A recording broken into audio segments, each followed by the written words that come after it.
why you shouldn't have the 5 boxes. It makes it really untidy. Because like if the boxes weren't there, that plot would be nice.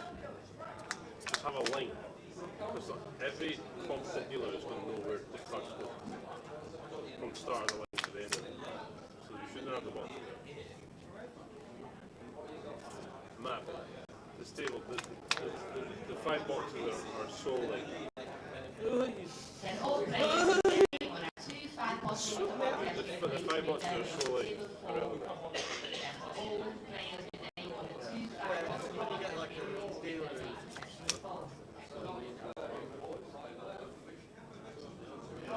You know what I hate? You know when Sophie deals and there's all she does this, doesn't she? Yeah. Don't like that. She doesn't like that. Well, to be fair, she has it wrong. Welcome, mate. What? Jelly babies. One way to do it. No. But like, when you've got multiple She all-ins, did a free. She Yeah. literally did a free roll. you've got multiple all-ins, it's a bit We might have issues, heads up. but we are cracking on in the face of adversity. There may be So what's your a few opinion? slight problems, but we're going to crack on. What we are going to do in the course of the next session You think I think it should just be online. is, Like, what else? don't think, is it right we've got no hole cards? Yeah, or that as well. No hole cards. Now that's going back to 1973, we understand that. But when he starts analysing and when he starts coming in, I don't have the postillion. well, we want to live stream something. We don't want to be You left it on the not here. So, for you lucky people out there, there's going to be a lot of Jay and Tower Thinks in the next 4 to 5 hours. I've got 2 guitars as well. As in, we reckon there might be about 10. We know, as you know, we've had a lot of problems today, and we do apologise. Maybe I'll give you a head start. We have had a lot of problems regarding the table connecting to the main computer and the server and the computer and the table.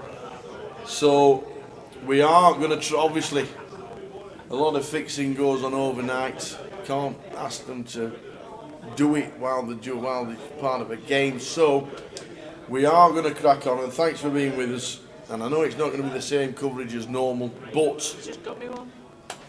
we are going to give away loads during this session, and everybody who's still with us, and I know the numbers will probably be a lot lower than normal because of the action as it unfolds without the hole cards, then you might have a better chance of winning. Oh yes. So welcome back everybody. Apologies from the team. We've never had anything like this happen ever, So the guys are going to be looking at it again overnight when the main man gets on board from Australia, and he'll be chatting to us and hopefully sort it out. But in 10 minutes time the play will start, but in the next session at least it'll be no hole cards, but we will have the action and we will have the players and we will see who's playing and we'll give you all the action and eliminations from out the outer tables and how many runners we've got and everything else like that. So we're streaming, which is the most important thing, because we do have to get through today, and then overnight the guys will be on it yet again. And like I said, I know you guys stick with us, and it doesn't normally happen, but today and late last night was just an absolute nightmare. But we're not going to dwell on it, that is for sure. We will work around it and get on. So we're going to give loads away in the next sesh. You're not wrong, Jimmy. It is definitely the Blackpool air. It is. But thanks to everybody for tuning back in, and the action will start in about 10 minutes time on the table directly above us, and then we'll go live. But everything that the boys will be doing overnight, they will be here trying to sort. So we'll run through what's happening in Blackpool You know, the seniors is on tomorrow, the cup's on tomorrow. Seniors is on Sunday with the bounty. So there's plenty to go at. And also tonight it's the turbo leg at 9 o'clock with plenty of runners going to be playing. I know Wade's playing that. Wade said, I'm not playing the main event, I'm going to play the turbo tonight. So he's going to play the turbo. They're the events that are going to be on next week. Manchester, Birmingham, Glasgow, Range South and Stockton. ISJC all working again at the moment. We might not have all cards, but if we don't, we'll play around with everybody else and we'll get through. The stream is on. We want to stream and we want to be involved and we want you to be involved, so we're going to do a lot of giveaways during the course of the next session. So we can only apologise, but I'm not going to keep going on about it and apologising forever because it never happens. And I think we've done enough of that. But we'll have action to follow and we'll have the players to follow. We'll have the news from the room as well, and also plenty of giveaways.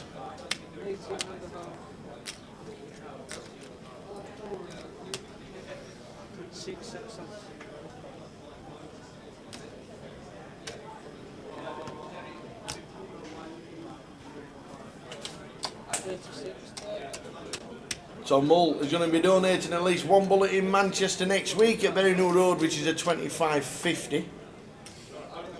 I don't know if you can change that Portsmouth one, Paul. It's a 25.50 now. Right. Portsmouth is a 25.50 at the end of April. We are also going to be doing the 888 festival from the 16th to the 23rd of April, in between all the 25-25s. Easter will be the Irish Open. So the Irish Open will be the 3rd till the 10th of April. Then we come back and we do the 888 in London in the Victoria Casino. And then all the deep stacks are on in Coventry, Liverpool, Portsmouth, Dundee and Sheffield. And then it's up to Edinburgh, 4th till the 14th of May.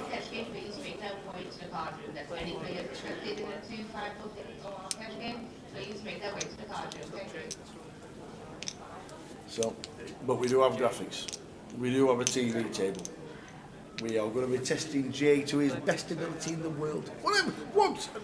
We know there's not going to be all cards for the first session. 30 cards each. We'll be on it. With the volley cards. And it benefits from working out paper as well. Because we've got absolutely loads of giveaways. Loads. It's going to be a busy one. Jay and Tower thinks. And we've got, oh, here he is. Here he is. You've heard the news. Yep. You've heard the news. It's in bed, feet up, TV on. Who's give you that? Oh, you buying him in? Can you check your spreadsheet for a fella called Coxey on the last one? Yep, Coxey 110 token. Yeah, he didn't get it. Neither did, where was he? Blue Monty, Ian said he didn't get his either. Right, we need to check them Yep. and send messages. Eddie, we are alright. What's good? The chicken curry, that was alright. The chicken curry, he didn't eat, he'd already eaten 2 mixed grills. Well, that's what it felt like, he said. So yeah, I don't know if Coxey's been spelt right or not, or whatever it is, but it is, we've had messages from Edinburgh that Coxey didn't get his 110 token. So a message sent. I did message him about Ian yesterday, he just Yeah. didn't reply, so we'll try He again. might have had a day off. We'll you try never again. know. So once the action does start in 10 minutes time, we have got a stream. We know there's no whole cards. We will be doing a Jay and Tower things when we get some working out paper. We've got a Goliath seat to give away straight away because PK said so, which is alright. And we'll have loads of information regarding the eliminations around the room, who we got on the feature. Is that Leo? Yeah, I see Leo was on there, Big C's on there.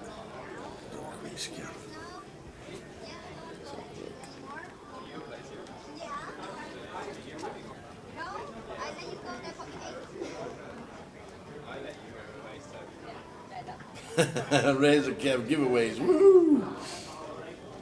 You are not wrong.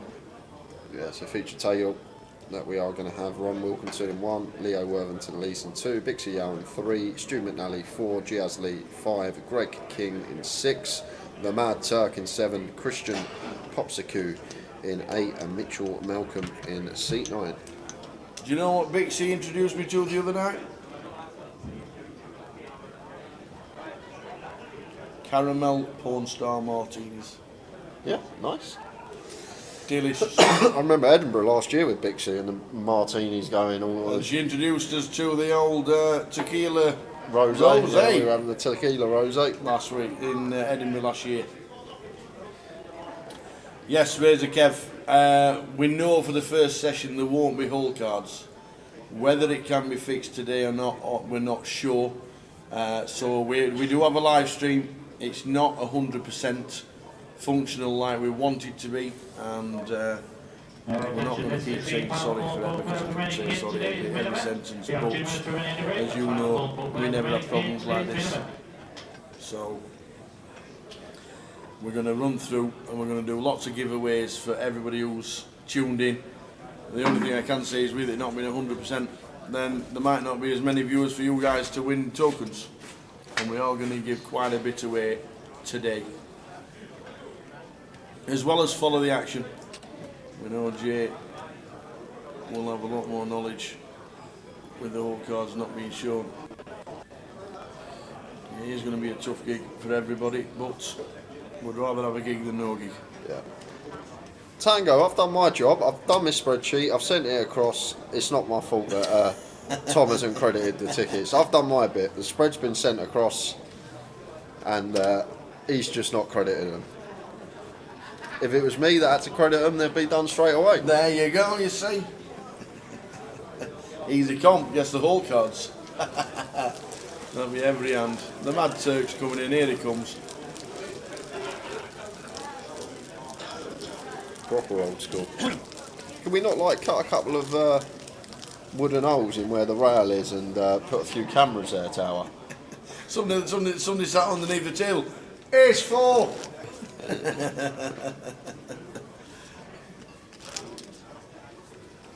So here we go. Or someone stand behind the players as they peel their cards and quickly run to Mikey, let them know what they got, run back, look at the next person's cards, run to Mikey, run back.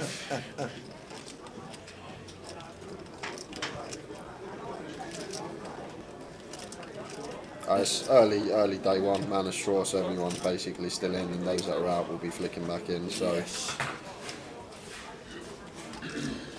Jamie Nixon's still in, yes.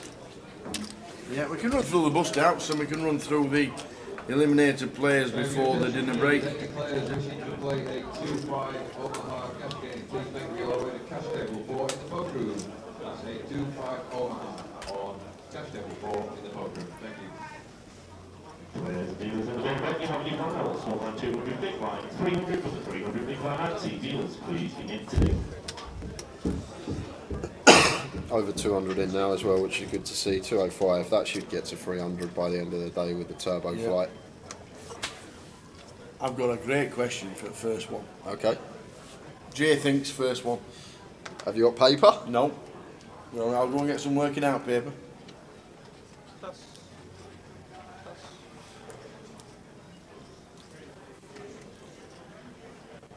So the blind's 200, 300. The big blind anti is the 300 as well. Raised to 11. The action tracker will work as normal for the bet sizing. And if any cards are shown... So, Dennis Shaw's coming with the answer straight away. And Dennis, you've won. Hope to see you again at Goliath, Dennis. Or even in Edinburgh when we come up to Edinburgh in May. Look forward to that. So blind on blind here, Leo going 1.1. We should have a flop.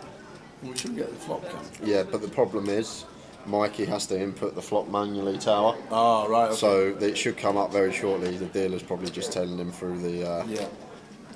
I think what 893. Then we got 2 diamonds. I think what will happen is may deal the flop and then the dealer just like stop for 10 seconds just to tell him the cards. That'd be good. Yeah. check. Ace of spades. Ace of spades turn. Yeah, so this is blind on blind, Leo with near 4x raise. Good to see out of position, but both players going to be very wide here. Ace on the turn. Meant to be more favourable for Leo, raising up in the small, but still going to be really wide ranges between these two. But Leo is now going to bet on this ace. Definitely a card that will hit some of his range. Also a card that he's going to be barreling on with hands that do miss and sizes up on the two-tone board. 2 spades, 2 diamonds, so he does opt for pot size. These are the boards on the turn. We can choose the larger sizing when it is two-tone and 2 flush draws are out there, and does get that one through. That's what we're dealing with for the rest of the day, and hopefully just today, Shazza. Yeah. Unfortunately, there's a problem with the table. Nothing we can do, so there's not going to be any hole cards, unfortunately, for the rest of today. So we'll have to make do with what we got. Indeed. There are plenty of giveaways to fill in some time as well. And a great question to start.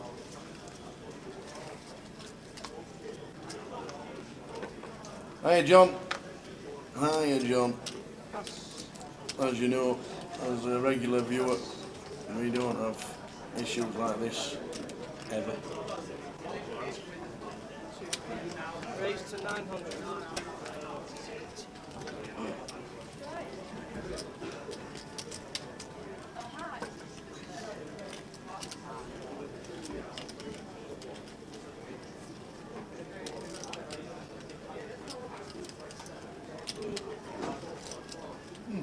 Interesting. He's not in the hand, is he? Oh, he is.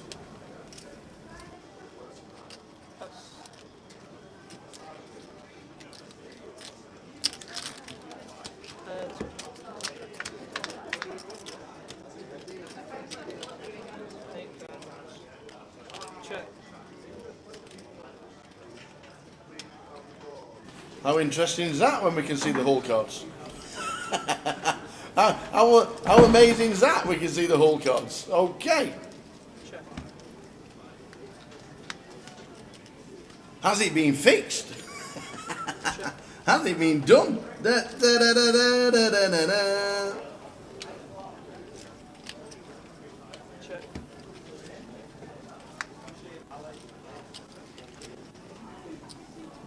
I never noticed then. Check. Jason, what's happening? There's whole cards.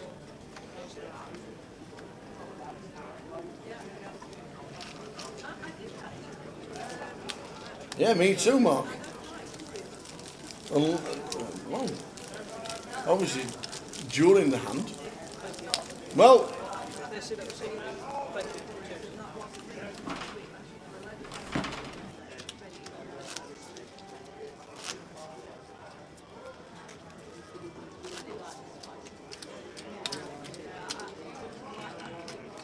yes. Yeah. They haven't got the showdown yet. So basically, because of the delay, when the hand gets the showdown, Mikey inputs the cards onto the computer, so they come out at the start of the hand on the delay for us. So a bit of a spoiler though, because now we see whole cards, yeah. we know that this hand's going to get to showdown. If that makes sense. Cool. Does that make? Yes. If you'd have not said that, I would have worked it out. So that's the thing. So like, if we get to a spot on the river and there's a bluff round and both cards are still blank, we know that they're not calling. It is, Tim. Every time we come to Blackpool, there's a cable issue. You were in the shop waiting for Jay last year. 6 o'clock. So Mitchell in 9, Check. Ronnie Wilkinson in C number 1. Step. See a flopper Queen 6-3.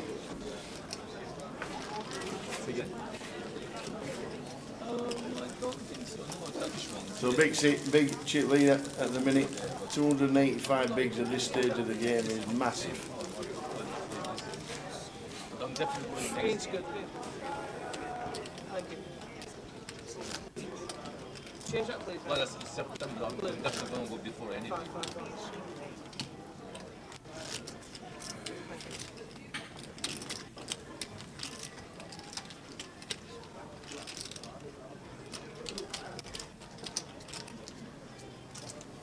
So welcome back everybody to the live stream from Blackpool.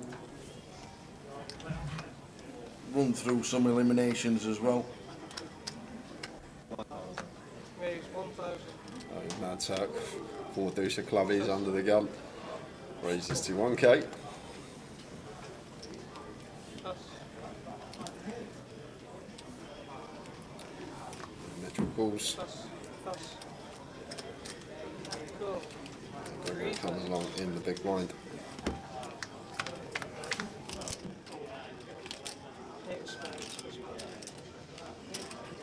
Check.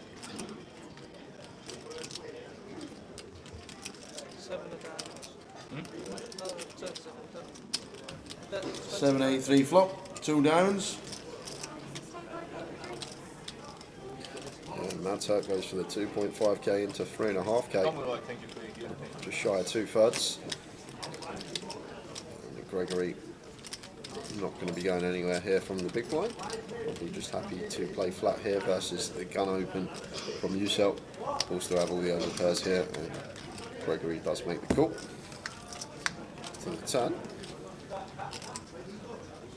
Which is the jack of spades. So Mad Turk just sitting here with the nut low. I do see Mad Turk. He does like a double barrel and then give up a lot of the time, Tower, so that might be what's going to go on here. Here comes the double barrel. And Gregory will be calling once more. And there's the call. Folding second pair gut shot. Check. Players all in. The ace of spades. There we go. And the Mad Turk is all in with the 4 deuce of clubs repping this ace on the river. And Gregory here, tough spot with the 10-8.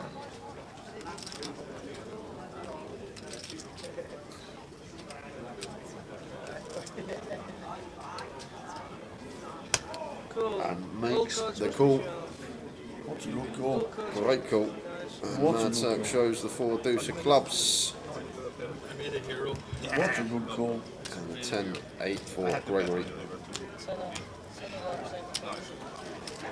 So run through some eliminated players. The Mad Turk has had a re-entry. Riggy, Cal, Chrissy Taylor, Katie Swift, Jamie Boxer we saw on our feature table, John Wilkinson, Mark Dyson, Jess Pilkington, Gregory King, Stephen Smith, Keith Littlewood, Robbie of the Bull, Alberto Sapiano, Jamie Nixon bust out, Osman Mustangaloo, Nathan Slater, Nathan Holt, Mark Dyson and Damien Jarrett up to date with the eliminated players.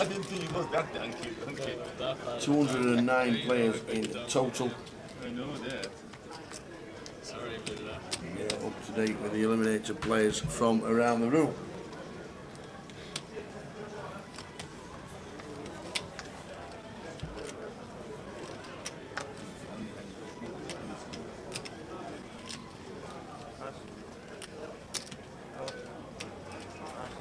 Ali, lo.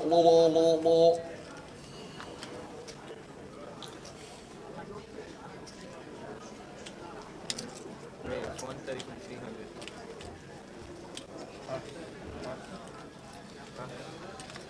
Yeah, makes it 1.3k over the limp from Mitchell.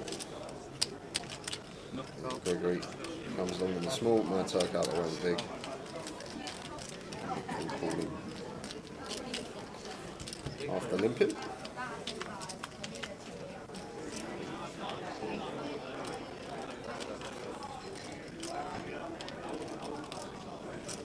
Check.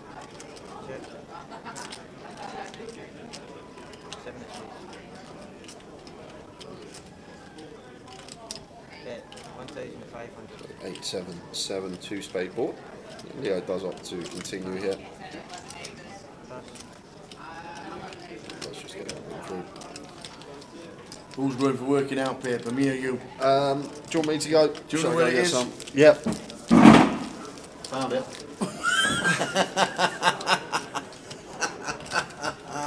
That was too quick. Oh, I thought we were in 5 minutes then. We're going to be giving is this for the live seat? Are we going straight into it? Or are we going to wait? We'll do a £30 token to start. £30? Yeah. We're going to do a lot of 30-pounders. We could do lots of 30-pounders. We might do 10. I don't even think we got anything to give away this Yeah, weekend. we have. Yeah, we have. Sure, he said it. We can do a monkey leg. Sure, he did. I heard that in my dream. But what happens when you do a bag in the leg before? What happens to the next leg? That's true.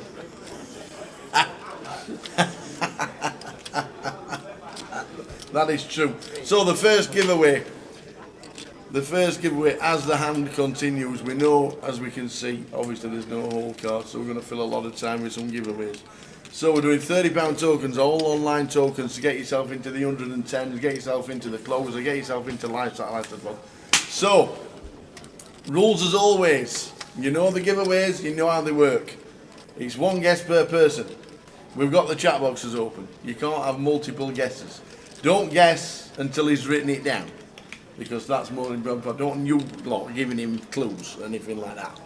So the closest one person to the answer that Jay thinks and not the correct answer will be the winner of the first £30 token. So, Mr. J, you know your sport.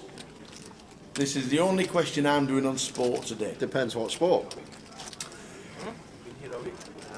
It sounds like badminton with the... Is it going to be badminton? Baseball? Basketball. Basketball. I knew it was a B. I knew it was a B from the way I was about to pronounce. What is, don't guess until he's wrote it down, so no guesses just yet, what is the average wage of an NBA basketball player? What, The average. What, per year, per week? Per year. Per year. The average wage per year. Quite a big sport over there, ain't it? 10 seconds. 9, 8. 2,200.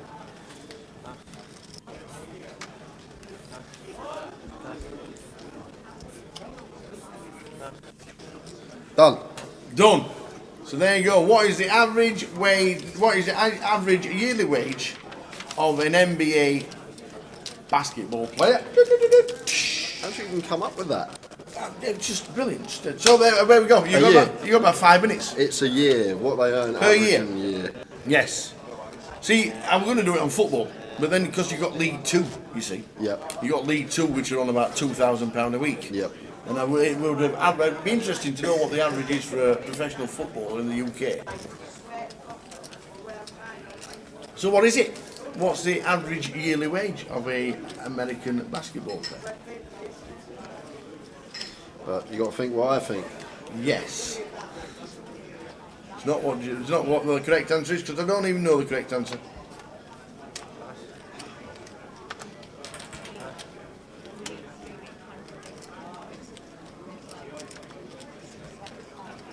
It's 800. So keep them guesses coming. One guess each.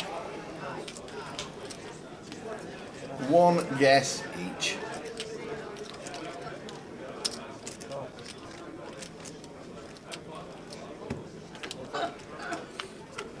Maybe attention please, seat on 1-2 Holden or foreign judges who 1-2 Holden. Stuart with 41,000, raises to 800. Ron Coles in seat number 1.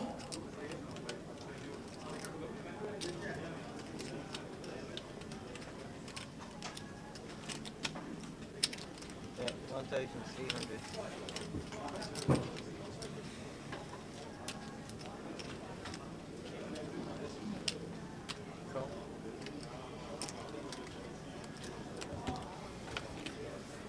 So a flop of 697, 2 spades. Stuart and Ron in the hand. Seats 1 and 4. Stu McNally.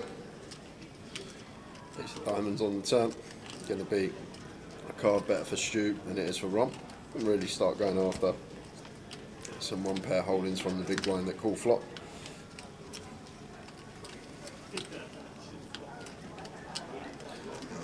place on the river. And now look at this. Ron's going to lead tower, and I expect Stu to actually call.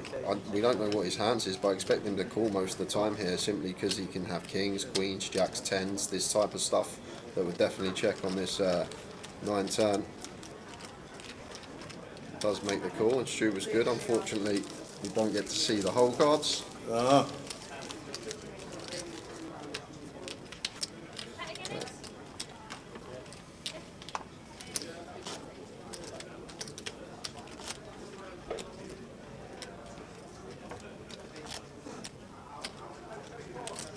So the guess is coming in, nice and steady.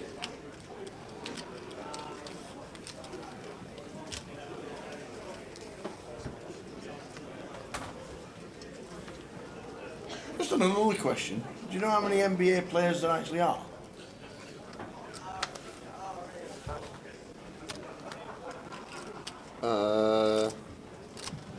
I am going to go with 400. Yeah, 450. 450 maximum at any one time. I thought it was like, I thought it was going to be like 4 million. If you'd asked me that question, I'd have gone like 4 million. I'd have gone well over. Good thing we didn't ask you that question. Yeah. The question was, what is the average salary, yearly average salary of an NBA player? Yearly average salary. And it's not what the actual answer is. You can Google it if you want to. It's what Jay thinks. For a £30 token, we'll write it down into the chat, and we'll give you the correct answer straight after this hand. Stu's got Queen 10. Fancy Stu's going to win this one, Tower. You give it away. That is correct. It's not what the correct answer is, it's what me or Jay thinks. I don't actually know how many teams there are in the NBA. How many teams are in the NBA? Can't win many then. There's only 450 players. Yep. 30 teams? Yeah, that would be correct. 15 players per team. That you need a number that's obviously divisible by 450, so 30 works perfectly. 20 doesn't work. Could be 25 per team, which would mean there's 18 teams in it. I don't know. There you go, 15 East and 15 West. There you go. Thank you very much. Thank you very much indeed. I thought it was bigger. I really did. I thought it was a lot bigger. Look at this, going 4 ways to the turn here. Stu continues and gets called in 3 spots and just smashes it. The king of clubs. Now just going to be bet for Stu, I think, a lot of the time. Well, he has mixed in a check here, trying to keep his hand under repped. Obviously, you've got all 3 players behind him that could have made a worse flush hit. We have got Usel, who is going to take the bait. Stu loves to see this.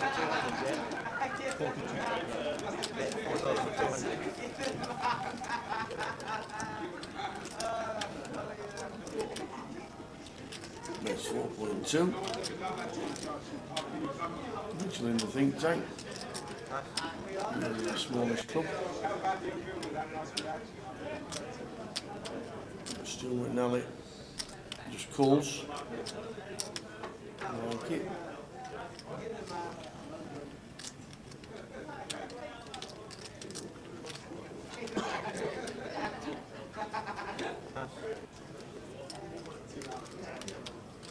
So right down to 8.3.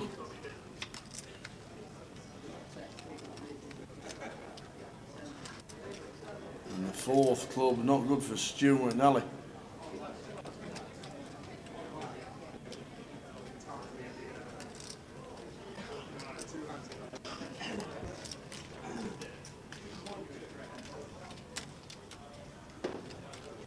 Losing obviously to the 80 clubs, but potential for Turk to have it.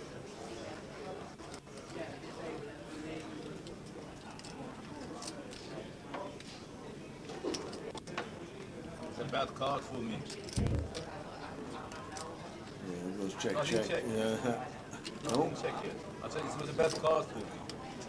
I was assuming you would be checking then. Huh? I was assuming you'd be checking then. I think Stu must have thought that Turk had just checked then. Went to turn his hand over. He did. Might made up. Question is, Carl Lakeland, what is the average salary yearly for an NBA player?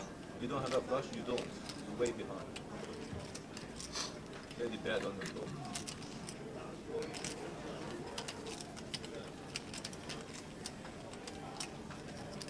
You must have a flush. I'm just going to bet a small bet. Very small bet, 4,000. You got it, you got it. You haven't got it, you haven't got it. Flush beat me. Yeah, Stu's just gonna easy call here. Yeah, you can call this. Only targeting the jack of clubs if we raise, so just gonna be a call for Stu. Don't think there's too much merit in raising here, Tower, although the Mad Turk has gone for less than 20%. Stu's never folding, he's just thinking, can we ever go for the thin value raise here and get called specifically by the jack of clubs, maybe a hand like jack 10, jack of clubs in there for the Mad Turk. But much prefer this, just the call. Good call. And he turns over the queen of clubs and Turk just folds his hand into the muck. So we asked Jay, what is the average yearly salary of an NBA player? I was amazed there's only 450 players when I was checking out these things. The average salary is 9.6 million, or just over. That's a lot of money. That's a lot of money. If you're into football in the UK, you've got to be looking for all the professional players in the League 1, 2, 3 and 4. You've got to drop it down from the 200k that Harry Kane gets, because somebody in League 2 will get 2k. Yeah, I know, yeah. You know, the average will be like really condensed. So I was amazed it was 9.6 million, but that's not what we want to know. You've got 30 seconds. That's what he, Mr. J, guessed. 30 seconds if you haven't had a guess. If you haven't had a guess. The average salary of an NBA player.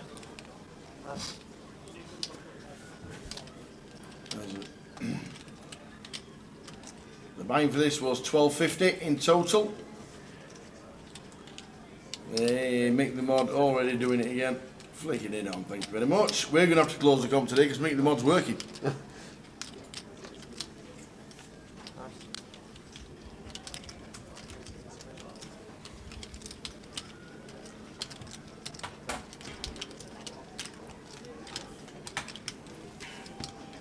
So we're off to a flop, three-way action. Bixie, Christian Popescu, who was second in the minute.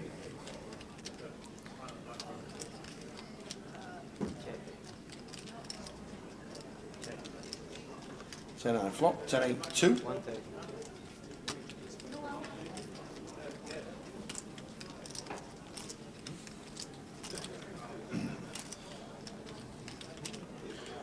Yeah, Pixie could have some shops here, Tower, plausibly against these two stacks, facing if she got some 10x.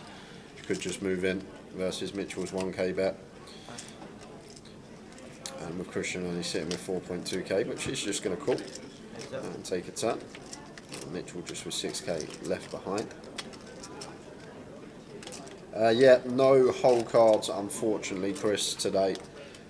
We've got a problem with the table. We're just trying to make do with what we've got. So there is a live stream for you guys that want to tune in. Obviously, No, yeah, we don't know if it's a card reader or it's the computer that powers it all. We're not sure what the actual problem is. So, but we have a live stream and we have plenty of giveaways, and we're just about to finish the first one. So 9.6 million, which I was amazed at. I'd have gone a lot lower, I must admit, because I thought there were a lot more players. So Jay, how did you come up with your answer, seeing as though you didn't know anything about basketball? Well, I know it's a big sport over there. Yeah. I also knew that the NBA wasn't massive. So I thought they'd do pretty well. I thought 200k a week is pretty decent amount, average. For everybody. Times that by 52, which would get you 10.4 million. 10.4 million. Great guess. Just went for the 200k times 52. Great guess. Love it. Well done. That's a good effort. Yeah, and that's what. Because I'd have gone a lot That's what more. we got to. And believe it or not, Tower, someone thought exactly the same way as I did, obviously. Ta-da! Who is it? Because Mr. James Hill Jimmy Hill. also guessed 10.4 million. So well done to James Hill. Well done, James. On the nose. £30 token. Well Write done, his James. name Yeah. down. What do we need from him? Got in my head. All we need, James, is just your online alias for the £30 token, and that will hopefully be in your account Monday. Very nice indeed. Well done, James. And good afternoon to Richard watching in Ontario in Canada. That's, what's that, about midday, is it? 1 p.m. maybe in Canada. Hope things are good, Richard. Watching in Canada. Must be getting towards spring now and the summer starting to come round the corner. But well done, 10.4 million, great guess. Yeah, great minds do think alike. Yep. There we go, your name is already on the spreadsheet. Congratulations. First one of many given away. As we know, we don't have a whole card. We have a whole card situation today, so I'm guessing it'd be good for guessing cards today. What the? I'm going to say 10 of diamonds, it's the turn. Was you out there? I got that the other day. It may not be the 10 of diamonds. No, I know, it could, might just not be. I'm just saying. Could be a heart, could be a queen, could be a jack. Absolutely. I'm just saying. Oh, Tower, it's a 10, ain't it? Is it? It is a 10. It looks like a 10. Oh, it's a 7. 7 of clubs. Check. Check. Right. Spelt with an S, not a C. Okay, Queen of clubs, river. there we go. Queen of clubs, river.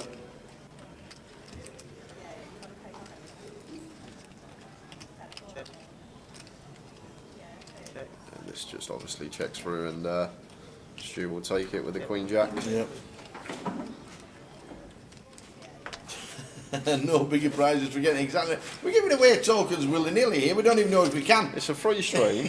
We give away money for free, and people always want more. Poor Stuart with the disadvantage of having his cards only being viewed.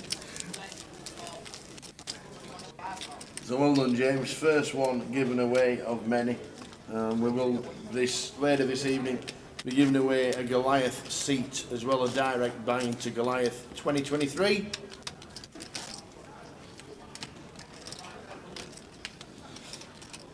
We've got the Edinburgh schedule already up and running. That's more or less the same as Blackpool's, just a slightly less buying for the main. What is the cup? I'll show you the Edinburgh League. Is the cup the same? The cup of 500 or 400? 500. Is it? Wait, 700. Pass.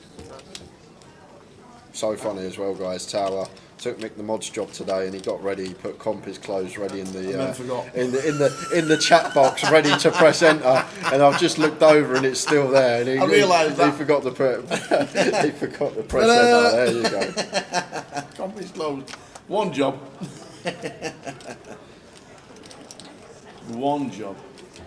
The £200 deep stack in Sheffield next month. Should get some good numbers.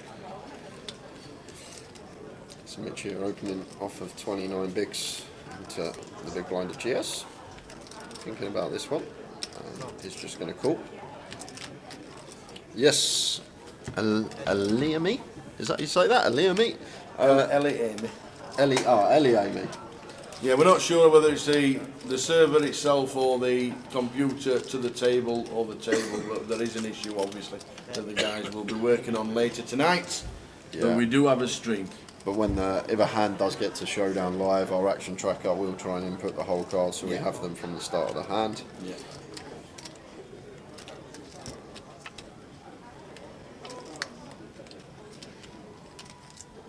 Check. 1,600. So 3 of clubs on the turn. A card that GS will have some leads on. Going to have the 3x advantage versus the low jack open that Mitch will going for the second barrel here. He will have all the strong King X holdings. Once he double barrels his turn, his value range is basically going to be King X or better, probably King 10 plus. Could go for another street hit. Could still have some potential front door flush draws. Just trying to fold out some 4x and some straight draws that GS will have from the big blind. GS just out of that. Chris says, Tower, did you play the Edinburgh 25-50? No, there was a foot of snow on the ground. So I didn't take the clubs up to Edinburgh as I was going to do for that event. I would have incorporated some golf as well, but there was a foot of snow.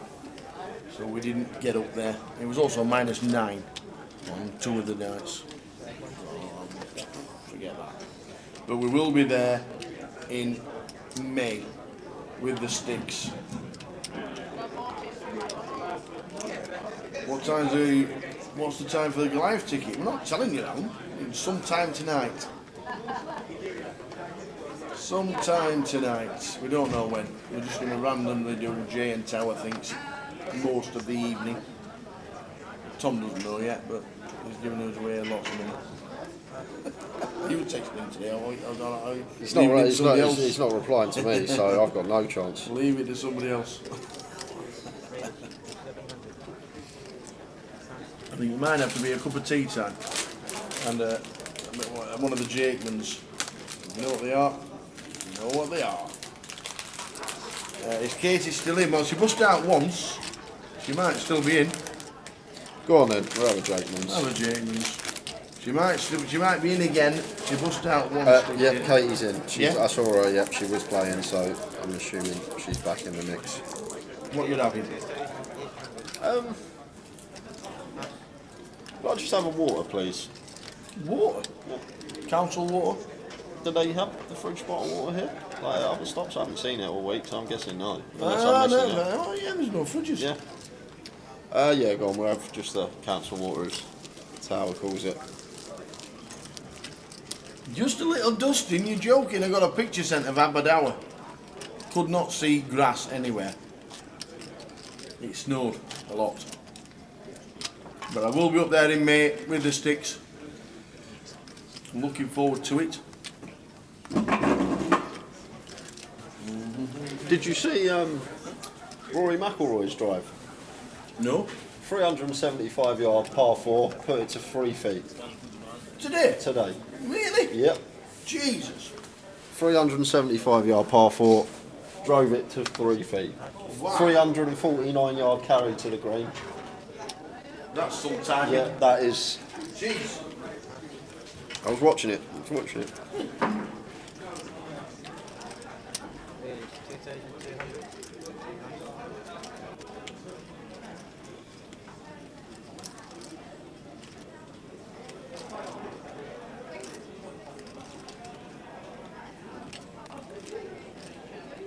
It might have been Ali Lawler. I saw a highlight. I was watching some highlights earlier on the old golf. So Stuart with a free bet here. Cold call from Gregory from the small. Don't know what Gregory's got, but don't really want any cold calls here as Gregory. Like it's just going to be cold 4 or flat a lot of the time. Just cold calling out the small line is just going to lead to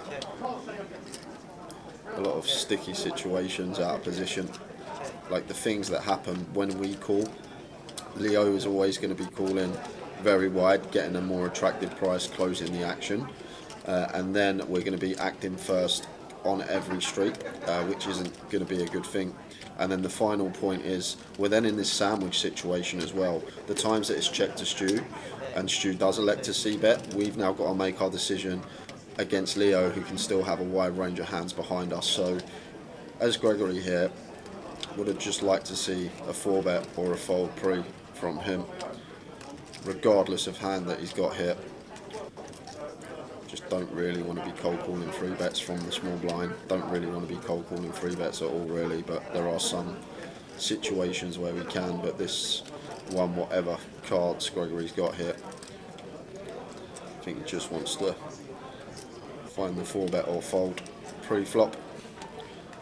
after flops check through. Goes for the 5.2k lead here on the turn. And it does get through. So fair play, still won the pot.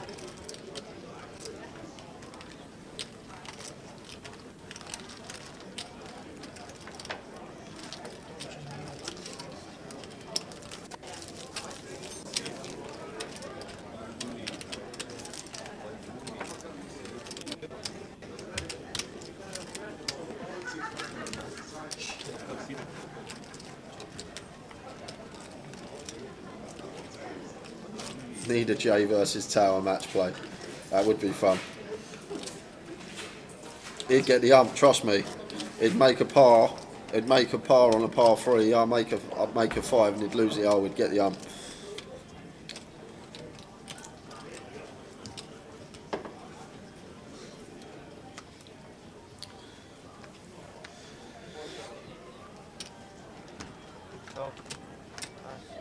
The correct amount was 9.6 million. I guessed 10.4 million, and James Hill on YouTube also guessed 10.4 million. So he was the winner of the £30 token. Starting stack is 20,000 chips. Sounds like water with ice. It is Thank indeed. you. There you go. Full cup. What's the guarantee in the AAA event we're covering next month, Al? Do you know there's a guarantee on that? No. I don't know. We will get a template for it and show you the festival as well soon. But not got it yet.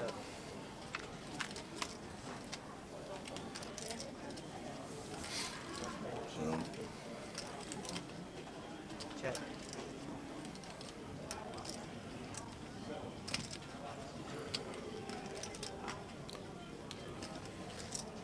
I need some practice anyway, John. The week before my golf trip is Edinburgh, so. But I usually just turn up on the first tee, not hitting a ball in a year, and off we go. It's the way to do it.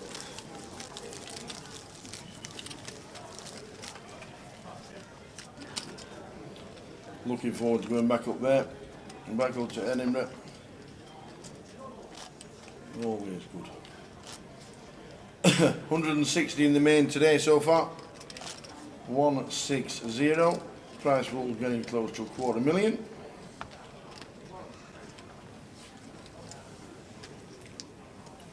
Turbo starting at 9 PM.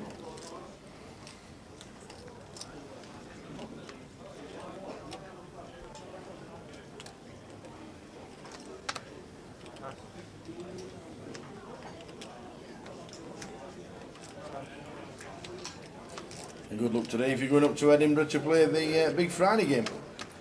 The £80. Usually takes about £8,000 in money. 600.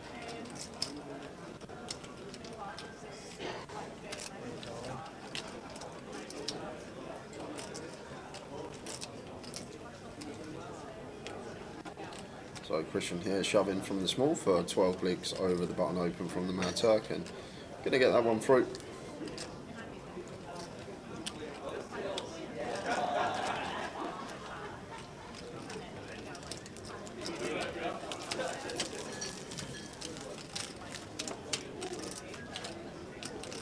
Yeah, you have any good.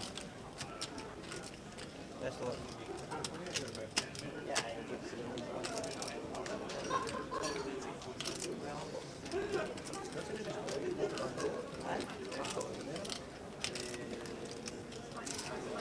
Will they have cash out satellites for the GUKPT main event mini and mystery at Goliath? Do you know? Will there just be not enough dealers to run them?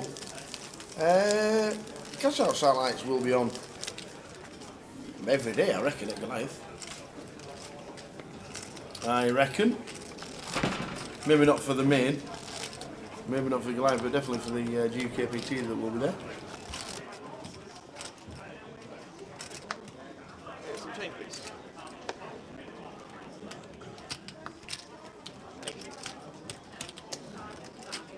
Move on, please.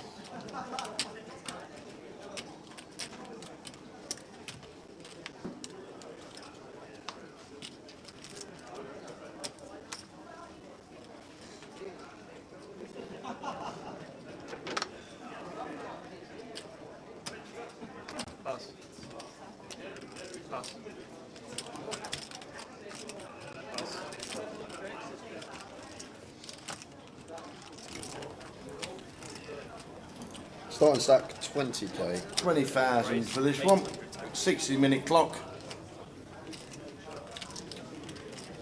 No whole cards today. We're going back old school. Ibishek. We are. It was like 2010. Issues with the computer relating to the table or vice versa. So we have a stream. We don't have any whole cards. We will bring you as much action as possible. And plenty of giveaways as well. Just need an all in and a call every hour and then it won't matter. That's all we need. When will the full schedule be released for Goliath? That I don't know. Maybe we can ask Jim for this week. If it won't be this week, it'll be either London when we do the 888 or definitely the Maybury. An incoming 4-bet here from GS. Open from the low jack. Love Gregory sizing. Nice 3x in position, whatever he's got here. And nice sizing from Giaz as well. 4-bet sizing spot on here, out of position. Around the remit, we want to go around 2.7x. Nice choice of size from him. Now back over to Gregory. That range of Giaz here. Going to be obviously the nutted hands. This is low jack versus high jack. Queens, kings, aces. Ace king going to be in there. Ace queen, and then might find some bluffs with some king queen off, some suited wheel aces, this type of stuff.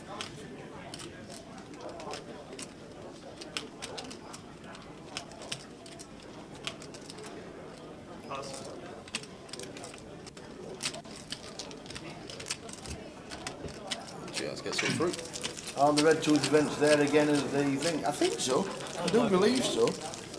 I don't know when. I'm going to say I don't know the schedule. The only thing that's on the app at the moment is the day ones, the day 2 and the final day for the main.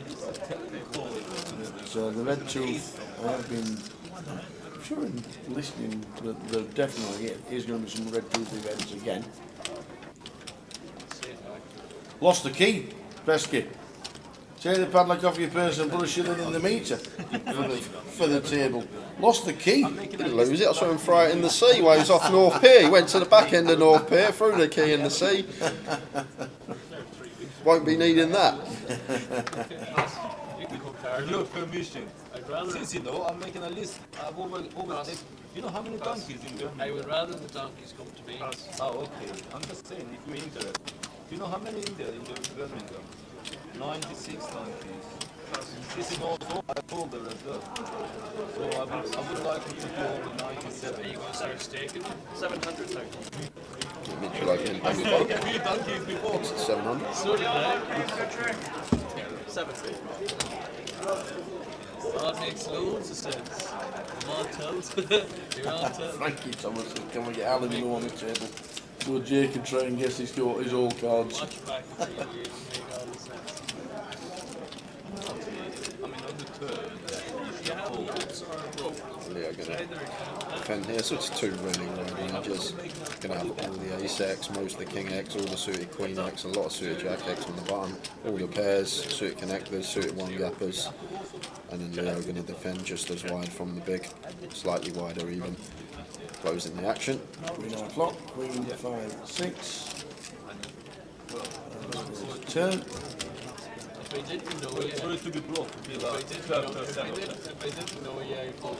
Yeah, and from Leo's perspective, Tower, once the flop goes check, we make the assumption that Mitchell's not really going to have too many queen X that are checking back, so maybe kind of capping himself, and Leo thinking he's never got that ring queen, goes for the lead on the turn, does have slight 5x advantage as well from the big blind. When's the next break? Ask Bowie Effect. We will be on break on stream in an hour and 10 minutes, 7:30 to go next break. An hour live.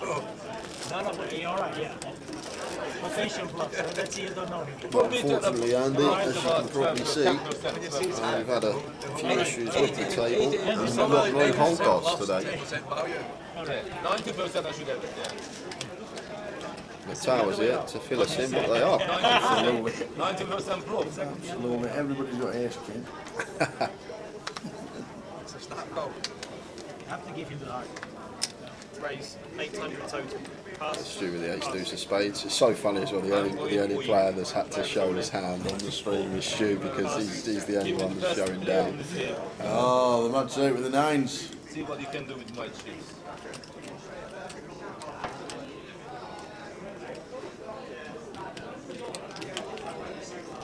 Imagine me getting a hand correct, Andy. Imagine that, eh? Imagine. I still need me one-on-one for when I go up and play Edinburgh. I'd actually pay money to just watch that. I won't say a thing. I won't say a thing. I'll just stand there and just watch the session. You might need to put me in a soundproof box though, because there might be a lot of laughing going on. But if you and Andy Wilson do have that one-on-one coaching session, I'm going to Vegas soon. I'd pay half your session just to stand there and watch Tower, just to see some of the looks on your face. So Stu calls after wrong calls, getting his price, not folding the ace deuce suited. Do you think Andy'd ever deviate to NFL or football or something like that? No. Check. I'm still up for it though. Check. I think I just want one winning session before I quit. Just the one. Bet 3,000. Pass. All in showdown, please. Ace. So the ace on the flop. Nines are no good for What's he for? the Ace Mad to a Turk. spade. And up he stands. And pair of nines. Unlucky Turk. Will we see him again? I'm pretty sure we will. Yeah, that's C4, ace to a spade.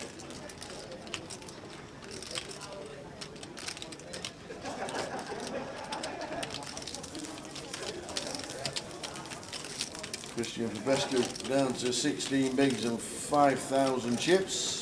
Second in the mini this week. That we streamed. Yeah. Okay. Just the first card, yeah?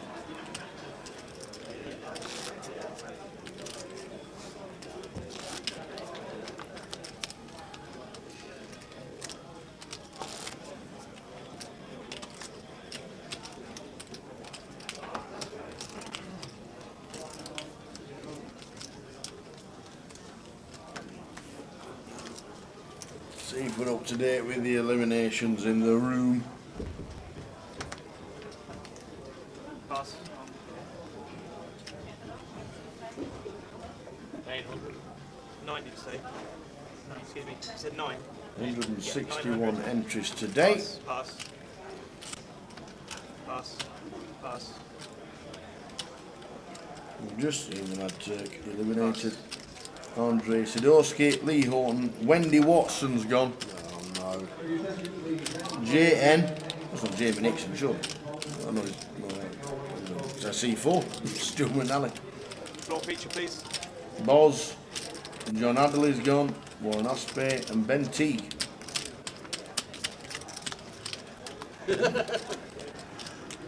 Kate's in. And how do we know that? She's having a giggle. 2,000. Enjoy the comp in the Maybury, Johnny. Enjoy your drink, and we'll see you over the weekend. Good comp in the Maybury on Friday night. £80. Oh, okay. We're talking about £8,000. Enjoy. Floor, please. Table 20.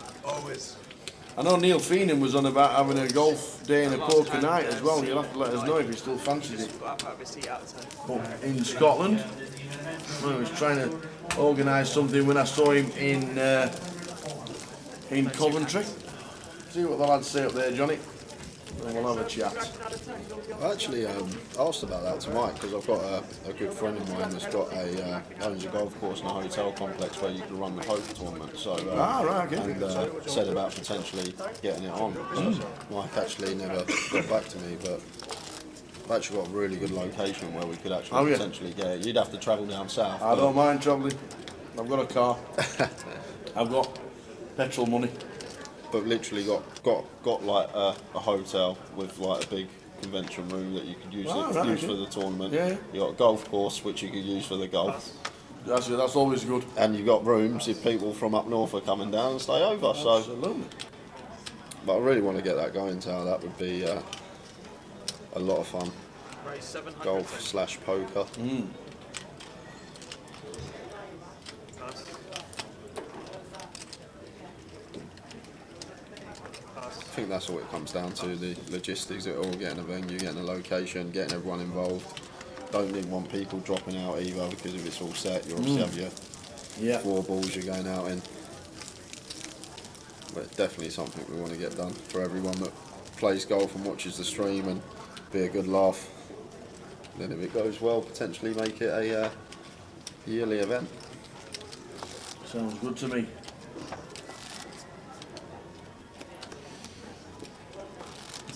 Just to let us know what's said, Johnny. When we play at Edinburgh tonight.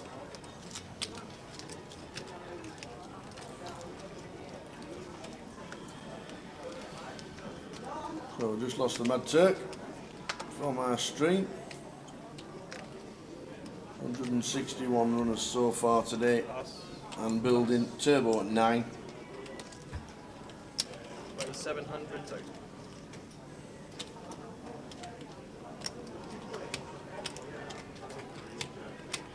Yeah, opening to 700. And Stu once already 3-betting Leo, and looks like going to go after it again. Raise 2,200 total. Pass. Is it 22 once more, same size and choice as Pass. previous. Pass. And Leo just with a quick fold. Stu chipping up nicely.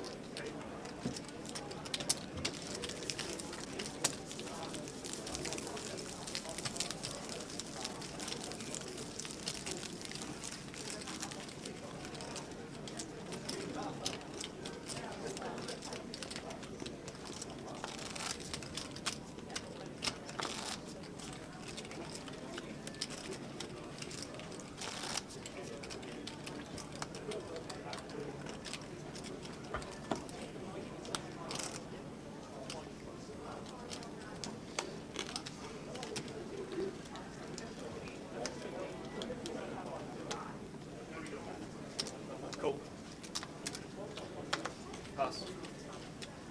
Pass. Yeah, a little bit of a misstep here from Mitchell, limping under the gun with the king jack off. I guess may have some limps off 500 total. sort of 18 to 22 bigs remit, 26. I think we could personally fold this one.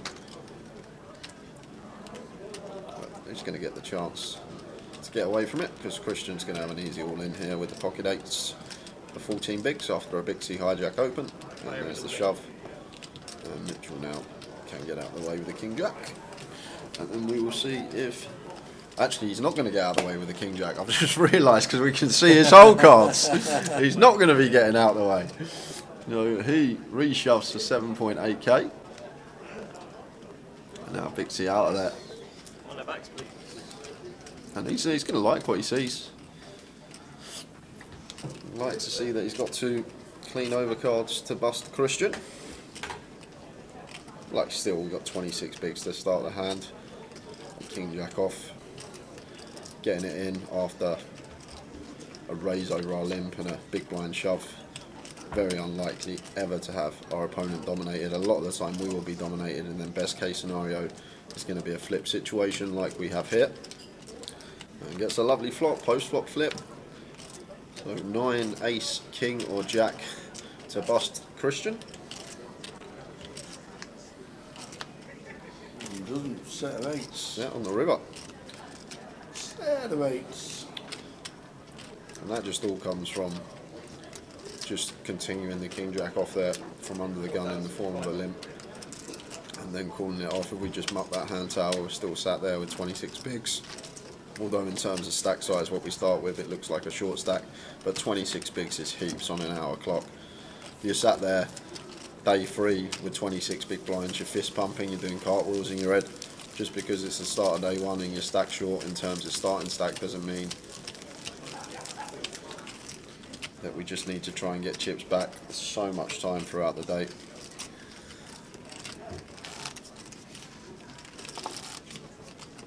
But I think on some tables could definitely open. Just think on this table it's one of the tougher ones. Leo, Bixie, Stu McNally, Giaz Lee all sat in a row on our left, and then Christian, who comes second in the mini main, as well in the big, although he's short, not really can do much. But there's been a lot of free betting going on this table. That's the thing, Tower. We're sat at a table that's really passive and no one's free betting, and it's just open, call, or there's a lot of limping going on, and open it. But at a table where there's lots of free betting going on with our particular stack size to start the hand, 26 bigs, I think fold is just going to be the best option. Although we're not full ring, I guess 8 max going to change it slightly. Gregory now with the A6 of diamonds opens on the button. Mitchell was all in with the Jack 10, and a call from Gregory. Does Mitchell survive? Jack 10 needs to hit. The short stack is out the door.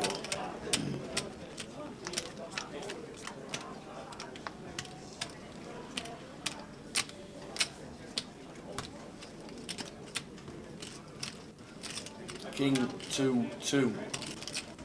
10 or a jack needed. Or a queen. 10 outs to survive. Not to be. So lose Mitchell and Malcolm. Just before him, losing Andy Hills and Robbie Ball. Andy Hills. Andy Hills gone.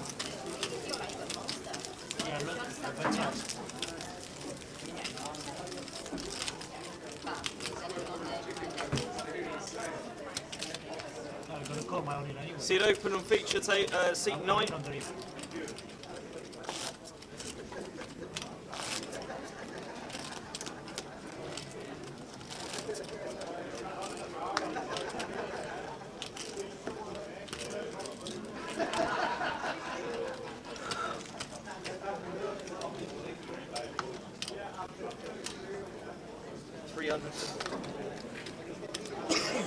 Pass.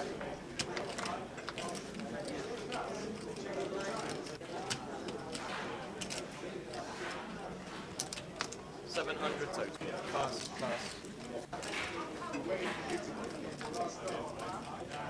Pass.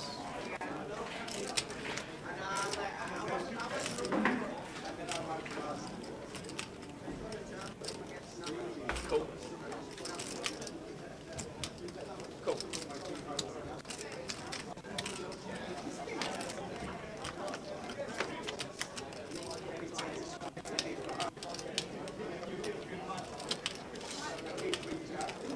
Check. Have your attention please, any players with their names on a 1-3 Texas Hold'em list, please make your way to the vote. King 8 jack, 2 clubs. Check. Check. 1,000. Pass. Pass.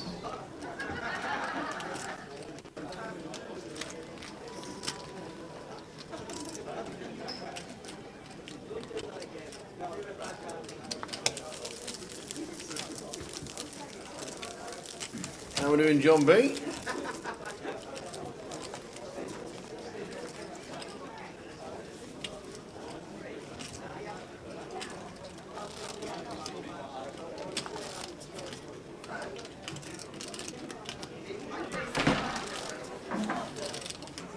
Dee, dee, dee, dee, dee. 163, as it said, into the main today. 222 total, 234,000 in the prize pool.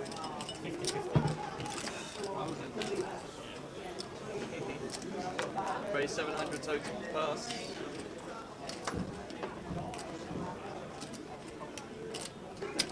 Raise 2,300 total. Pass. Yeah, we're all good, thank you very much. Blackpool for its first ever GUKPT in March. Mini had 557 runners. The cash tables have been manic all week. The bar's been packed all week. Not as many in the main as we thought, but still a good turnout. Still think we're going to get 300 Yeah, total. nearly $250,000 the prize pool as it stands. Next event for us is down in London, the 888. We'll try and get you the full schedule for the 888 up this week.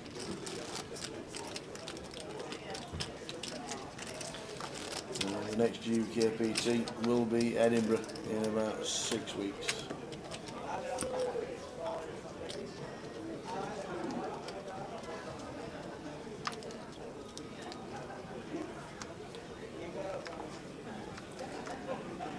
Pass. Pass.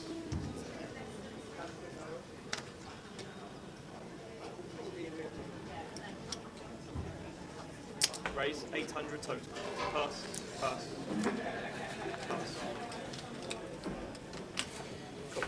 You open the ace-4 from the hijack on the cusp. I think seven-handed, this is fine from Gregory from late position. And Pixie defending with the 10-6. Check.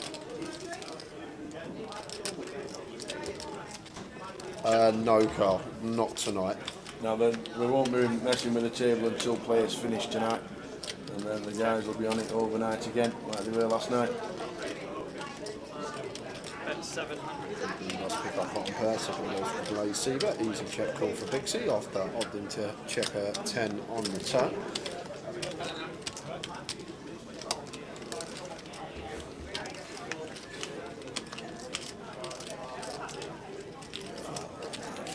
Through it. Just going to be check tower. Four still good enough to show down. A lot of straight draws out there. Backdoor flush draws that we still beat as Gregory. Just think we've got enough showdown here. Check. Showdown. So check behind and you can see. That's exactly what they're going to be doing. Check mark to Pixie. She'd like to see what she sees and collect a few more chips.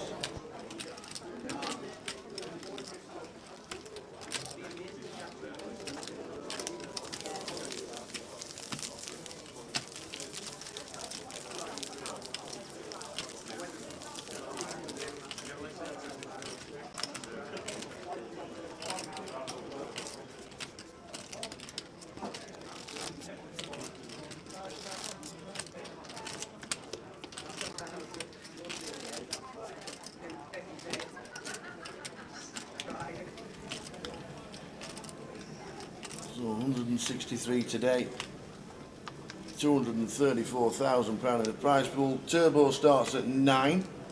Still plenty of time before that starts. Pass. Pass.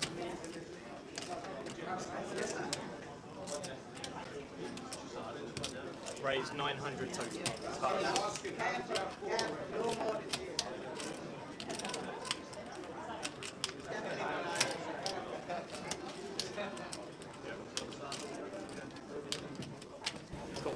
Leo in the hand in C number 2. Raising, calling Christian's race. Christian was just doubled up to 11.6. Three players to this one.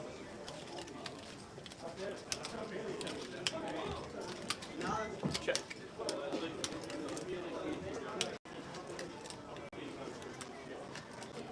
Bet 1,200.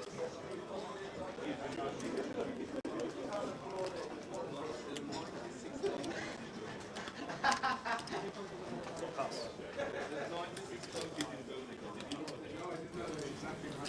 Cool.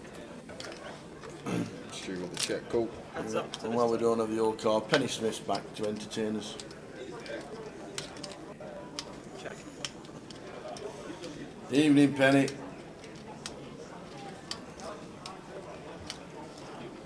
Check.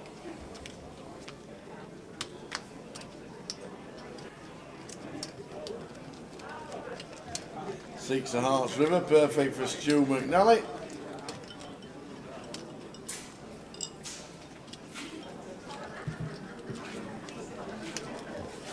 Just the nuts. Yep. Good evening, John. The Loopster, watching him from the Birmingham area. Hope you're well.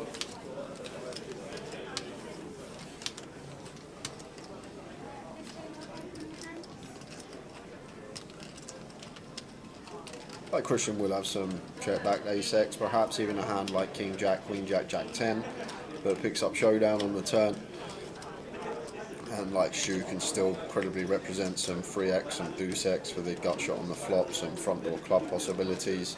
Could even turn a hand like 4-3, 4 deuce into a bluff for pot size here on the river. So the way he's dwelling up here, expect Christian to have like a King Jack, Queen Jack tower, something like that along those lines. And sees the bad news. Indeed. Are you playing Hill Street next week? No, I don't think I am. No? I'm busy You Saturday. need practice. I'm busy Saturday, unfortunately. Really? Yeah, Ironing, cleaning, cooking, yeah, exactly taking that. cat for a walk. Yeah, Fair enough. walking the cat. That's the thing, when we got it through the post, I remember, I went, what's that? And she was opening it, and she goes, oh, it's a lead for the cat. A lead for the cat? Cats have leads? Oh, really? Do they? Birmingham, Manchester, Glasgow, Reading and Stockton choose next week which one you want to play. Everybody's a chance at Birmingham because he's busy. Pass. Pass. It should be good ones yet again. Pass. Pass. Pass.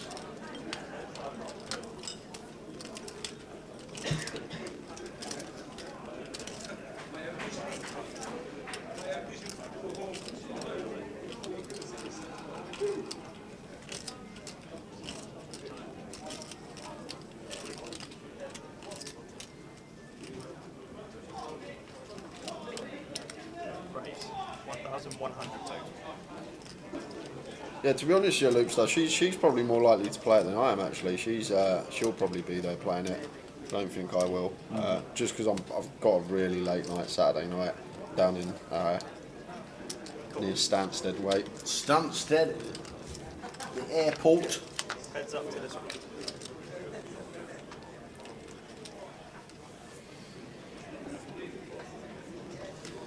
but you never know. I might make an appearance. I should really. It is. Next to me. If you rock someone on your table, you'd be like, you said you weren't playing.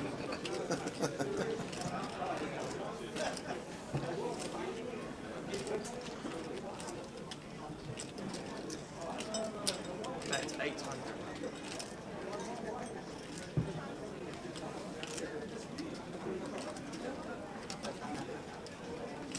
Pass. Well, Stu and Bix, look at them stacks at this stage of the day. 200 bigs each plus. Very nice indeed. So play to continue all the way through to the end of level number 10. Break in about 40 minutes live.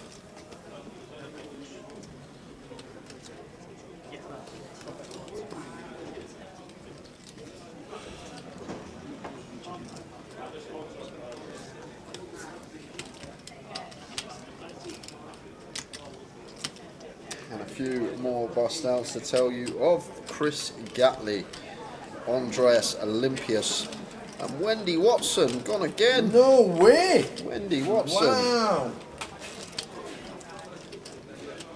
Wendy gone twice. Now what to do will Wendy be doing? Well, that's the question. We should be saving it for the cup tomorrow.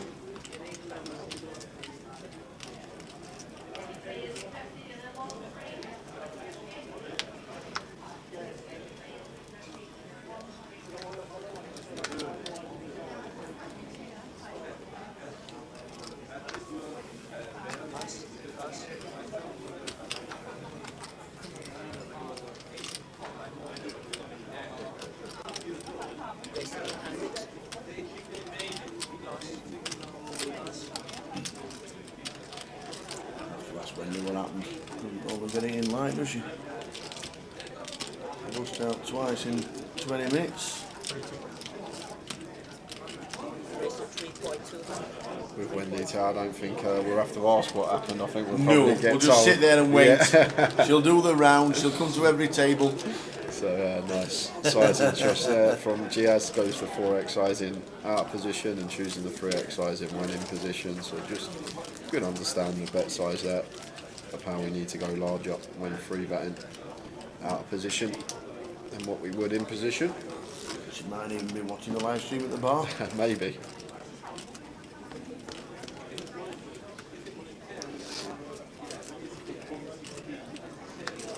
Small blind, please.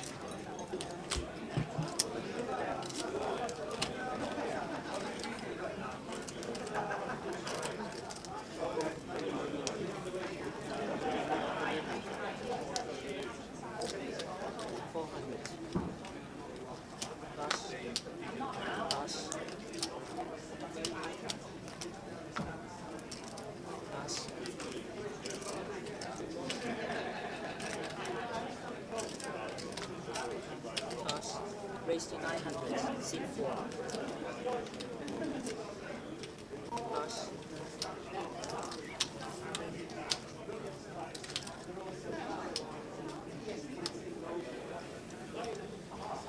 There's all in.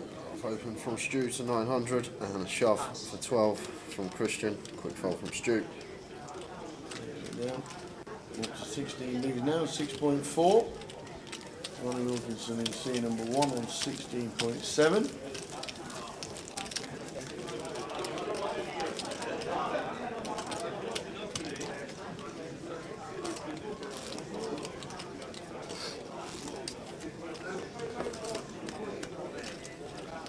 Let's go, Leo, says Lewis Clark.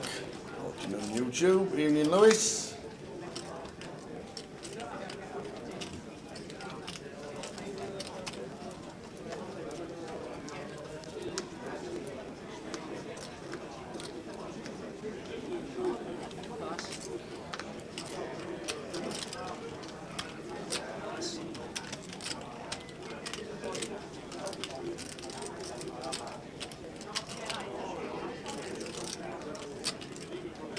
C4 raise to 900. Pass.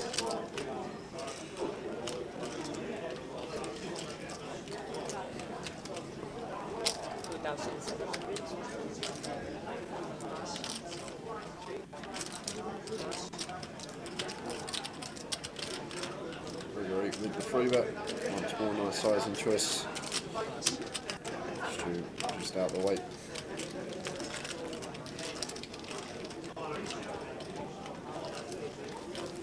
Edinburgh, as we've been talking about quite a lot, is on the way, and there it is. There's the full schedule for Edinburgh, starting on Wednesday with the double satellite, the Mystery Bounty and Mini Main. Then Thursday it starts, satellites and the Mystery Bounty, Thursday, Friday and Saturday. Mystery Bounty Day 2 on the Sunday, then the Mini Main starts. Then we've got the cash out satellites. Pretty much of a muchness now, most of the schedules for GUKPT, just slight difference in price. For this event, £330 is the Mystery Bounty, £1,000 is the main. Still £550 for the cup. So seniors is on as well. And as you see there, no turbo on the Sunday night, so just the seniors as a side event in Edinburgh. Look forward to going up to Edinburgh 3rd till the 14th of May.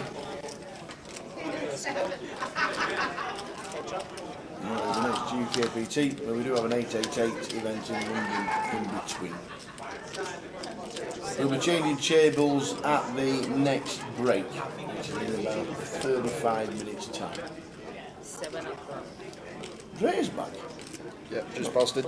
Not seen Dre for ages. He's just come and sit down. Yeah, No spoiler. I've read him out on the bust out list. He was the one before Wendy. Sitting for a while. And a retirement.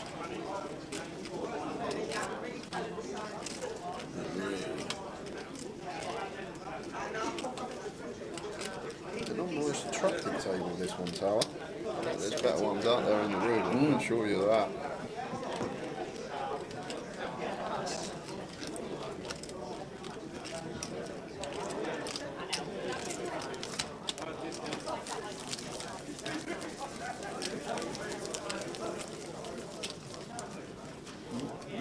see minutes, Ray.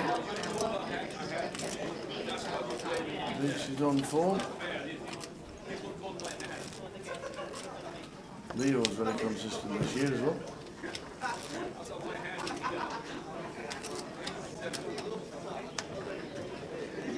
Lonzo's back home after a day in Glasgow. What happens in Glasgow during the day? Cold weather. Friday, Glasgow. Oh, Cold weather. I can assure you it'll be cold there right now. okay. It's a good shout. I think you'll be right. Race to 1,000. It rained and then it was sunny. Well, it's sunny out here in Blackpool today, but I still couldn't stand out there without a jacket on. Yes, the wind was fresh. There was a bit of a stiff breeze. Like Glasgow, but they're 25 deep stack on 25 next week.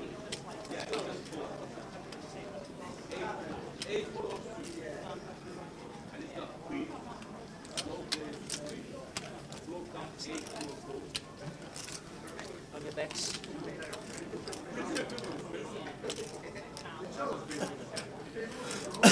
For the switch, there's still things.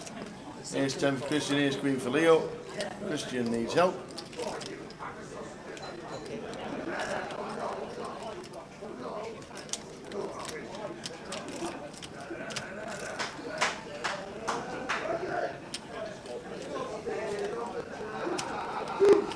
Conte's 1 to 50 to leave Jay, and Julian Nagelsmann 8 to 11 to come in. I don't mind that. I don't mind that. Who? Nagelsmann. Makes no difference who's in charge. Still have their hands tied behind the back and up top won't let them do it. Kane's good at Man United in summer. So they get rid of the best striker. And you'll not win a trophy again next year. Double of quits next year? 10 of diamond. Double of quits? Double you want? Well, what did we have this year? Well, we had a score in London that Tottenham aren't winning over this year. What, London? Leg one. Well, leg one last year. No, leg one this year. Last year. End of last year. When did we have the bet? Well, let's just see this. Let's see if this is a king or a King. 10 first. Chop And then it we'll up. come back to that. No. It's a 7. So we're going to lose Christian Popsicle. What, in leg one, when we were out of the League Cup, No, well, it must be last year. Must be. maybe it might have been Goliath. Yeah, it could have It been. might have been Goliath. Could have been Goliath. Okay, you haven't forgot about that £20 bet, have you? Biggest bet I've ever had. It was the biggest bet I've ever had. I forgot. And it was the best bet I've ever had. All right, we'll have double the quits next Who was year. Julian Nagelsmann? All good now. The old Leipzig coach now at Bayern Munich. Oh, right, okay. Bayern Munich coach. Why would he leave Bayern Munich? I think Poch is going there, or Poch is. Bayern Munich not won everything forever. And favourites to win Champions League again. They're not, are they? Who did? 0 Nagelsmann. He got sacked. The top of the league, surely. Oh my. Oh yeah, Tuchel, not Poch. I was right. Tuchel, Thomas Tuchel. They all failed at Chelsea. He didn't really fail at Chelsea. He had one of the best win percent rates of any Chelsea coach in the past. But you know what the board's like at Chelsea? Worse than Tottenham. Yeah. 3 games in, right, you're out.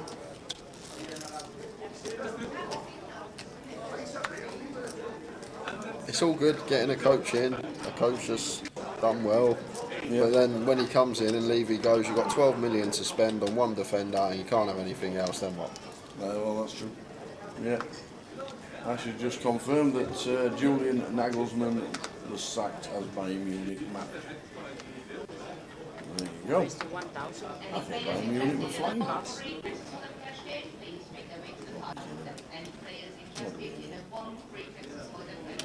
Re-race. 3,100. Pass. See, you spend 2 days in a broom cupboard. Exactly, I didn't know. It only And happened you an lose, hour ago. You lose all thoughts. We've been in process. here over an hour and not left, so yeah. There you go.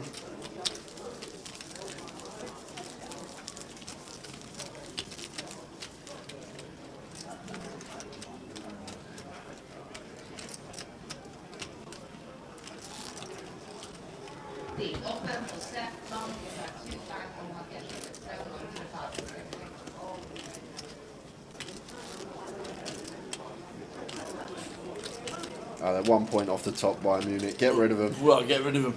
Quarter final of Champions League. 1 point off the top of the table. Gone. Did you see the draw of the Champions League? 100% fixed was that. 100%. Using hot balls against cold balls.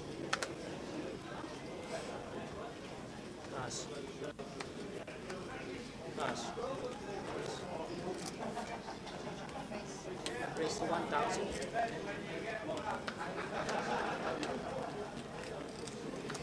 So Bixie with 81,000 raises to 1,000 on the button.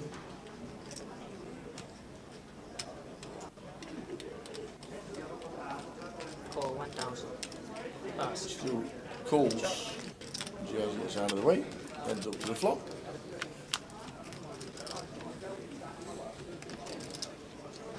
Let's go.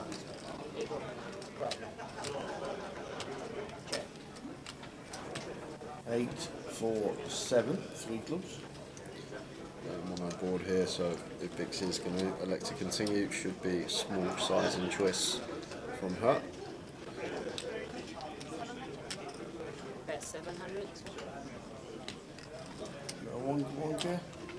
700. Yeah, spot on call. I love it from Bixie. Really nice size and choice here on this particular board, regardless of holding.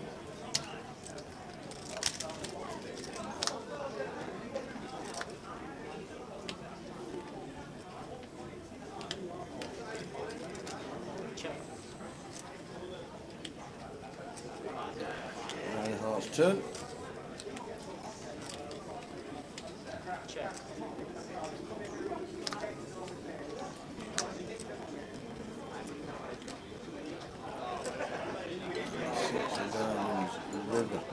I expect Stu to lead this one a fair amount of the time, Tower, once he calls flop in the 8-7-4. 4,000.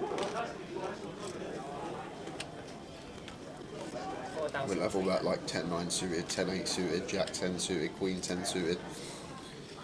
Even the Queen-10 off versus the button open potentially with a club in it. Obviously Queen-10 suited unless clubs open, we'll be calling the flop. But we'll have some flop flushes with some ace-X of clubs. Could even go for First jump. value with fives on the end. I was just looking at Bayern Munich. Yeah. Therefore, Yeah. they've lost 2 games in their last 27 in all competitions. And he got sacked. They've lost 2 games in 27 games in the last... What? Wow. They lost to Leverkusen, the last match they played. They're not top. No, Dortmund are top. Wowzers. But to be fair, they have lost 2 games in their last 6, but before that, they went 21 games unbeaten. Because they've obviously lost 2 games in 6, the old board's like, not having that. Raise to 1,000. I was just looking at the form, I thought, God, they must be. And I was looking, I saw the 2 losses in the 6, and I was going back, I was like, this don't look bad. Oh dear. Nice. Yeah, nice.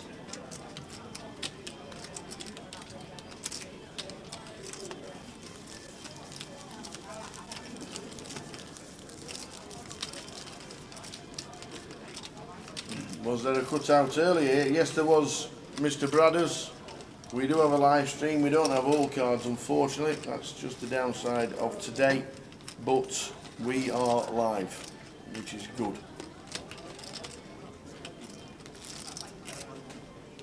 But yeah, we did have a cutout. But we're back. And lads will be working on the table when we finish tonight, around about 11:30, 11:45.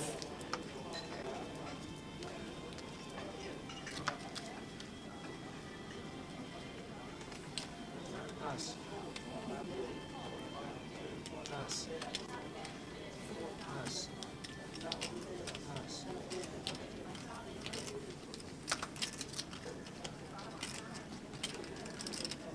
Raise to 1,000. Ipswich have the best record of all teams in Europe in recent games. When was the last time Ipswich Town were in Europe?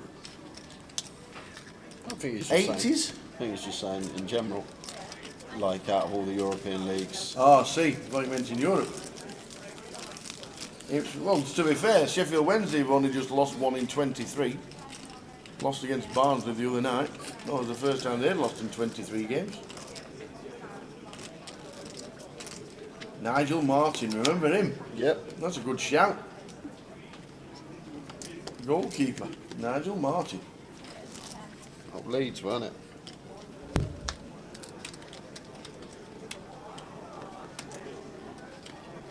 Before old Robbo came in. Right.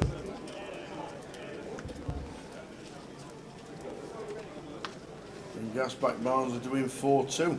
It's been a decent price, 66 is probably.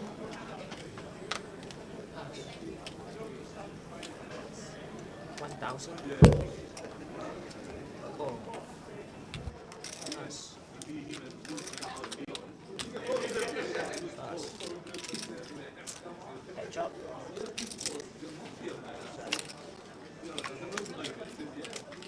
$22-1 for 4-2. You've been done. You had been done. 100%. That's an horrendous price, unless it was 3-2 when you backed it in 88th minute. Jack. There is no way that should ever have been 22-1. Barnsley weren't even favourites. Brad was on BBC again last night. The link's on his Facebook page for his fans. Whose fans? Brad, Chef Brad. Oh yeah, yeah. There'll be at least one person link it. His mum.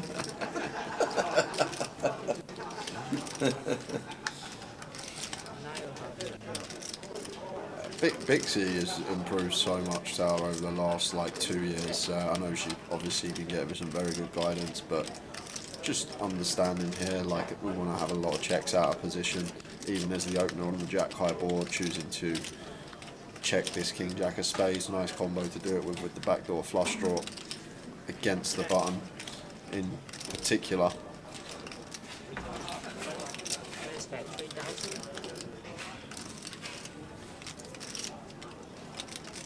Cool. Jack 8 flicked in. Yeah, and King Jack for Bixie taking down the chips. nicely done from Bixie. King Jack. When you first start playing this game, you flop top pair, just the instinct is to bet. You see you got top pair, and you just always bet it when you first start playing the game, but once you start getting more experience on the felt, you understand that you want some checks with top pairs as well, and you need to figure out what ones are good to do it with, at what frequency, where we are sat in terms of position at the table, all these things mattering, and I think we're going to see some deep runs from Bixie this year. She'll be in the hunt for the title, the first GUKPT female winner.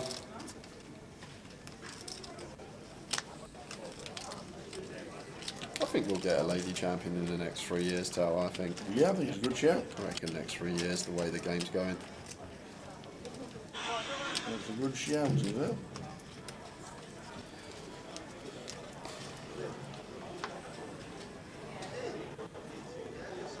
It was 2-1 when he put the 4-2 bet on. Ah, I see.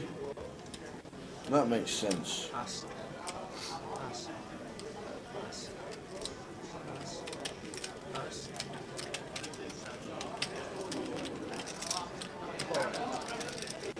Head drop.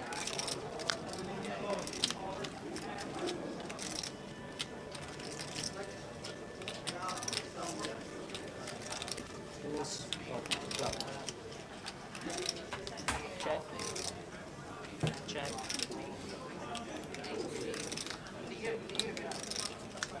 So 30 minutes to go, guys, until the next break.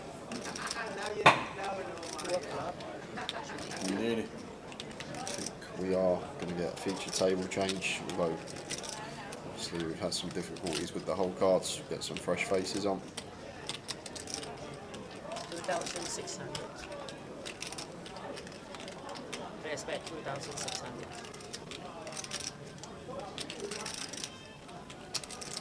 Cool.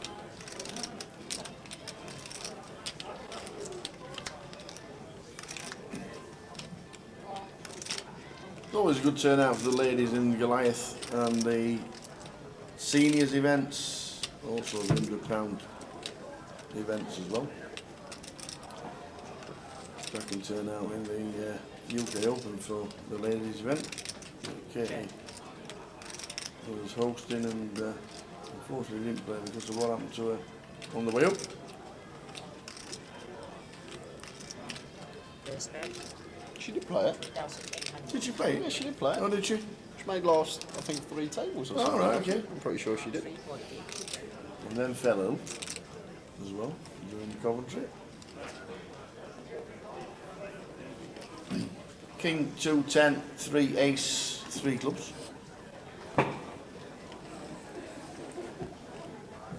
Next to 3.8 after Leo initially checked.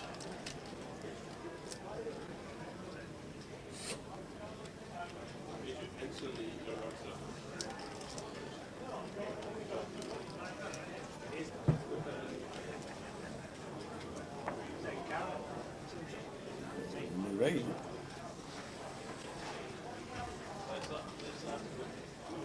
Yeah, raised to 19.8.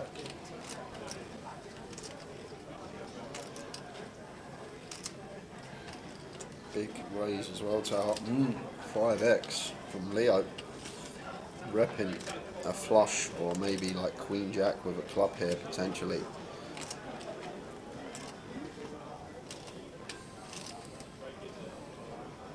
Even 4-5 actually.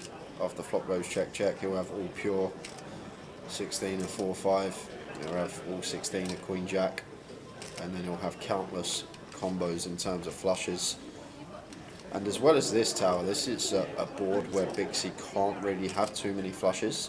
King Queen of clubs, King Jack of clubs, Queen Jack of clubs, and then like 8-9 of clubs, 7-8 of clubs. That's it. That she's going to open from under the gun. So she's probably got 5-6 combos of these hands. And if you think about it, King X of clubs, like King Queen and King Jack of clubs, they're probably going to bet flop. So like, Leo could definitely have a bluff in this spot.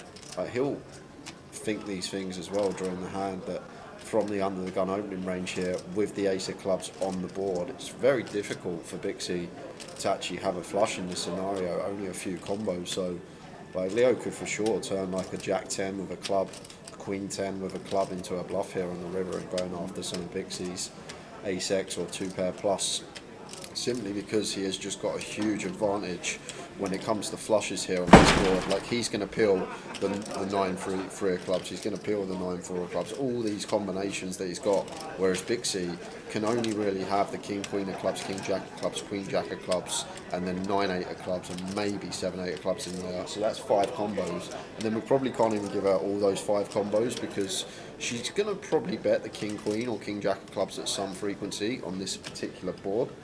So it becomes a really tough spot for Bixie because she'll probably be aware that Leo's aware of all this stuff, that once she's open from under the gun, it's just so difficult for her to have a flush with the ace of clubs rolling off on the river. And we don't know what Leo's got, but just a bit of food for thought for you guys when you are the under the gun opener against the big blind, and there is a flush on the board, but the flush contains the ace of that suit. The flush combos for the under the gun opener are reduced drastically once the ace is on the board, because they're going to open on the ace X suited, but once that ace of that suit rolls off, there's only actually probably less than 10 combos, depending on the other cards on the board, that they can actually have as flushes there, whereas us from the big blind have all the combos because we're going to defend any suited 2 cards versus just north of a min click.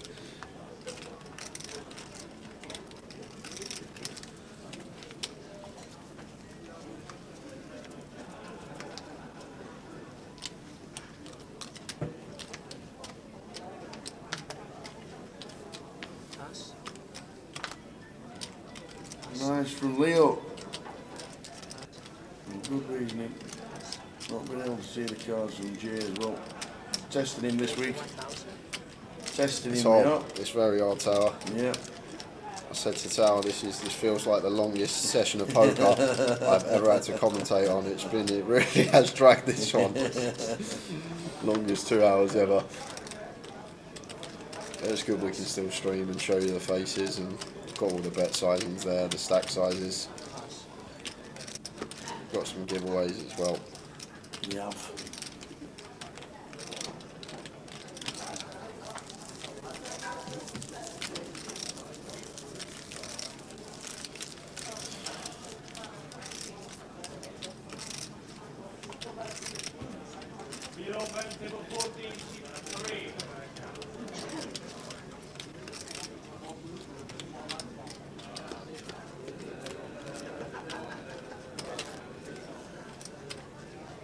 Yeah, I agree, Ash. I think Romero just needs to tone it down a bit. I think he could be a quality defender. He's just a bit rash.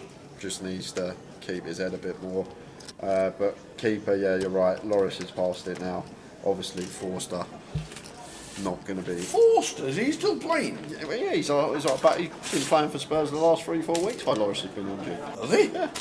Yeah. Obviously, Forster not good enough for the level we want to get to. But yeah, I agree. Goalkeeper, centre half, a decent centre half, because Romero's still young for a pairing with him. 2 minutes. I'd probably say left back as well, to be honest. Yeah, obviously Davis is a bit past his time. He's getting on a bit now. But left back. I like Ben Davis. Like Ben Davis. Only because he's normally about 7 to 1 to have a shot on target in first half. He's normally massive. He can be 10s in some games. Yes. Yeah, talking about Tottenham will really make it drag. You're right. Markham's rule, we're doing a Tower Thinks after the next stand. Are we? Yes. You're not even giving me a chance to get a question. Yeah, well, we'll just think of something. You've got loads logged up there. Loads you have. There's all sorts logged in your noggin.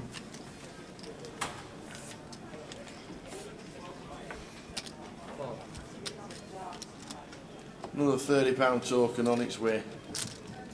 Yeah, I agree. Ash, Emerson Royal's really second half of the season coming to himself. That's why, if you asked me 6 months ago, I would have probably said a right back as well. But he seems to be settled in now. I was still backing him for first goal scorer.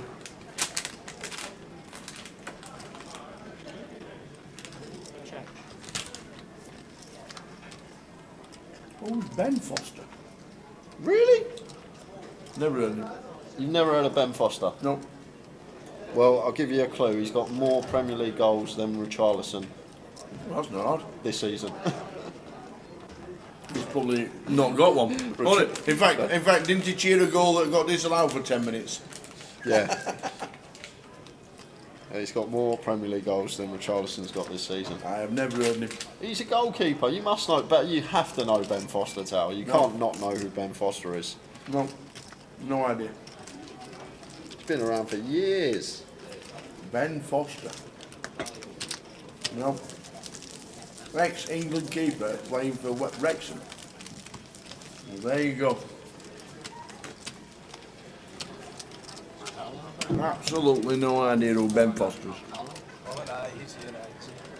He's chat with her yesterday. Racing Club Warwick, Man United and Watford. Man United? Good start. Seriously.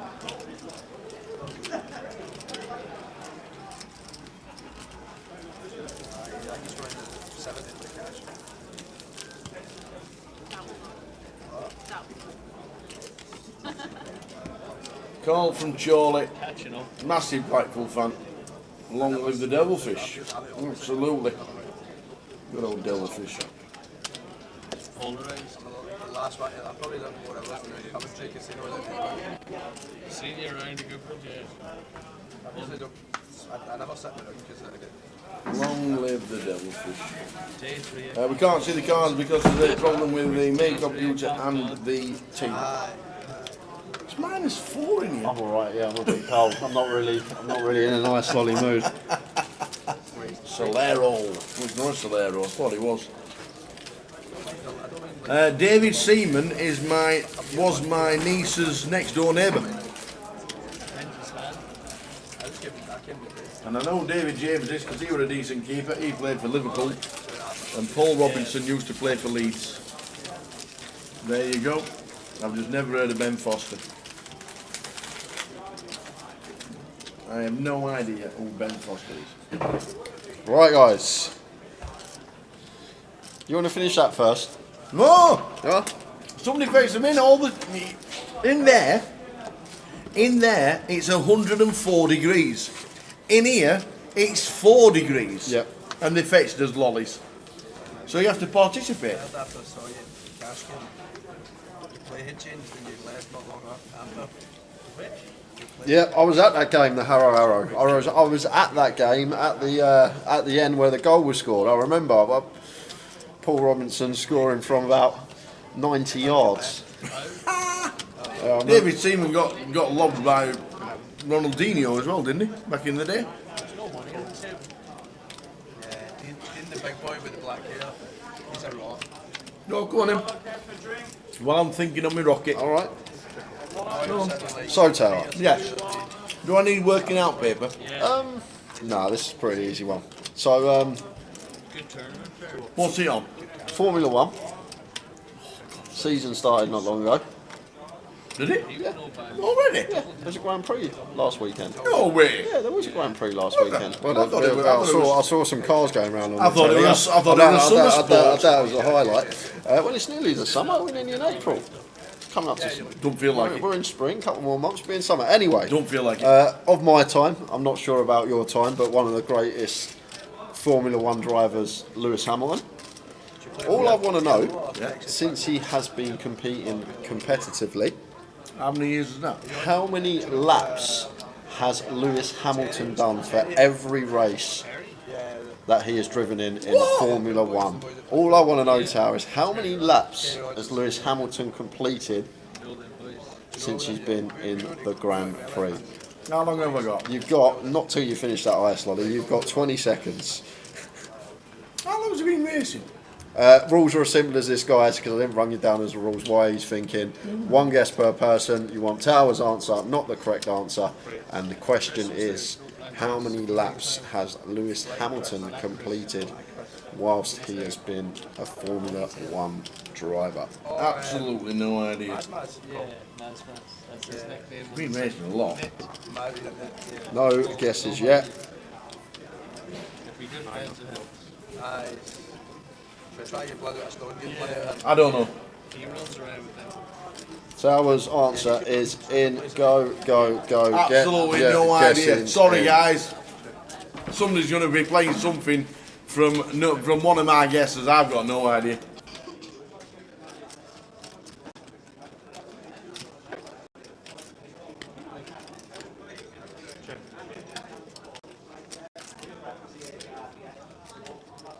Just guess the number. Guess the random number.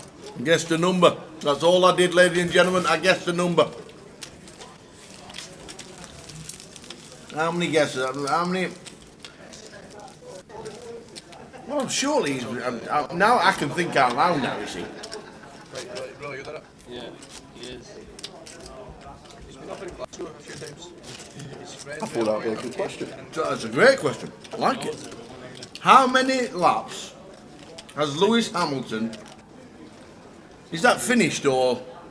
I suppose it is finished. Yeah, Isn't just it? complete that. Just completed laps. Blackpool down. And it was a random guess. Players will have a lot in the app. Complete random. I must have lost about 50k. That's Very good. Very good friend. To give you an idea, Yeah. on average, there's around 60 laps in a race. Not good Was it? technical on hands. Oh, I thought there was 80. Some on average. There will be some. Was there? Is that all? 6. I thought there was 80. Mostly 6. Okay. Keep the guesses coming, ladies and gentlemen. Keep the guesses coming. Counted some like 20 hands up there against him. He won 18, and I looked at everyone and it was Keeping the guesses coming. like no more than 100 flips.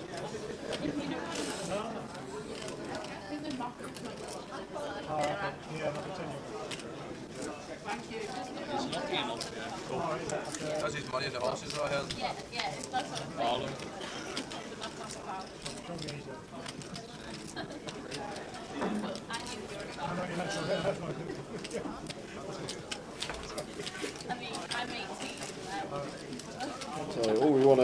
is how many laps does Tower think Lewis Hamilton has completed whilst being a Formula 1 driver?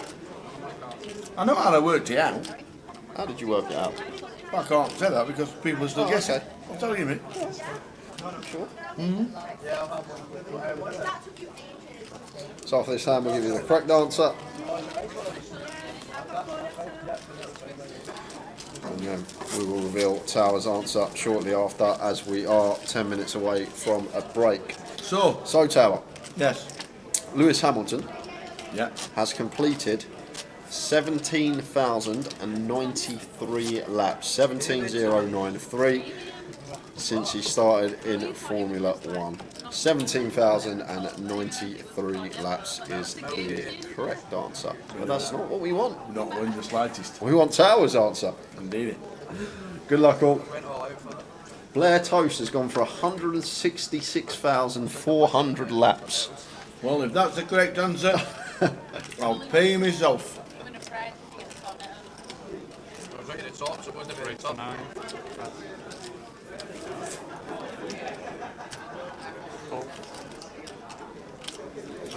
Yes, 1, 2, 3, 4, 5. I nearly put that.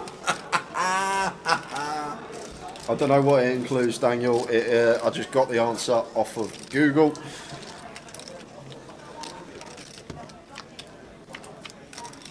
What is it? About 12 races a season in Grand Prix? I'm not really too sure. 12? Would I'll you tell say? you in a minute my Oh, thinking, and then you can tell me the right answer. And you can tell me how many races there actually is. There's a lot of difference in the answers, let me tell you, from everybody on here.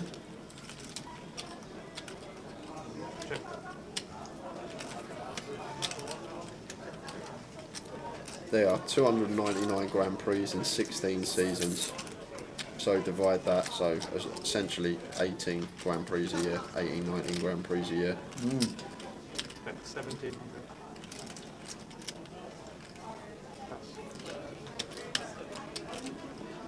There you go. 20 races this year. Back to the action, because Stu's got Kings, and Ace on the flop. I've nearly finished my lolly.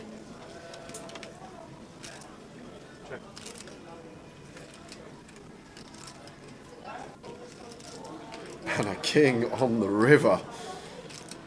King's full for Stu McNally. We all know he's getting paid, but how much is he going to get paid? Ronnie Wilkinson. And going to go for what looks like 6.8, 6.7. So pot size from Stuart.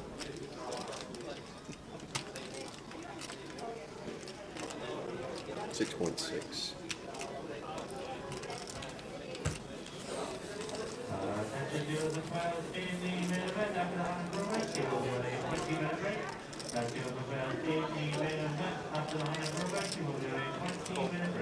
So get your guesses in sharpish because we're going to be really revealing the answer in less than 3 minutes.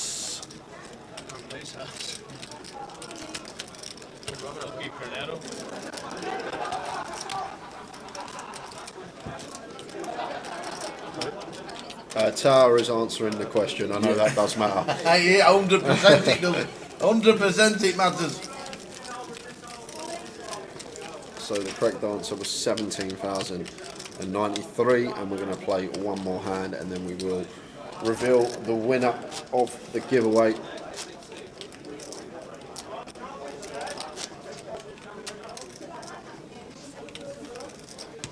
there any cornetas left? No more? Oh yeah, thank you. I've got, in fact, what's the best bit at the top or the bottom? No, I would say the bottom. Bottom? Yeah. Yeah, it's got to be in it. How many laps does Tower think Lewis Hamilton has finished in his career? I just see four to save me the bottom of the cornetto. 3, 4, 5, 6, 7. That's the orgasm, isn't it? Oh, brilliant. You know me so well.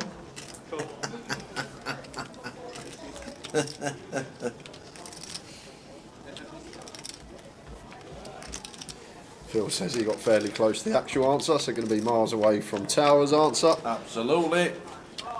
Last 20 seconds. Shall I type in comp closed and then forget to do it? There might be a stewards coming as well. Why? I might have to have a stewards on this one. There's absolutely. I'll tell you my reasoning, then you can have it. Then you can work it out, okay? And I worked it out all in my head. In your head, yeah? Yeah. So guys, comp is going to be closed when this river rolls off. If we get there. Comp's going to be closed very shortly. Get your answers in because I've already typed it in and this time I'm going to press the enter. Yeah, and that is that. Comp is closed. Last guess was Alan on YouTube. There you go. So, you said 17,093 was the answer to how many laps has Lewis Hamilton done in his career. So, I thought it was 80 laps, and I thought it was 10 races a year, which is 800, and I thought he'd been racing for 20 years. Which is nearly 40. So that's 16,000, and then add a few. That's exactly how they came out You with. thought he was there in 2003 in his little Formula 1 car? Yeah, he's been racing about 20 years, hasn't he? I thought he was only around about 2007 I thought he was 40. Well, I thought he'd been racing about 20 He years. might be 40 though. He might be 40. Well, he's been at it for ages, hasn't he? Forever. Been on my tongue Because for years. all I will say, guys, because I can't get any signal here and I can't go on my phone, I had to use my laptop to find a question. And my laptop's just sitting here. And Tal has just got to go like that to see what I'm Googling. And somehow... I've just told you my reasoning. Yeah. 20 years at 800 laps. And had a few. Because I thought he'd been at it 20 years. Because I weren't sure if it was 10, 11 or 12, one a month. Right? So I've come up with 16,865 is my guess. And that is bloody good. It for is me. bloody good. That's why I'm a bit shocked. That's why I'm like, you must have But seen. I worked it out. 20 races at 80 laps is 16,000. And if there's more than 10 races, it might make it 11 or 12. And that's what I've got. I'm just not sure about that. I'm just. I thought that was pretty good there. Pretty good. If he hasn't had a glance at the laptop, the reasoning was good. pretty good, and Yeah. it worked out. 20 years at 800 laps at 16,000 and had a few. There you go. Anyway. So go on then. 2 people guessed 17,000, which means they were 135 off. They were Richard Savage and Povatron. There you go. Are we doing heads and tails? PK's not here. We'll just give them both a £30 one, yeah? Go on then. We'll give them both a £30 Go on, one. it's not our money. Well done to Povatron and Richard Savage. All I need from you is your alias, please. Just drop me your Grosvenor alias in the chat box, and then we will get that sent to your account on Monday. Yes. Thank you very much. Well done, you two, for winning some £30 tokens. And you never know, you might be able to turn it into something good. 100 into 5,000, anything like that. I thought that was good. I feel pretty proud about that. I didn't realise you'd not been. How long has he been racing for? I think like 2007 maybe was Lewis Hamilton's first race. So. Really? 2007.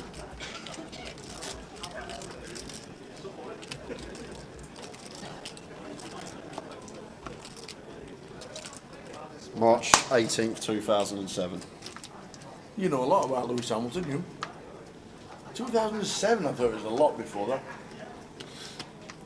So 16 years. That's 1,000 laps a year.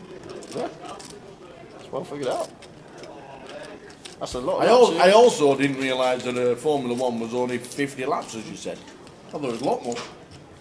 Well, average 60. Average 60. That's, and then obviously 18, 19 races a year. 20 this year apparently. Is there?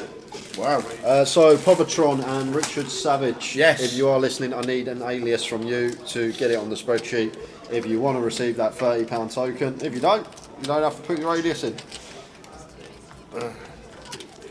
Did Lewis Hamilton never race against Schumacher then? No. Never? No. Really? Has Schumacher been out of the game that long? I think so, yeah. I can't recall. Wow. There'll be probably some Formula 1 fans in the chat that have more of an idea, but I don't think they did.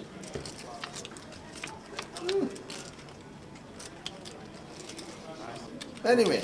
I remember there used to be a little Easter egg on, I don't know if you all know this, but people around my age might, but there used to be a game called Roller Coaster Tycoon on the PC. And you used to build your own theme park. You used to build your own. you used to build your own theme parks basically. And there was a little hack that you could name, like you could click on one of the people walking through the theme park and change their name. And if you clicked on one of the people that were in the queue for the go-karts and changed their name to Schumacher, they'd fly around the go-kart track. It was like a little Easter egg. Yeah, it was like a little Easter egg on Roller Coaster Tycoon. If you put Schumacher in one of the guest names, when they went on the go-karts, they'd just zip round it like anything. Serious game, Roller Coaster Tycoon was. Trust me, serious game. Wow. Brilliant. Oh my days. Roller Coaster Tycoon. What was that?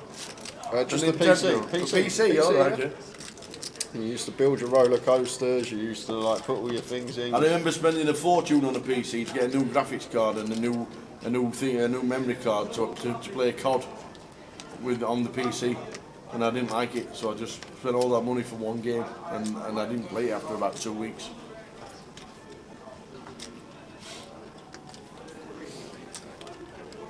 Does anybody remember Solid Snake? No, I never played Theme Park World. It was 23 this year, and Lewis and Michael did race in 2010 and 2012. There we go. There you go. There's Josh Byers.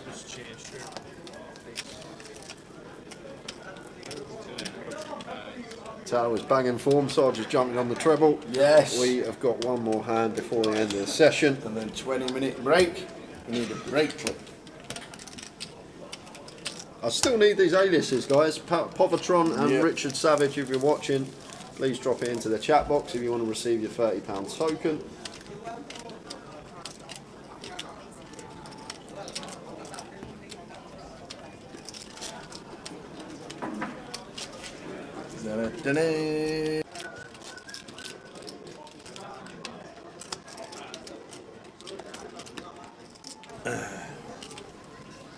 Yep, Stephen, we've got no hole cards today, unfortunately. Going to be getting it sorted, hopefully, for day 2 tomorrow.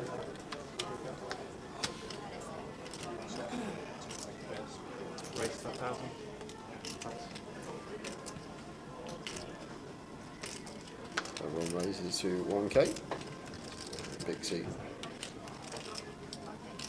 in the hijack. Just going to make the call.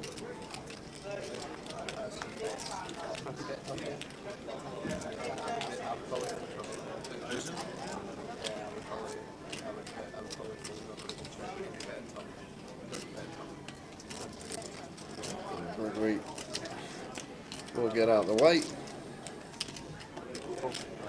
Andreas going to defend in the big blind, so last hand of the session going to be three-way action to the flop.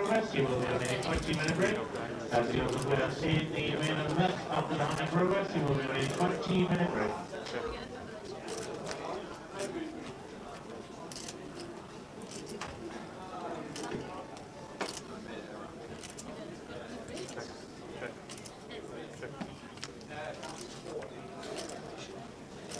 Checked to the river, which is the fibre diamonds.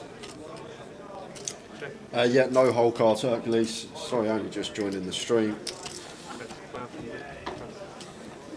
Bet from Ron, and this obviously going to be getting through. So guys, that is us. We are going to be back in 20 minutes time. We will see you at 10 to 8. See you then.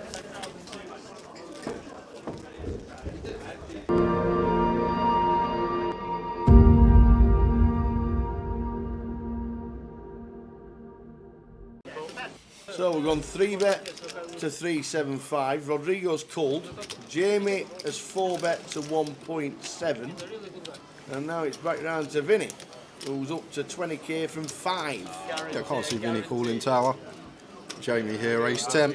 Definitely one we can mix into the 4-bet bluff range. Ace 10 off can be in there, especially versus Ben as well, who's more than capable of finding 3-bet bluffs. Is this ace 10? Not a bad candidate to choose. Obviously, we're not going to 4-bet 100% of the time, only going to be at a small frequency, but it will find its way in that. Now on Ben, tower, and This is a dicey spot, this deep. Just because of how deep we are, I think we're just supposed to play flat here on the button with position. Don't think we're going to be 5-betting here, because Jamie's still obviously got the aces and kings. I bet with them, I still have. If it doesn't, you don't see it or anything. Although we block them, only 3 combos of aces, 3 combos of kings from our perspective. Can we 5-bet? We can tower, but I just think this deep against a 4-bet here from Jamie that we're supposed to just flat. He does just flat. You drink it? Now Rodrigo getting a really attractive price with the king queen suited. But we're only in for 390 tower, so probably happy to fold the king queen. I think he'll be aware that so likely to be in a dominated spot here. But look at this, 3.9k in the middle already.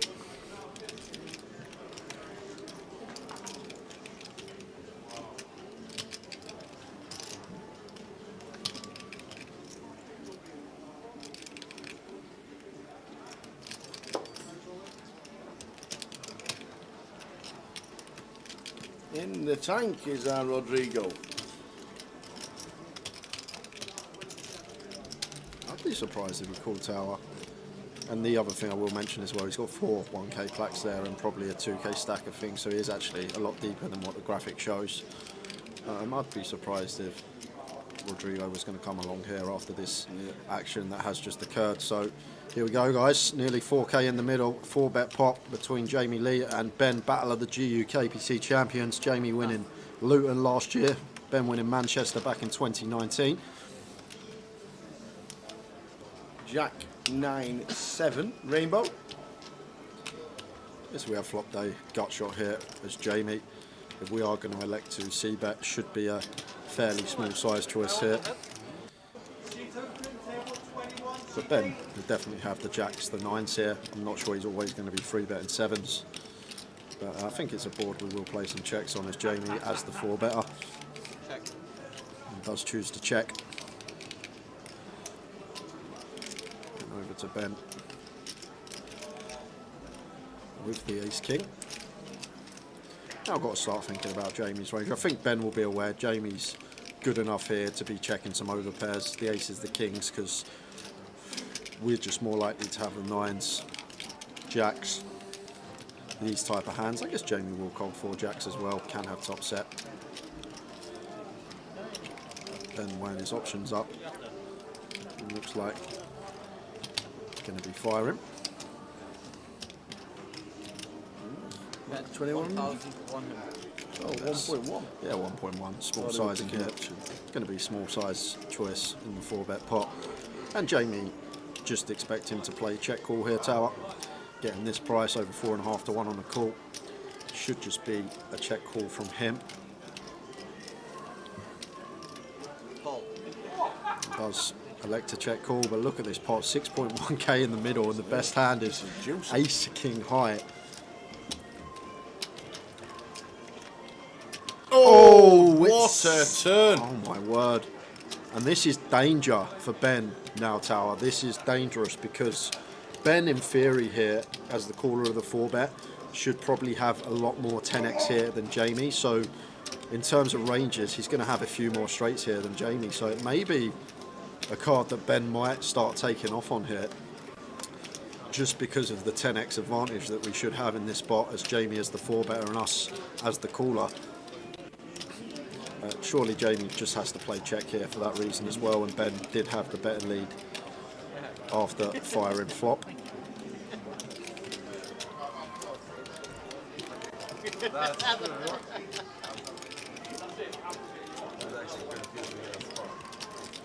I'd be surprised if he did lead, tower. He's had a little glance at his chips, so he is going to lead.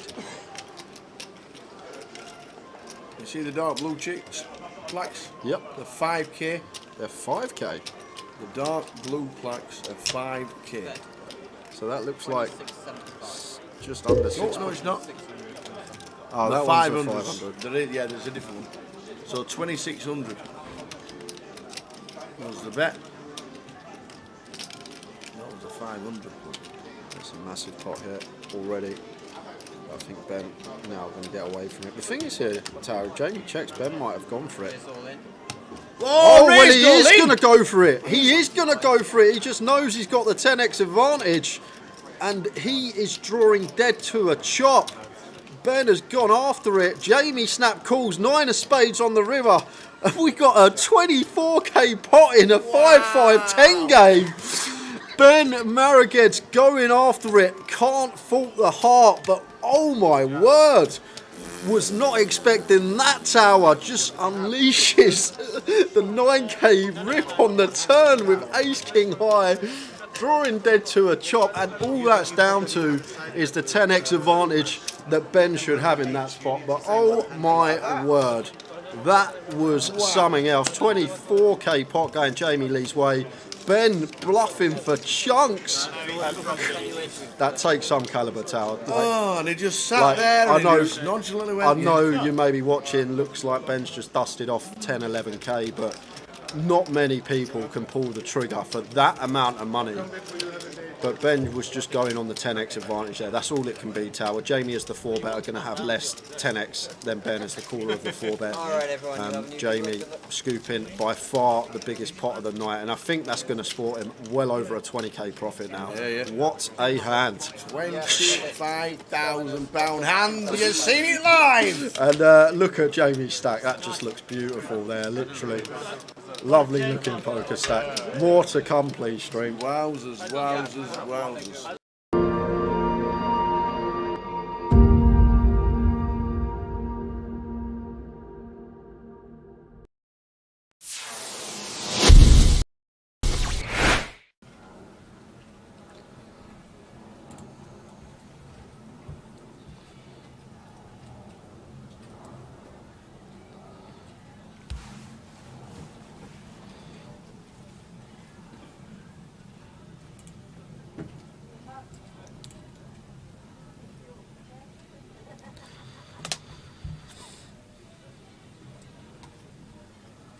So Carl, Queen 10, 9, 7, pocket 8s with one suit.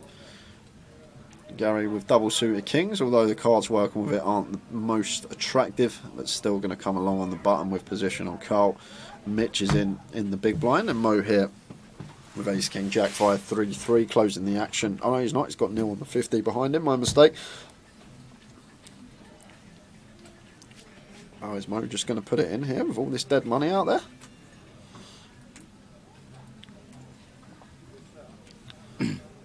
He's just going to flat, and Neil is going to pot it because Neil has got triple suited aces here. Queen 9, 6 deuce. Makes it 1.2. And Carl's going to give him a spin here. Absolutely, that's a great board. 7, 8, 8, 9, 10, queen. And Gary good enough to fold kings now, Tower. This just becomes an easy fold with pocket kings here for Gary, I think. Double suited? Yeah, they're double suited, but the thing is, like against ace X of spades, ace X of diamonds out there, obviously bad reverse implied odds. The deuces, the times that we flop a set of deuces, we're not really going to be in love with our hand, whatever the board. So basically call in to hope for a king here as Gary, and I think he'll come to the correct decision to let this one go. As well as that, obviously 4 spades in our hand, less likely to make a flush, but maybe the nil factor is what's doing it here for Gary. Maybe thinking nil, not necessarily going to have aces in this spot. However, usually in a Mitch scenario, has put a lot in for 3.4. More snap called. Neil's never folding. Not ever. What is going on here? Mitch can't have anything. Kings he can't have. Aces he can't have. Queen Jack 10, 9, 8, 7 rundowns unlikely because Carl's blocking that. What on earth has Mitch got, Tower? Spread your cards, Mitch. Because Neil's never folding, and now Carl is thinking, what's happening here? I've got a call. He calls. Gary, is he a family all-in? Oh, he's asking for a count. This is one 3-3. Yeah, this is one of the other problems with obviously flatting the kings. We're not closing the action behind, and now we've probably got a call getting this price on the call. Absolutely. 5 all-ins. 6 to 1. We're talking a 15k pot going on. It's going to be a biggie, Tower. I'll tell you that. And Carl and Gary still going to have betting on the side. Good luck, Sean, sorting this one out. Pray for the dealer, Tower. That's what I'm going to say when this all goes in.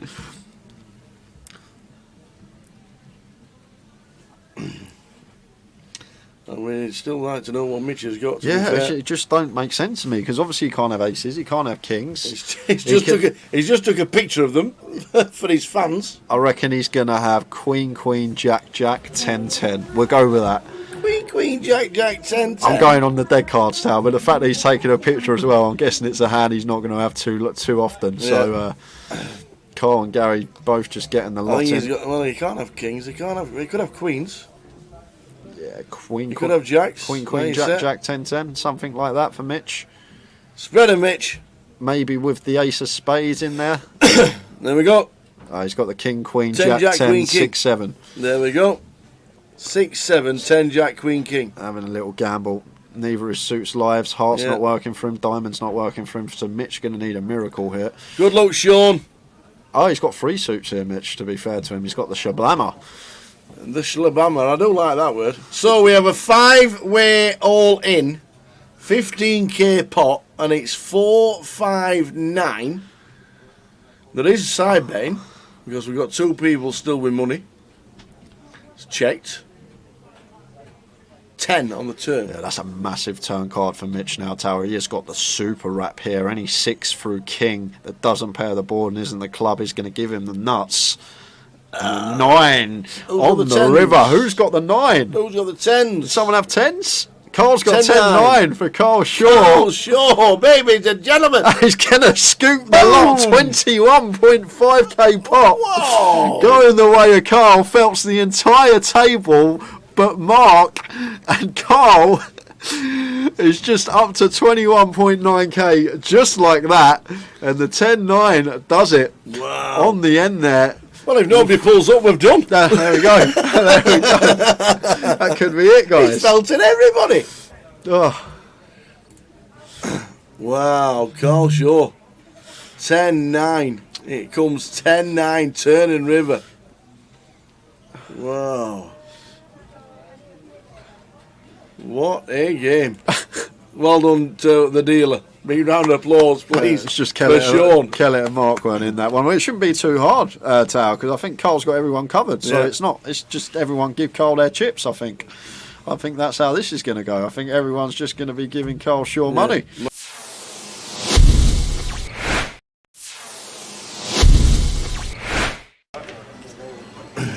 The old nut low for Debs.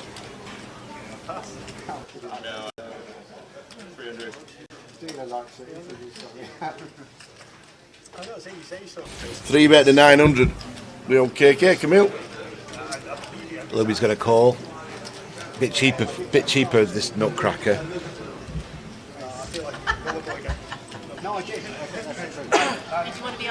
Deborah comes in now. So King's way in front, but it doesn't change much, does it, before they go way behind? The nut low. Deborah's a bit optimistic. Whoa. She's a 3. 3-8-6 is the flop. An 8-6 has flopped top 2 tower. 8-6 has got 2 pair kings. Knowing how KK's been playing, he'll not be folding this in a hurry to any action. I'll be coming for about 2,000 here. And usually I think I'd be wanting to peel here, but against someone I don't think could fold an overpair, I'll probably want to fast play it tower and just make it 4k, 5k, and then just get the rest of it on the turn. Yeah. So I think I'd probably raise in this spot. If I was playing online against someone I thought was high level ability, I'd just call.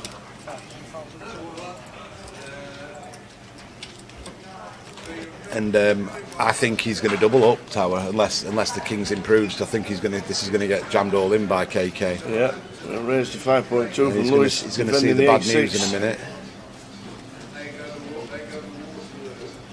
I thought there'd be a bit of a clash, didn't I? I could see it, how it was going on. They're in. Oh no, just call. Has he raised again?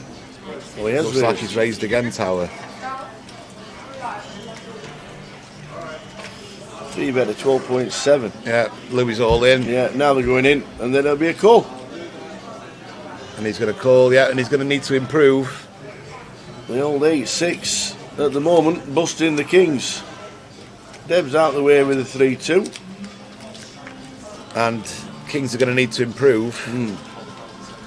He's not going to be dead till the river, whatever happens. He's still going to have a couple of outs. Oh! And he's dead as a doornail with the 8-6 tower. Wow. It's just brutal, isn't it? The 3 as well. Deb's would have made trips. That's just brutal. I mean, what can you do? Wow. You flop top 2, get it in, and the King just turns it like it's easy. And it's brutal for Louis. He's going to be out, I think, is he? Or is KK got the KK. Is it gone? Yep, stands up. Got the lot. Short-lived from Louis. Louis. She played in. Oh yeah, she made a mistake when she was 10. But yeah. Oh, was that Warsaw? Yeah, Walsall, she said, yeah. She's probably pissed off. She did alright though, she was playing well. Yeah, but you know when you make a mistake and you know you made a mistake, like it gets to you more. Yeah. And I feel like finishing 10th is even worse than finishing like 7th. Because like Well, yeah, obviously. just in general, like I'd rather finish like 15th Yeah, than 10th.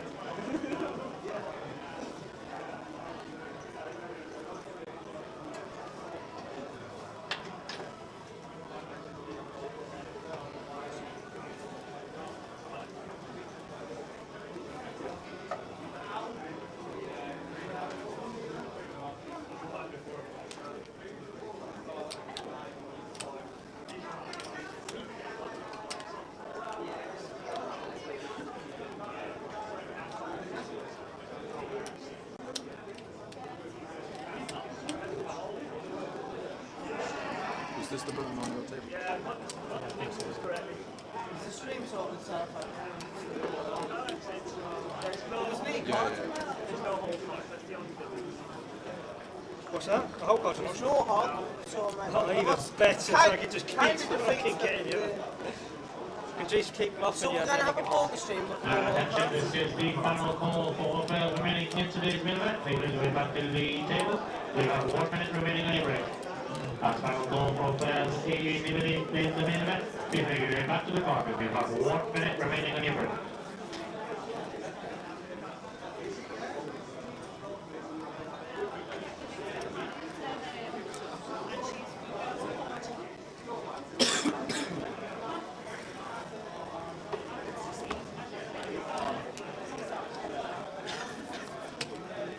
Welcome back, everybody. There's a few chip counts right there. Rennie Shed, chip leader. Ali Magoo. Chris Williams up there as well after shipping the eye roller. Ali Magoo. So I was speaking to somebody over the weekend. You know that Ali fella that's on the feature all the time? You know what I mean? That Ali, what's his name? Magoo. Ali Magoo. Love it. Ali Magoo. Oh, we got a nice table. Colin's up there. He was one of the first out, wasn't he, today? Colin Paddington. Najee Nadeem, Big C. Fraser Bellamy coming back out of retirement. Keith Littlewood on 70,000. Little Mikey. Or is that Big Mikey? That's Little Mike. Cal, also 60,000 as well. So we are halfway through the end of level 6. We've got 10 levels in total. It's freezing in here, Tal. I've just been outside taking my coat off and coming here, and it's Baltic. Honestly, I'm shivering here. It is fresh. It is fresh. That's why the ice creams are out there and not in here. So feature table for the next 2 hours. Obviously, still no whole cards. No. In one's going to be Hamza Kalek. In 2, Katie Swift. 3, Cal Morial. 4, the Mad Turk. 5 is Fabio. 6, Mickey Wharton. Yes. 8 is Robbie Ball. And in 9 is Minji, also known as Jimmy. Jimmy! Hi, Jimmy!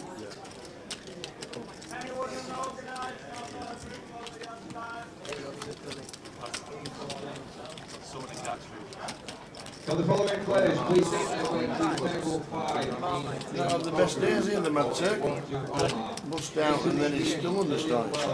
Osman Mustafalu, Sunny Sandler, Queen Andrew 2 flop. Kelly, and Craig Holloway. Thank you. Hamza in C number 1. Yeah, Queen Deuce, cut off versus big. Should be choosing third to quarter. He goes for half though, and Mad Turk does make the call.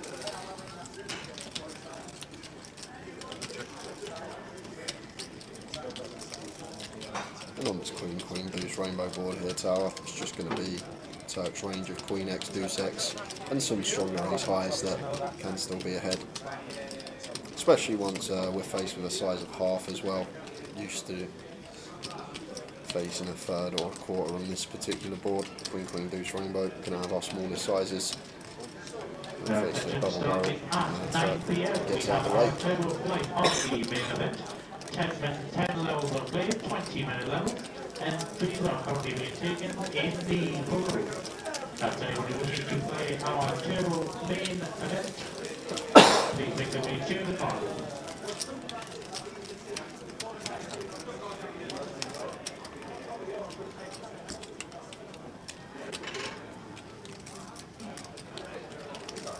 Lines of 500. There's 2 fours. There's a feature table with random selection with a few good throws on it to be selected. Initial opening table of the day is always random, with a random seat draw. They have nothing to do with that. But then after that, they will choose players we know, big stacks, action players and stuff like that. Second in the NPL at the minute, Mr. Robbie Bull is on the feature and leader of the NPL. And speaking of seconds, we got Katie Swift finishing second in the Turbo, Yeah. and Cal finishing second in the Mystery Bounty this week. So, a lot of familiar faces on here. Know Jimmy Minji very well. Plays a lot on the tour. Mad Turk always there. Cal leading the National League. Robbie Bull a regular now. You see him at most stops. Little Nicky Wharton as well. Always usually playing the northern stops.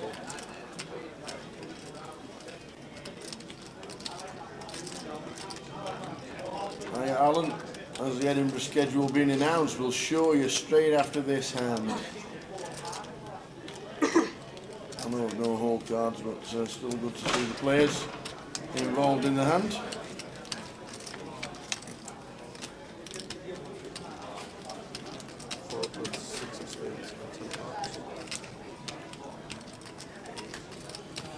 Yep, no hole cards today, Crown. We've had a few technical difficulties. We had 2 options. We either cut the stream for the day or we stream with no hole cards, and we went for the latter.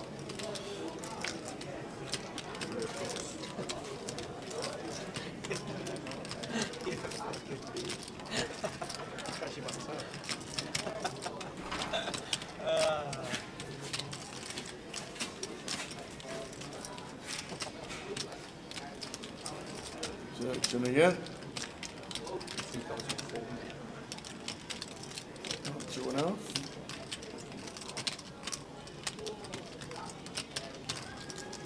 .4. Can't see 3 on the run. We're going to call.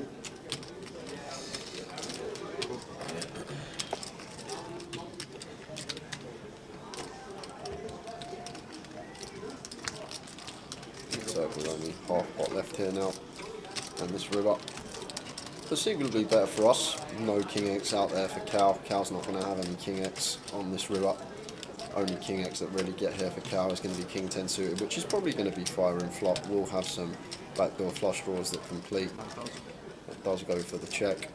And the Cal firing, putting the Mad Circle in.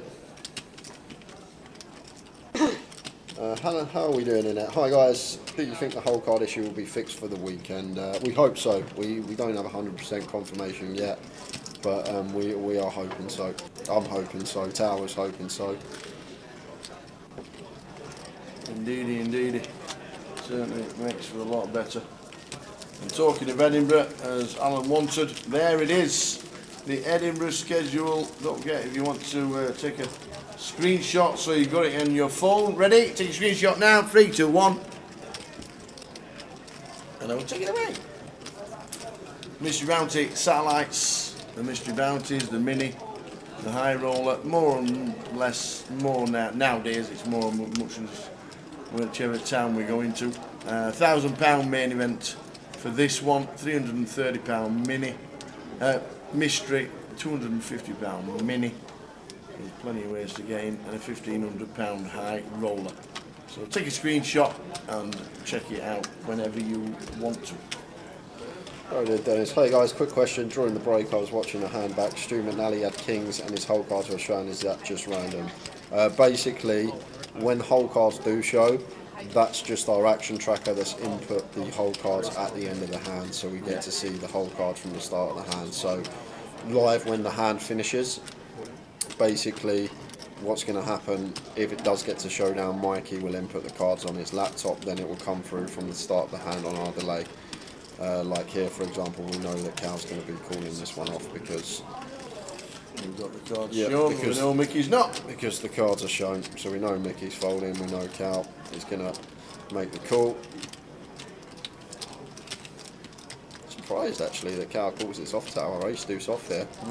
I know it's only a 12 big shove, but like we just never have the Mad Turk in a dominated spot, and it's always the situation I talk about. It's one of the scenarios where we're either drawing to 3 outs and going to have around 30% equity, or the times we are in front against like a king queen, a queen jack, a jack 10 suited, these type of hands, we're only going to have about between 55 and 60%. So they're not the best spots to be in when, if we're right, we've got 55 to 60%, and if we're wrong, we've only got 30%. So that's why I'm surprised to see Cal call this one off, but he has got the chips. I guess it's only for 10% of his stack. He does flop a will drop. Turn.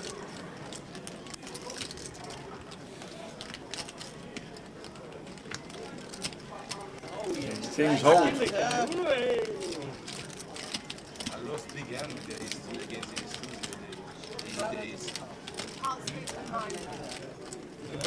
the streaming schedule for Edinburgh will be Wednesday for cash, Thursday for the high roller day 2, Friday, Saturday and Sunday for the main event. No. You didn't look worried, mate. You're right. I did look worried a bit. We might have a certain Andy Wilson coming in to do some comms for this session. Might pop in for an hour or so. Good old Andy. He messaged me, he goes, "You're right, Jam, alright, pop in today." I'm in the room, I'm bored. I go, "You're more than welcome, but we haven't got any whole cards, so it's a bit of a grind." And he's like, "That's fine, I'll come anyway. I'm not fussed." I would have doubled up. I get to talk poker. And it'd be good to have Andy in here actually without whole cards here, because he would be immaculate when it comes to, in terms of boards that come down to range, what size we're going to be choosing with most of our range. And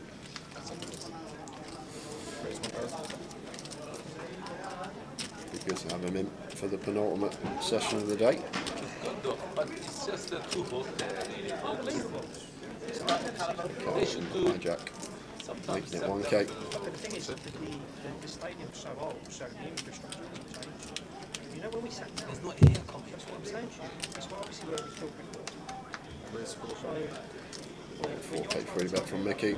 Good to see. Nice sizing choice at this stage. 4x out of position. That does get the job done. See that one there, Can it? No, fucking all cards? I don't know why. Honestly, there's no all cards. So welcome to Blackpool, GUKPT. Numbers increasing during the day, and at this moment in time 172 playing today.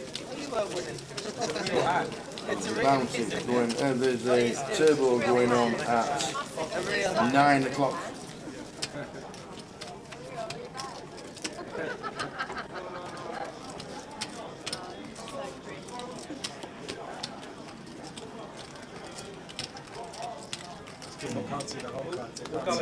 Madame Davenport, Sue Hang, Martin Kavanagh, Sinead Priestley, John McCann, what's he now? Dan Jackson, Lee Miller, Cully Sidhu, Ben Teague, Peter Mock. My son went there about 3 weeks ago. He said, look, I just don't. Although we paid more for the seats, is where we positioned.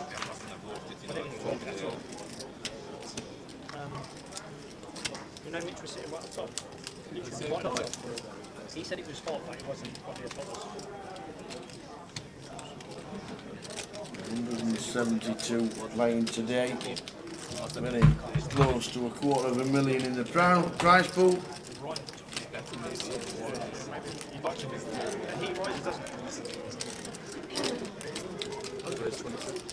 Completing. Jimmy makes it 2.2. Big size this from Minji. 2.2 with position, going 4.5x. Could definitely opt for a smaller size. Robbie on the turn and comes along, regardless of sizing. Because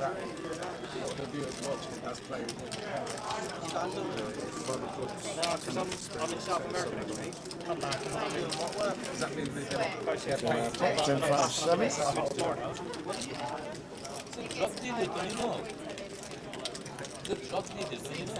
Is that a normal deck tower? It is. Ah, I just thought that, yeah. It is. Obviously, the table and the computer are not reading the whole cards. Save the RFID card at £200 a deck. Yep. Buying for this is $12.50, $1,100 plus the juice. And I come back the day after, I'm back in Vegas. Back in Vegas.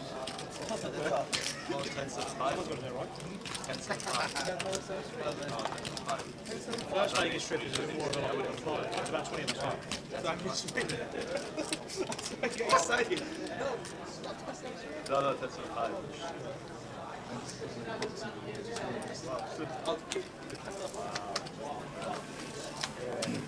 Oh, it's on. No one checked that. As opposed to just raise very back end. That's why I got too bad.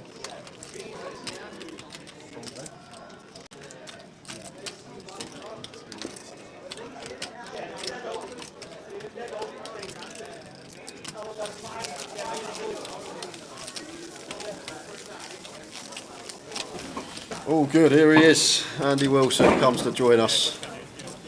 Yep, here I am. Here he is. Bagged up yesterday, I believe. Yeah, in for free yesterday, so. Oh, in for 3 bullets. I was happy to fade playing today, to be honest. You got your money's worth though. 3 bullets more than 60k. Yeah, but we'll have to figure out the 2k. Oh, okay. I was in for 5 in Oh, 2k. you was in for 5 bullets. So we in the need a result in this. Any kind of salvage. To be fair, you're due a deep run in the main event. I mean, like last August Coventry, but it Oh, has been yeah, a while. It has been a Coventry, while. I suppose. Especially when you fire quite a lot. I mean, I could have with quite a lot of money. So what's it been like just watching? Oh, it's been alright. It's a lot difficult. It does help having Tower here. We can talk about whatever he wants to talk about at any given time. So, but you'll be good man to have in the booth. As you can just tell us on the boards what size we should be choosing from what position and what not. So good to have you here as we see Katie defend the Ace Jack of Clubs in the big blind versus cut-off open from Robbie. If you're wondering why the Ace Jack of Clubs are showing, this is the problem that we've got. The hand goes to showdown. And Yeah, exactly that. So we have spoilers, if you like. When a whole card does show, that person does get to showdown and wins the pot. So we know Katie is going to be taking this one. Goes for a lead on the turn for 800. Yeah, could have free bet and just got it in pre-flop for 30. It's good off range, I'm sure, especially an aggressive player like Robbie. He's going to be betting more often than not on Queen Jack 7. So Katie's just going to seek some value against that check back range. There'll be a lot of pairs below the Jack and a bunch of 7x there too. So some worse Jack X in there as well for sure. That Robbie could plausibly check flop. Yeah, I really like the second bet here from Katie. Just the same reason. The repeat Queen even makes it even harder for her to lose. And yeah, How high?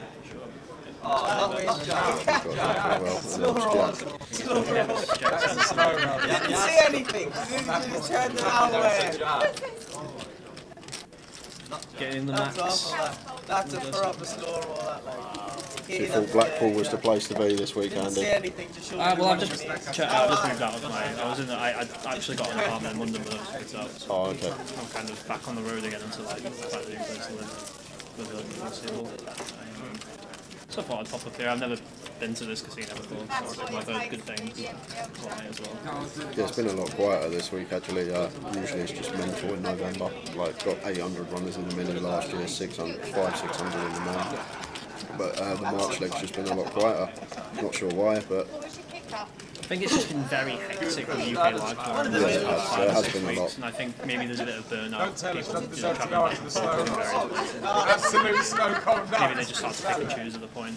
And, maybe they just wait for November, the rerun later in the year, potentially. But that's what Qatar calls it. He calls it the Northern Grand Final in November because it's the last stop before the Grand Final up north. So yeah, that's why it gets a bit busier. Where's your next stop? You going to Ireland in a week and a bit? No, I don't think so. I think just gonna find somewhere to grind online for a while. I think then my plan is Canada for Scoop. But beforehand, I'm probably gonna go back to Florida for the WPT, then Canada for Scoop, and then probably all of Vegas. That's kind of my thinking right now. Try and do something different, really. I've always just grinded in the UK. Maybe let's just try out somewhere else for a month. Do a bit of travelling. So open here from Hamza on the button. He kind of goes for a relatively small free bet here, this deep. Still going to get it done. Yeah, usually you do go for the larger sizings. There are a lot of hands, a lot of suited hands with a lot of playability that are just not really. I mean, they're fairly price inelastic. Obviously, like you can go to like 11 bigs and make even relatively good suited hands kind of annoyed and have to call like suited kings, better suited queens. But like when you make it a small size, it's very easy for queen four suited to seat free if it really wants to. It's got a very attractive price having opened the button. The only hands that you merely make fold are like king 7 offs. You know, at the bottom of those like offsuit king opens. Dead playability hands with not much playability post. Your 10-8 offs and things like that. Yeah. Just because of all that suited component the buttons allowed to open pre-flop is usually why you see the big blind likes to scale up their sizing generally. While those hands are very call happy and there's not really much playback within that button range because of how wide it is. Most of it's continuing is via calling. So. 3K did get the job done.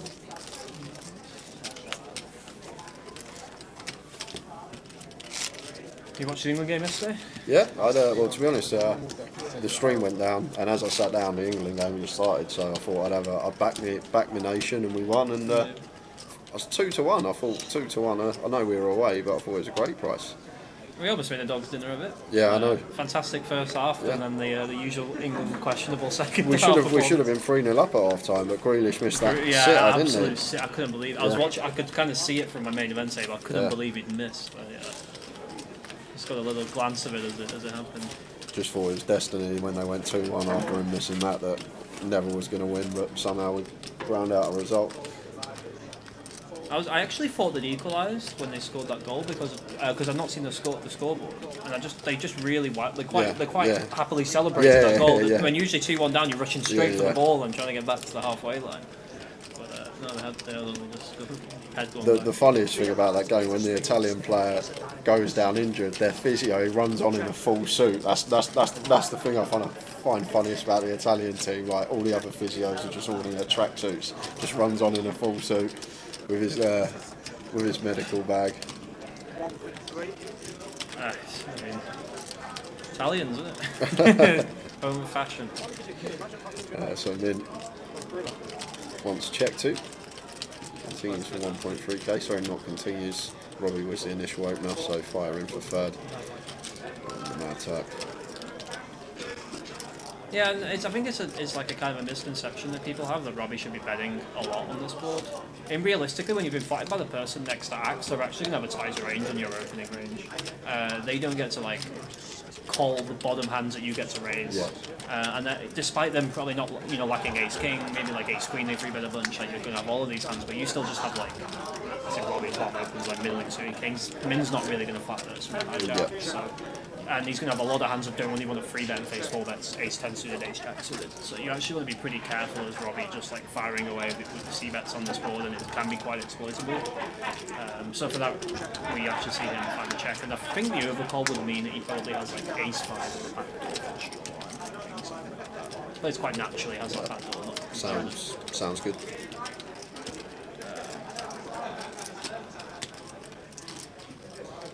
Imagine Robbie's going to block or check for that reason. If he does. What are we thinking about Min's range once he bets flop now, checks back turn after He could turn a bunch of second pair. He can also pop control like ace-10 suited and stuff. He can play bet check lines with those kind of hands. Robbie can still have ace-jack, maybe even ace-queen non-zero. Mad Turk's still relatively uncapped. So Robbie does go for the bet, and we know he gets through, but looks like does have a decision. If it's against the size up, I imagine ace-9, like something like ace-9 suited, ace-10 suited of Min would really not be enjoying its life.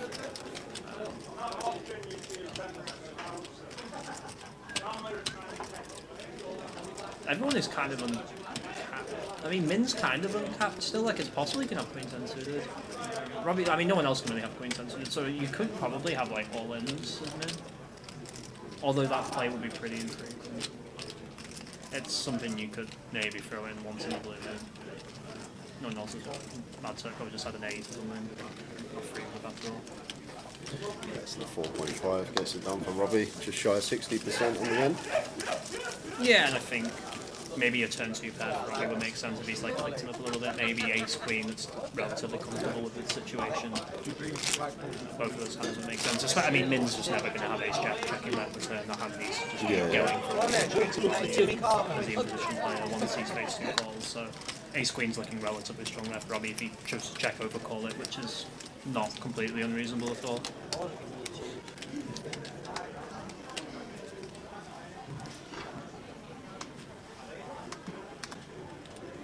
Do want to be doing a lot of checks on flops out of position as well when you got like the in position player peeling on like the hijack cut off the button. It's going to tone down a lot when we're out of position rather than in position, say heads up versus the big blind. Yeah, ace high board's kind of a hot spot for that, and also especially if you're against a later position open when you're earlier position, when you have a bunch of low cards on the board. When the in-position player can just have like every single set, can have a bunch of like pair and straight draws, and you might not even have all of those hands from EP at all. Like you might have folded the bottom pocket pairs as an open. You might not have opened every suited connector, but the button might have all of those hands. So there's going to be a bunch of that going on. So always going to watch out in those situations. So we know Robbie's got 10s and going to go for the call facing the 3-bet from the hijack after opening from +1. Yeah, going to be a little bit ropey getting this into 60 in these particular positions. Folding's obviously just going to be way too tight, so probably leaves one quite clear option for Robbie, and that's how he proceeds. Queen, Queen 7, Rainbow as the 3-better here. Just going to be small size most of the time, Andy. Yes, I think just bet small with everything and really going very far wrong here. Goes for third. Yeah. Robbie just clear check call. Yeah, it's going to get quite dicey on turns. Robbie can definitely have a bunch of check raises here as well. A bunch of hands that are quite on the cusp of calling and folding. Hands like King Jack suited with a backdoor, Jack 10 suited with a backdoor. Not bad to actually hit a check raise with. Try and make him fold like ace 9 or something. Got good removal to the Queen Jack and Jack 10, Queen 10 and that stuff as well, so it's nice. Little hand to choose. King of Hearts on the turn. If I'm Hamza here, I'd really like to see a very high frequency double barrel with all kinds of hands. The reason is when Robbie plays check call, he's just got all of these kind of hands: 8s, 9s, 10s, even 6s, some 7x. The king is just really good for the in-position player. Robbie's going to really struggle to have like the bottom king x backdoor. He's not going to have ace king pre really. King queen's probably mainly check raising flop. So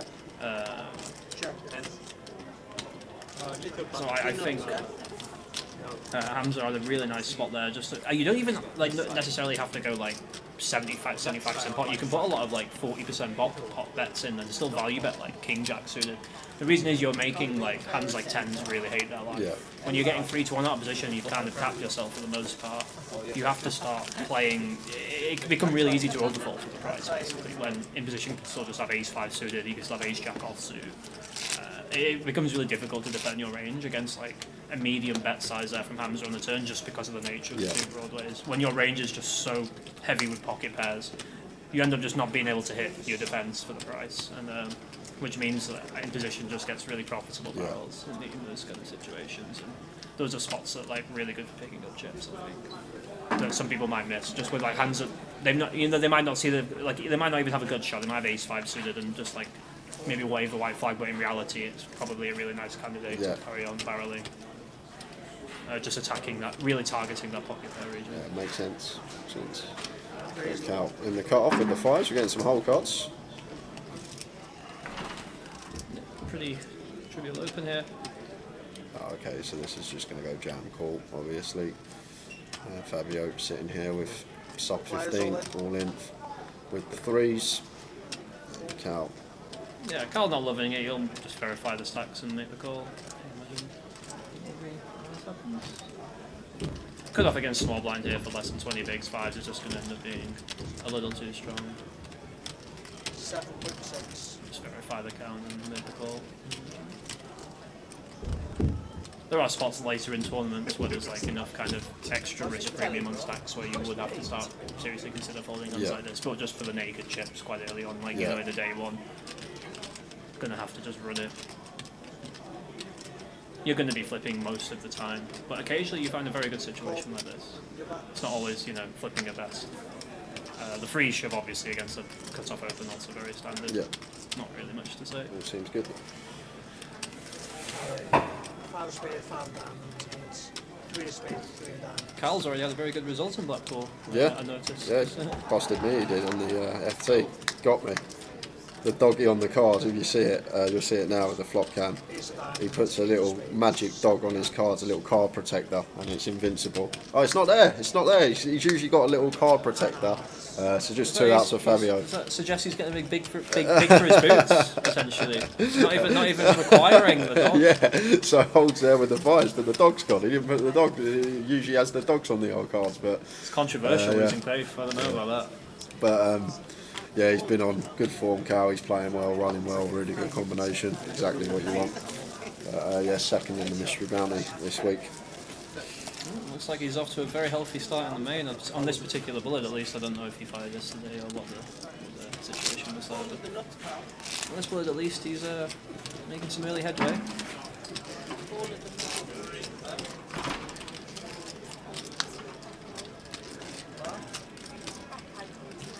Yeah, he's good, Dennis. Very good, Andy. Andy's the only person that's ever made me watch back myself on a GUKPT live stream. I went and watched back the 2 hours I've done with you in Coventry. Well, we done an hour with me and an hour with the tower, and yeah, just wanted to like take it all in and watch it myself when I'm not actually working. And yeah, it's a really good watch. That 2 hour stint that he done with whole cards, which obviously made it a bit easier. I think there is some, like, for the purists, let's say, there is some fun nuance to find in not seeing whole cards, because then you are literally in its purest form playing range against range. Yeah. So there's a lot to think about in that kind of respect. That's okay, opening to 1.1. And Robbie in the big blind.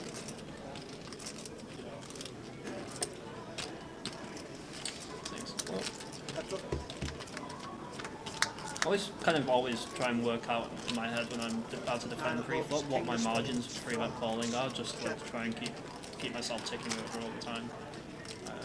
Most of the hands you're going to have are going to be pretty easy calls or pretty easy folds, but you are going to have hands that are like kind of on the line. Whether that be a bottom value hand or a hand that you might want to 3-bet bluff sometimes, it kind of keeps you ticking over and not very easy to play against. So I always take a few seconds when I'm playing my big blind and don't just like snap do anything.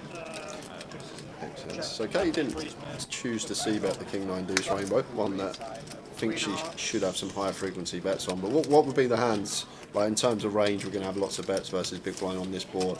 What are going to be the hands that are going to be good checks on the King 9 Deuce Rainbow, Andy, here? The hands that would make most sense to me that really wouldn't enjoy getting check raised, if we're going to look at it in that lens, would be 8s and maybe like ace jack off. Hands that don't have a backdoor nut flush draw.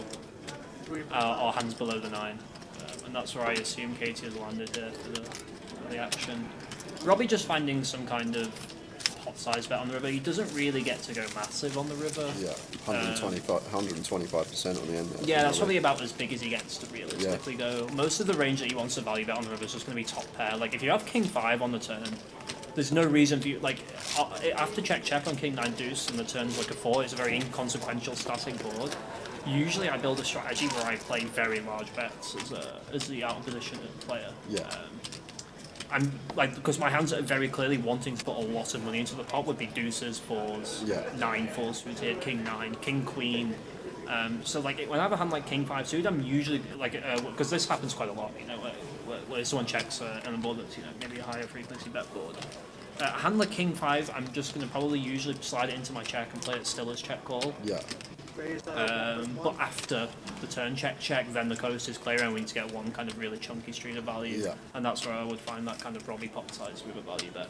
Then to put the 8s under the pressure, the ace jack, those hands that I mentioned. Players all in. Steve, I'm joined by Andy Wilson, also known as Bowie Effect. And Robbie's surname is Ball. Robbie Ball in C8.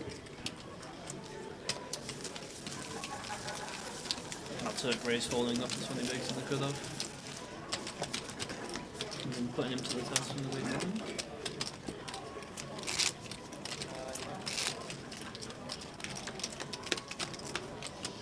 How many runners does it currently have? So I didn't actually see when I was watching. Like I say, it's a really quiet one compared to last year, but I think you're spot on when you say there's been so much going on in poker the last couple of months. Can be a bit of burnout. 234 so far, turbo starting in 35 minutes. Let's look it up to a fairly respectable. 300, we'll get 300, which will be about 330k in the prize pool, 80k up top, still a decent amount. Still going to end up being a very good one. It was looking a little, it was very quiet yesterday from when I was grinding. There weren't many tables at all, but it has picked up a little bit today, as one would expect on the Friday. We're not sure yet, Ryan, regarding the whole cards, if they're going to be back tomorrow or not. The guys are going to look into it tonight when the stream is finished. But we had two options today, Ryan. It was literally pull the stream completely and come back tomorrow, or get some coverage in for you guys and stream without the whole cards, and that's what we went for. Still got 300 people watching with no whole cards, great to see. Lots of you still tuned in. I know numbers aren't as big as usual, but that's obviously just to do with whole cards not being shown. Still a testament to how people just enjoy following their friends, maybe just enjoy, you know, the kind of community that like there's 300 people still going to tune in about being able to see what people are holding for that hand. There's just technical issues with the table. Marion Saint went down on the motherboard that's underneath the felt, which you won't see, but they pulled it all apart yesterday and it looked very complicated. But we're going to try and get it sorted for day 2. Not the end of the world today, just day 1. I do enjoy that, is it Matic still landing? He's still practicing lining up his cards if I have it, when I presume. Do you know the funniest thing? We're not even using an RFID deck now, it's just a... Oh, no, that's what I mean, I can see that, yeah. Everyone, a bunch of people are still, you know, going through the motions. Putting them in the box, just...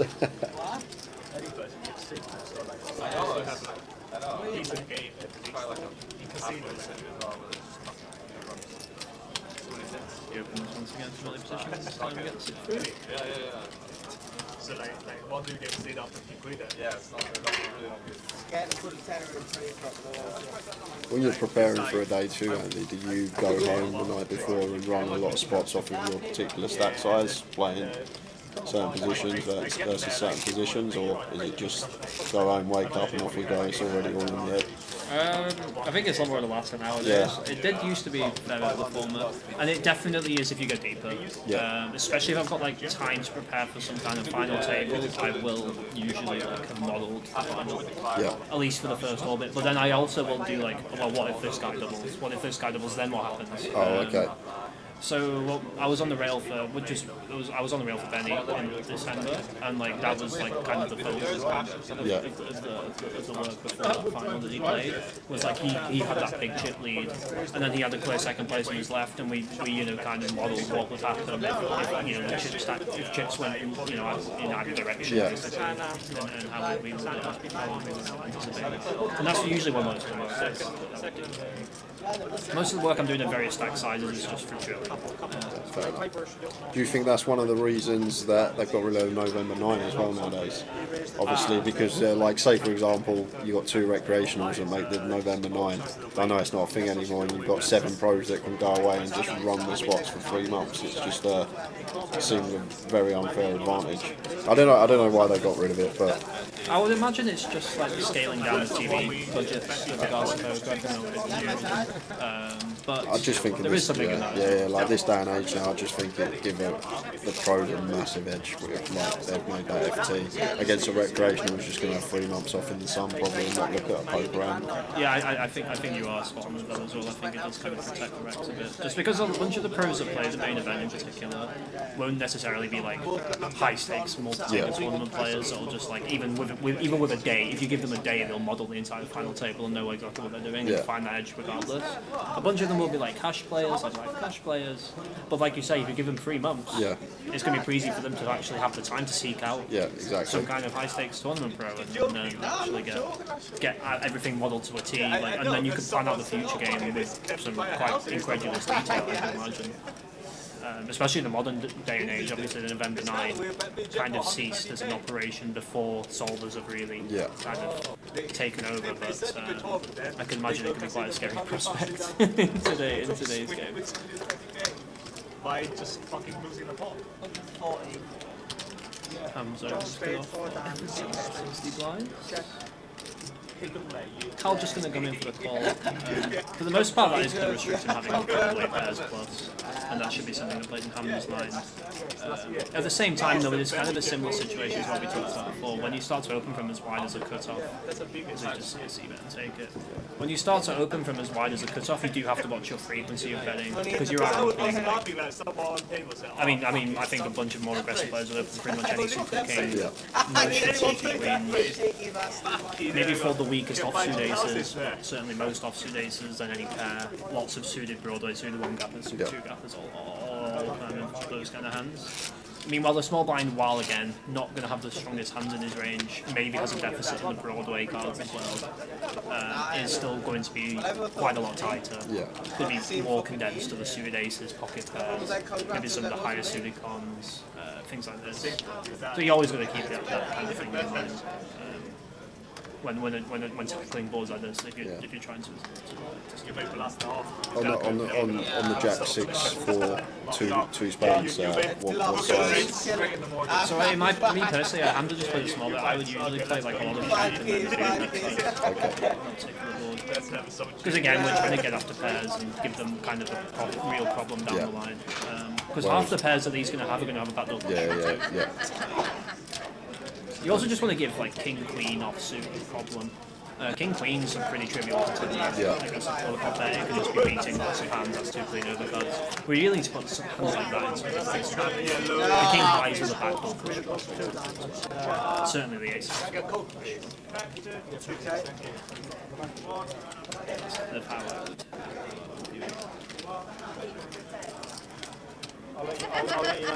Listening, guys, you won't get information like this for free anywhere. This day and age in the poker world, one of the best brains I've got sat next to me. Really just speaks some sense. I do love when you come in handy because I see it as me. It's like I'll free coaching for myself. I get to ask you the questions I want to ask you and try and take it in. I always enjoy it. It keeps on a personal level, it always keeps me ticking over because like, I'm constantly consuming. It's always a learning game, And people do play different ways as well. You get to see how people are approaching particular spots, what bet sizes they employ that maybe you don't employ. There might be a very good reason for it.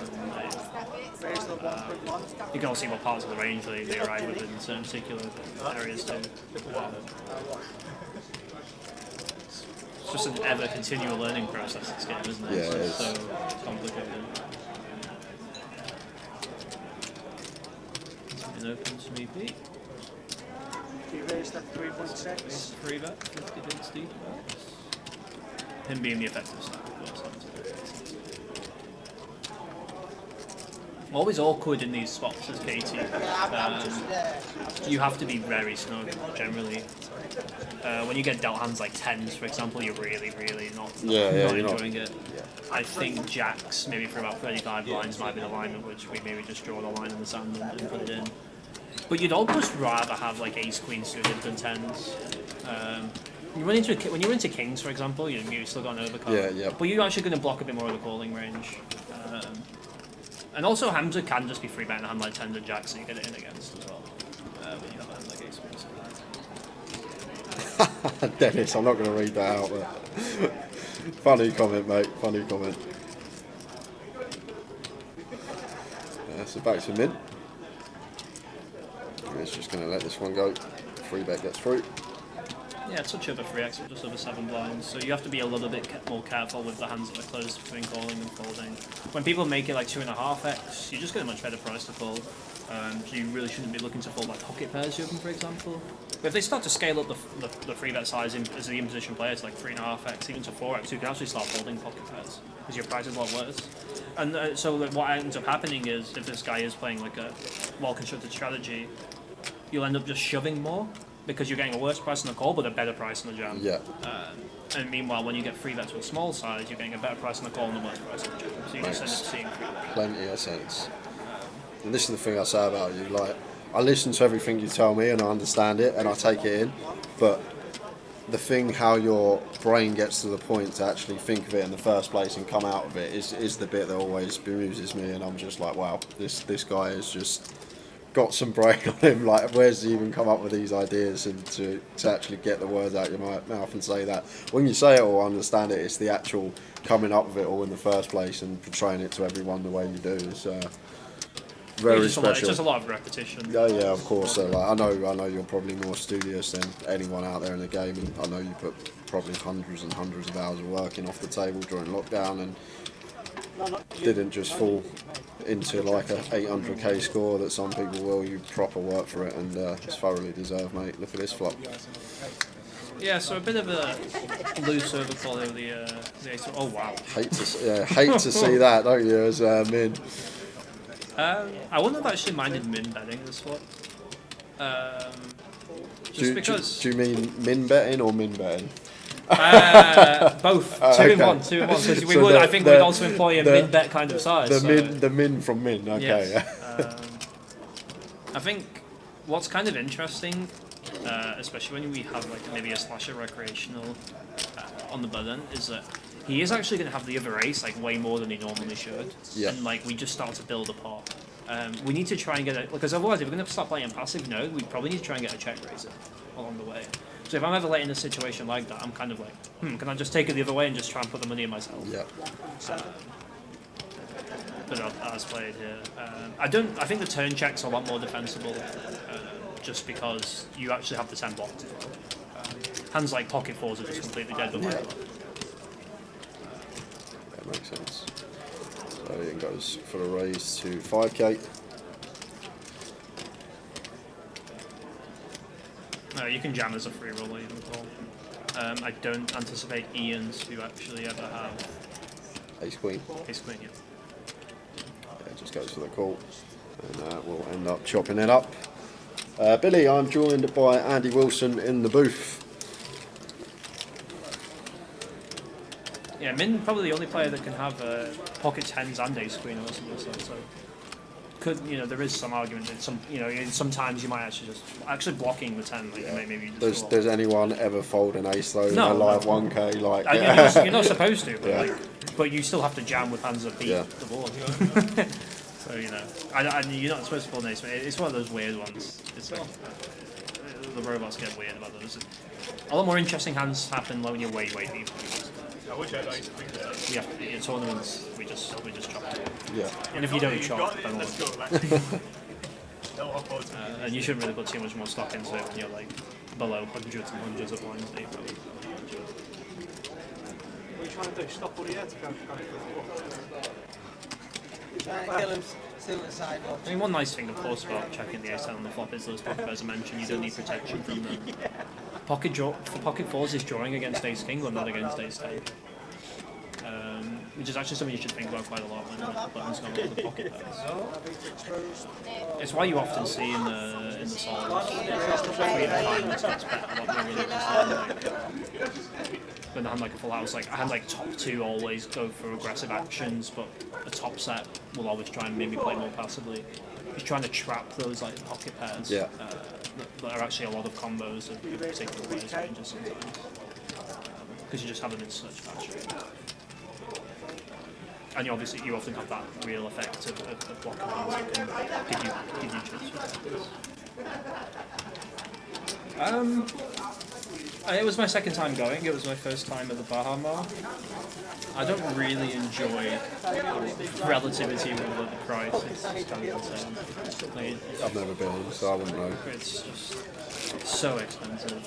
Not very good to I probably preferred it to the Atlantis. quite a lot. I guess. I don't. Otherwise, I think I mean the weather's amazing and like you can, if you take a step back and maybe appreciate like kind of the landscape. It's kind of it's a very cool place. It's just there's just so much extravagance. Like there's like yachts in the marina and I remember someone was telling me about questions they were asking someone else. And they're like, oh, there must be like some really cool like multimillionaires own those, and like they're like, no, multimillionaires don't own those yachts. It's like billionaires yachts. Some of those boats cost like 90 to 100 million or something. I was hearing, I was like, okay, cool. It's just like silly money that you're kind of in the presence of, like indirectly. And I think it was similar for my mum. I took my mum to the Bahamas and she enjoyed it and she appreciated having a week off. The life I bet she loved it. I loved it. I bet she loved it. But she felt out of place with regards to that. She couldn't really. I don't think she like kind of socialised with a bunch of like maybe the richer American tourists who kind of has always just gone holiday to Spain with kind of friends from Bolton and stuff. Just a bit of Benidorm. Yeah, she loves Benidorm. Yeah. She loves Benidorm. Oh, she did. I mean, I don't know. She might have changed tune recently, but Benidorm's been like a go-to. Yeah. The old travel agent package holidays. It's all you need, mate. Pool all day, free bar all day, good food. All inclusive. Yeah, that's it. Like you're happy. That's it. You still get your beach. You still get your sun. Don't need these £100 million boats every 10 metres in front of you. Mad Turk's just been doing a lot of raising off the shop stack, which I don't particularly mind. I wouldn't actually really play shoves in this situation. When you're like first to act at a table or second to act at the table, when you get past like 12, 13 blinds, you actually don't really see a robot shove. It just doesn't like having 6 or 7 people behind you with just live cards, and it doesn't like capping your range in that respect. It usually just plays a pretty tight range and then just plays like raise first in. Keeps everything together. So what's the cost with that when you say 12 bigs? Something about, sorry if I'm like under the gun, maybe 800. It's probably about 12 and a half, 13, maybe 13 and a half. But I would never shove like 15 bigs on the game. But by the time you get to like the low jack, you'll see almost. Yeah. Just when you have less. Yeah. And certainly then the high jack and the cut-off, you look quite a lot. It's all positional. Okay, he just sets the Mad Turk all in, gets it through. Yeah, I don't mind Mad Turk's line there at all. Delay betting on the king. He's going to be able to just back call off the king very happily. Good spot for Katie to take some of the combo draws and play them as check jam. Try and get some money out of Queen Jack when she has like 8-4 over flush draw. You find a way to win more chips despite having no showdown, and just the way it's a way to extract chips on the card that's good for impositions range. When betting yourself isn't going to accomplish much against a king, other than getting shoved on or getting called. Allowing the bottom of Turk's range to like take a stab in position can be very fruitful with those hands like this. He does love to take a stab in position, the old Mad Turk. He does love a stab. So it can become a very effective strategy to utilise with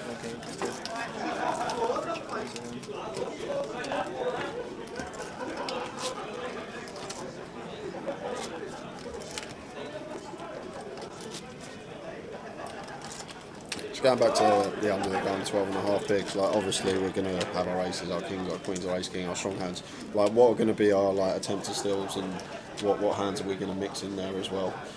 So I do a lot of limping for chips, but like I guess when you're deep in the tournament, just your suited aces really, and then suited Broadways. Yeah. Your suited Broadways generally just go like King 10 suited, King 10 suited, because they can make ace-x fold in the big blind. But hands like ace-jack suited actually don't really go all in. They actually kind of make more money V-pipping in a way, not going all in. They rather just play against a big blind in position. They'll just go with it if they face an aggressive action. And certainly even even by the time you get to, I don't know, like pocket 9s, pocket 10s, your hand's kind of like objectively too strong to like go all in. Like you'd rather have some action basically, and just play this really tight range well on a plethora of runouts, and you'll just yield a little bit more EV from doing that. But hands like King Jack suited really like just going all in. They can just make a better hand class fold. Ace 10 off's just going to fold next to it. Or even quite late position, for example. But you're going to have very good equity to fold. Yeah, of course, But you're not going to get called by Queen Jack suited. What about like the 7s and 8s when we fall into that remit? Just like I think that's probably around the line where you go all in. Yeah, those are exactly the kind of hands that you probably would go all in if it's all from under. Hands like 5s, it's going to be like 4s, something like 4s, 3s, 4s, through like 8s, and then some of the suited Broadways. And off-suited ace highs, like ace-queen offsuit doesn't play as well as ace-queen suited, so ace-queen off it does fall in. But ace-queen suited will try and find a way not to. So generally have a shit look at it. Mickey goes for the 80% on the turn, on the ace of spades, good for him, and represents and gets it through. Cal with a quick fold. Yep, just always going to be willing to bet on cards that are very good for you as a position player. It's just be able to get value when you turn top pair and to win the pot when you don't.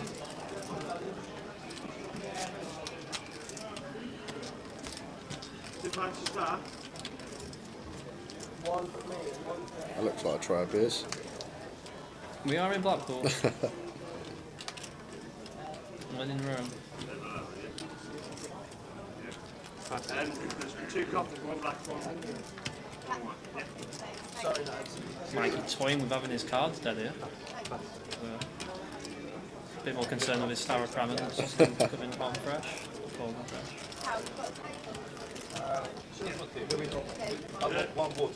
Cal keeping it mellow with the caffeinated beverage. Keeping himself awake. He's got an MPL lead to consolidate. Yeah, he has. No time for sour crab on quite yet. Some lead as well. Be a tough one to overcome for any man. Yeah, I just can't see anyone. Like, if Cal stopped now and stopped playing, it could happen, but he'll be at every stop firing maximum bullets for every event, so it's just, I just think it's a foregone conclusion now that Cal's going to have the Grosvenor patch on him in 2024 and be part of the team. We will see. It's always kind of interesting when you're mad Turk in this spot, just as a mixed stack size kind of brain exercise. Like when you're like 7 bigs and you're in a he's in a small blind, it's a really good example. If someone opens, and if the opener and the big blind are quite deep, you actually get to peel the small blind really wide. The reason is that those two can't really clash with one another unless they just have legitimately good hands, and you just get to realise all your equity. So hands like suited 1-gappers, suited queens, all kinds of suited kings, even like king 9 off, you can actually just call it a small blind and realise all your equity, just get it in when you actually got something reasonable. And it's really funny, you can do it with like 7-6 suited, and then if someone squeezes, you just call it, because then your price is then very decent, and you realise all your equity. So you have 5 cards. There's some really fun little nuance that people haven't really considered in these spots. I did do a seminar on it for BBC, just for a small plug if anyone wants to. I was looking at some really cool spots the other day with 7 bigs, again blind on blind, and small blind completes. And off 7 bigs, you check like 9s. Nine. I was literally going to say that 9s and 10s are a check back. And like if I was on the stream and I saw someone complete small and someone had 7 bigs and pocket 9s and big and they check back, I'd be like, what is he doing? And then when you actually delve into it, it's like, okay, this makes so much sense. Like it was a really interesting thing just because obviously against the range. Yeah, exactly. So it's actually really intriguing. That was. Like, I'd never dream of this checking. It's so much more nuanced than just beyond like ICMI's a push fold, which like it's just been really cool. Like we've seen, especially when we've used like simple pre-flop and HRC. There's so much clever things. I was just mind blown when I saw that. Like, meant to check back nines like pure against completely small from 7 big blinds. I was like, what?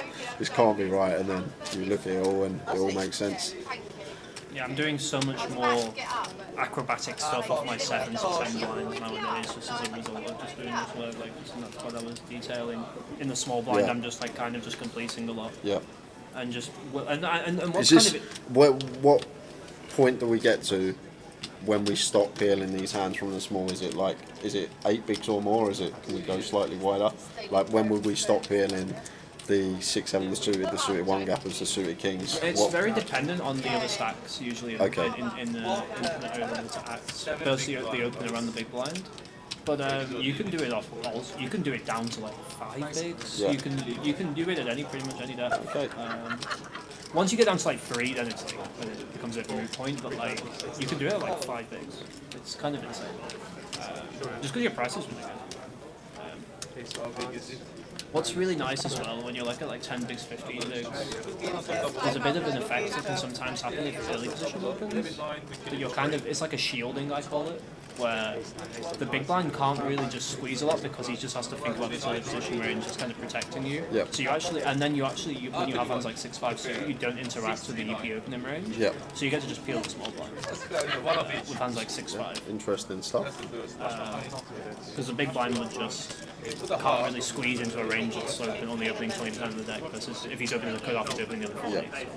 It's got an all-in and a call here, ace-9 against the ace-3, so we got a bit sidetracked from the action, guys.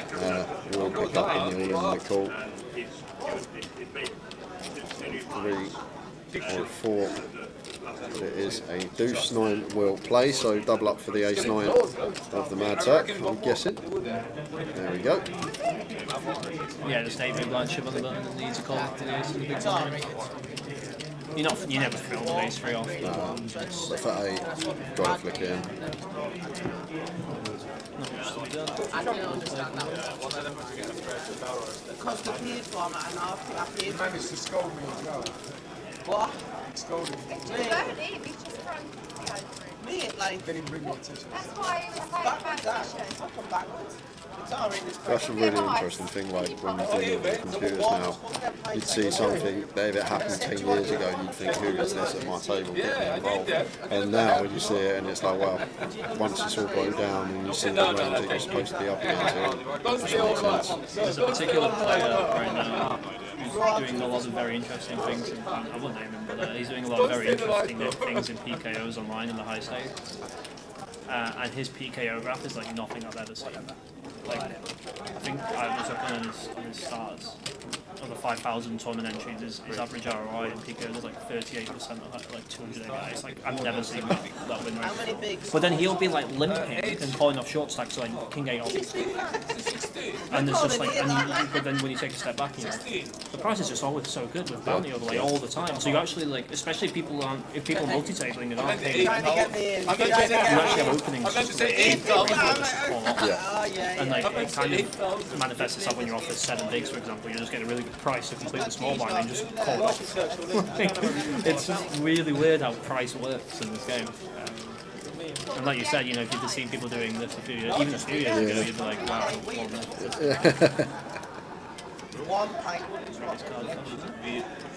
But it does always help when you get, like, it's one thing seeing a good player do something, but to actually have them next to you and ask them why and get the breakdown from them in a way that you understand, I think that's what you need. It's not about seeing something I say on the stream, just going away and replicating it.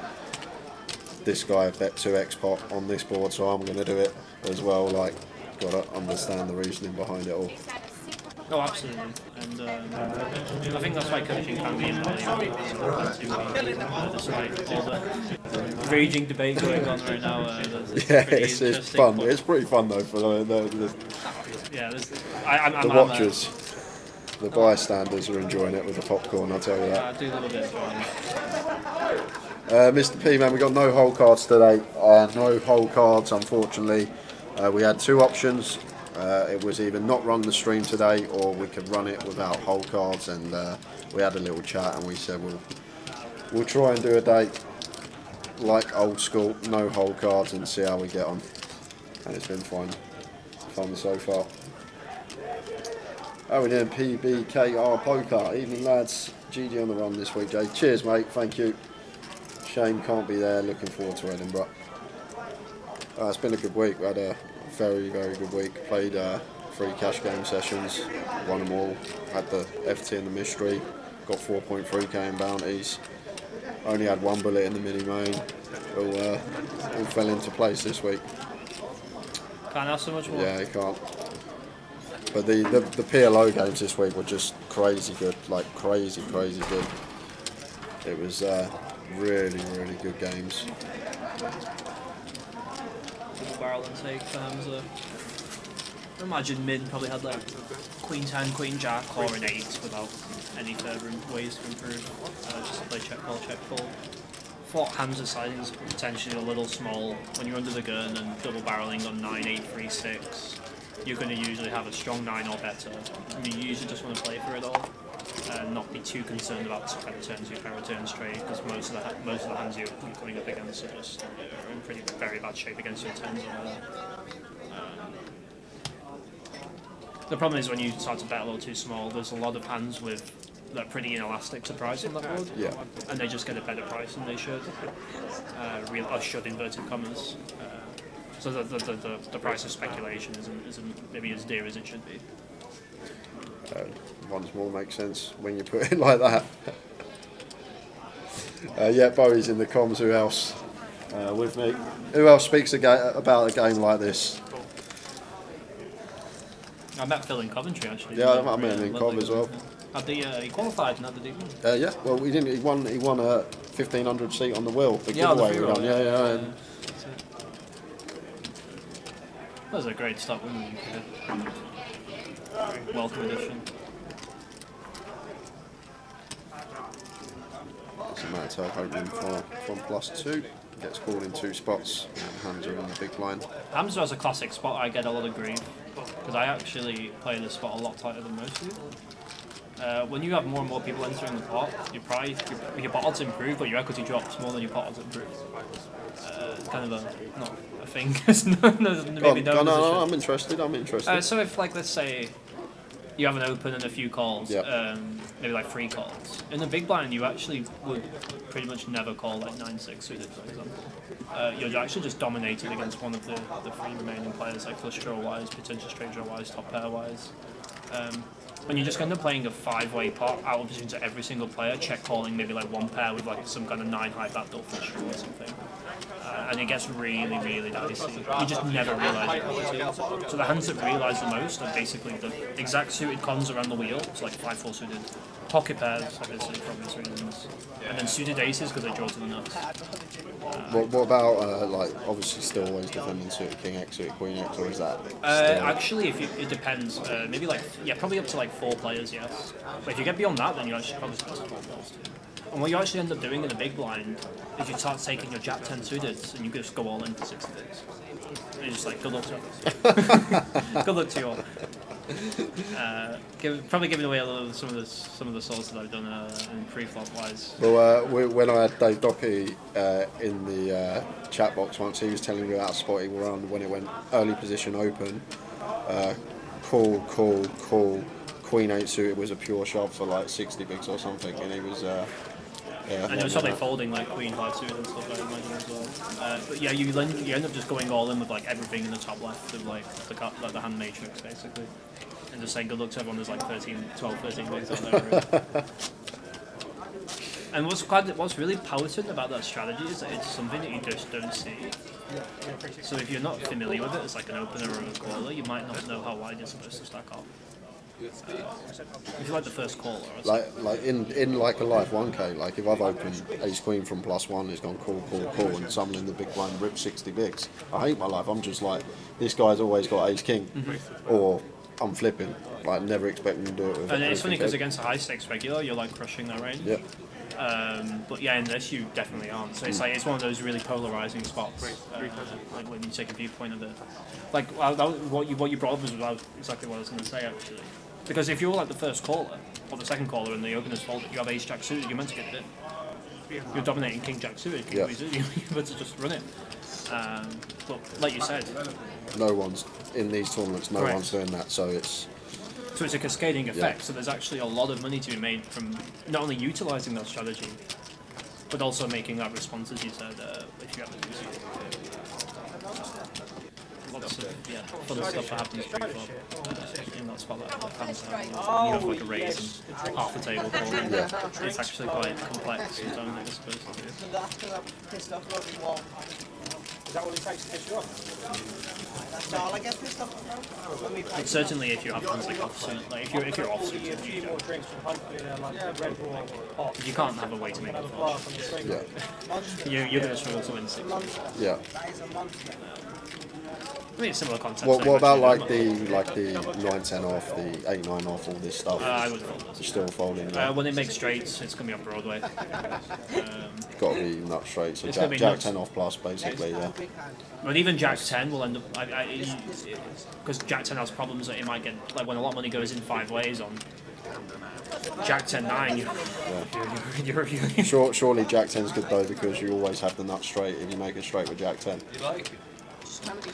Yeah, that's true. It's just that sometimes it just doesn't happen enough of the time, like 5 or 6 win, I think, is an issue. Because of people are just going to share the cards that you need to get. You also want mercy of like forward carrying when a lot of money goes in, you'll end up just being dead to a full house. When, if you're investing a lot of money on 9-8 turn queen, river 8, or you're rated big deep, we are not happy by any stretch. So it's a be able to envision that thing down the line. The other thing I will say about that, when you start going up the buy-ins, like if I go and pay the £200 at Birmingham next week, I'm going to be going to 4, 5, 6 way flops all the time during the first day. Whereas if I go and play a 25k, I'm basically going to be in heads-up pots all the time. So that's obviously going to change as well, depending on field. Correct. Yeah. It's a very good point. You want 45, the last 45 with the man. Right, Tower's going to join Andy for the last 45 minutes of this session. I'm going to get some soup, and then I will be back for the last session. Yeah, I'm going to get some soup and some bread. That's what I fancy. Are you calling? Is that a call? Cheers, Andy. Have a good one, mate. You're coming just in time, Tower. What's happening? We have a hand that goes to showdown. Yes, the 5s against 10 jack. I wonder how this happened. 3-bet pot. Re-raise from Mickey with a jack 10. Ooh. We managed to get the cards in from the action tracker. How does this go down? Ian in 5. Mickey in 6. Pairs the 9 on the turn. Could potentially be check, call, check, check. So check, call from Ian with the 5s and Mickey will maybe put 1 street in. With jack 10. I can see that being the case.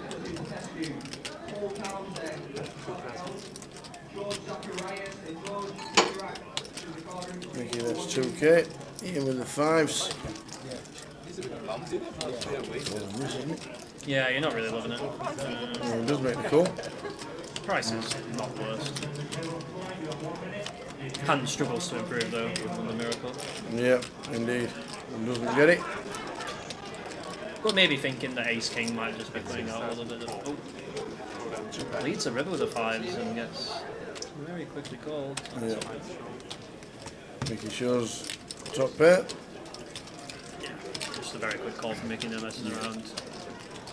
So latest eliminations in the room: Joe Hindley, Steve Warburton, Jamie O'Connor, Eunice Barakat, who was 3rd in the high roller, Colin Paddington again, Greg King, Hong Pham. Did you do the WPT in Nottingham? No. You didn't play it? Ewan Jones is out, Peter Mock, Fraser Bellamy, Chuffed It, Richard Ashby, and Aria Sarkisic, all busting out. 180 runners today, 78 players left. So the flight has just begun, I imagine. 9 o'clock turbo, yeah. Just underway. The 9 o'clock turbo. Imagine there'll be a fair few of the busters in this one making their way into that one. Yes, usually the case. Start with 20 runners, end up with 80. That's what normally happens. Fair few bullets get fired. Chips get flung around. How was yesterday for you? Expensive. Well, I mean, the trip so far has been expensive. 9 bigs here. In the goal, the ace deuce. Carl's got the king jack. So the 2K, I fired 5. Okay. Busted 3 off the money, so that wasn't. Ouch. Wasn't ideal, but you know. That's the way it goes. And then, so I busted 3 off the money. I get into the main event because I wanted to bag yesterday and have a chill day today. I exercised my option to re-enter twice before they've even made the money in the 2K. So before they even made the money in the 2K, I was in for the max just in the main. I was like, oh no. I'm going to fight every bullet I can today and have to come back tomorrow. But no, it's fine. Good. Good on Mad Turks here, 30 plus. Yeah, he had a re-entry, come back to the feature in a different seat. Ace deuce is good for the Turks so far. Needs to fade a bit of paint. Yes, indeed. Ouch! It's always just a bit too clean, isn't it? Ouch! The Turk departs again. Tough man to be on against at the moment, is Carl. Yes, especially when the little lucky dog goes on the cards. You've done it then. It goes from 80% to 80. Me and Jay were speculating about that actually. He got it in with 5s against 3s, and he didn't put the dog on his nose, and we thought he might be getting a bit big for his boots. A little bit of complacency creeping in. Maybe so. Maybe so. Maybe so. He did hold regardless, so maybe justified. Yeah. Well, if you look at this, there it is. Look at that, right at the top. He's got enough points now, if he quit, for the whole year to finish 16th last year. Wow, that's and 16th last year was a 10k package. So the top 19 got packages last year, and if he finished now, he'd still have enough points for 16th as it was last year. And I don't think anybody down there will get up to what Carl's got right now. No, it's pretty impressive. First 3 months of the, not even finished the first 3 months of the year, and he's got a lead like that. Because like. Not only is it that he's just won all those points, when he wins those points, it's harder for other people to win points because he's vacuuming them up. Yeah, absolutely. So like you're saying, it's going to be hard for people to even get up to the point that maybe where they were last year, if there's just a little bit fewer points to go around. Yeah, I know it's nice as well because he got the 15k package last year, or with the 20k, or the 20k package. He beat John Bowersfield by about 0.4 of a 1 point to get the difference between a 15k and a 20k. So it was good for him. And yeah, it's a nice little cushion to have, but you've still got to be in the money to get more points, and obviously with having that many points, he's had a great start of the year. Top set here for Mickey. Defending against the early open. It's cool. Rams is a non-believer.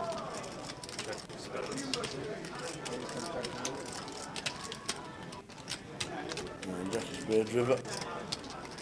Yeah, give me a bit of into check raise, so I think going for value. Tune the 6k. He gets a call as well. He loves the set of 10s. He's not scared of the flush. No way. What were you seeing on Instagram? But you know, your hand's not really good enough to like check raise all the movement, so if that's the case, usually you're best just betting yourself. So to look at it.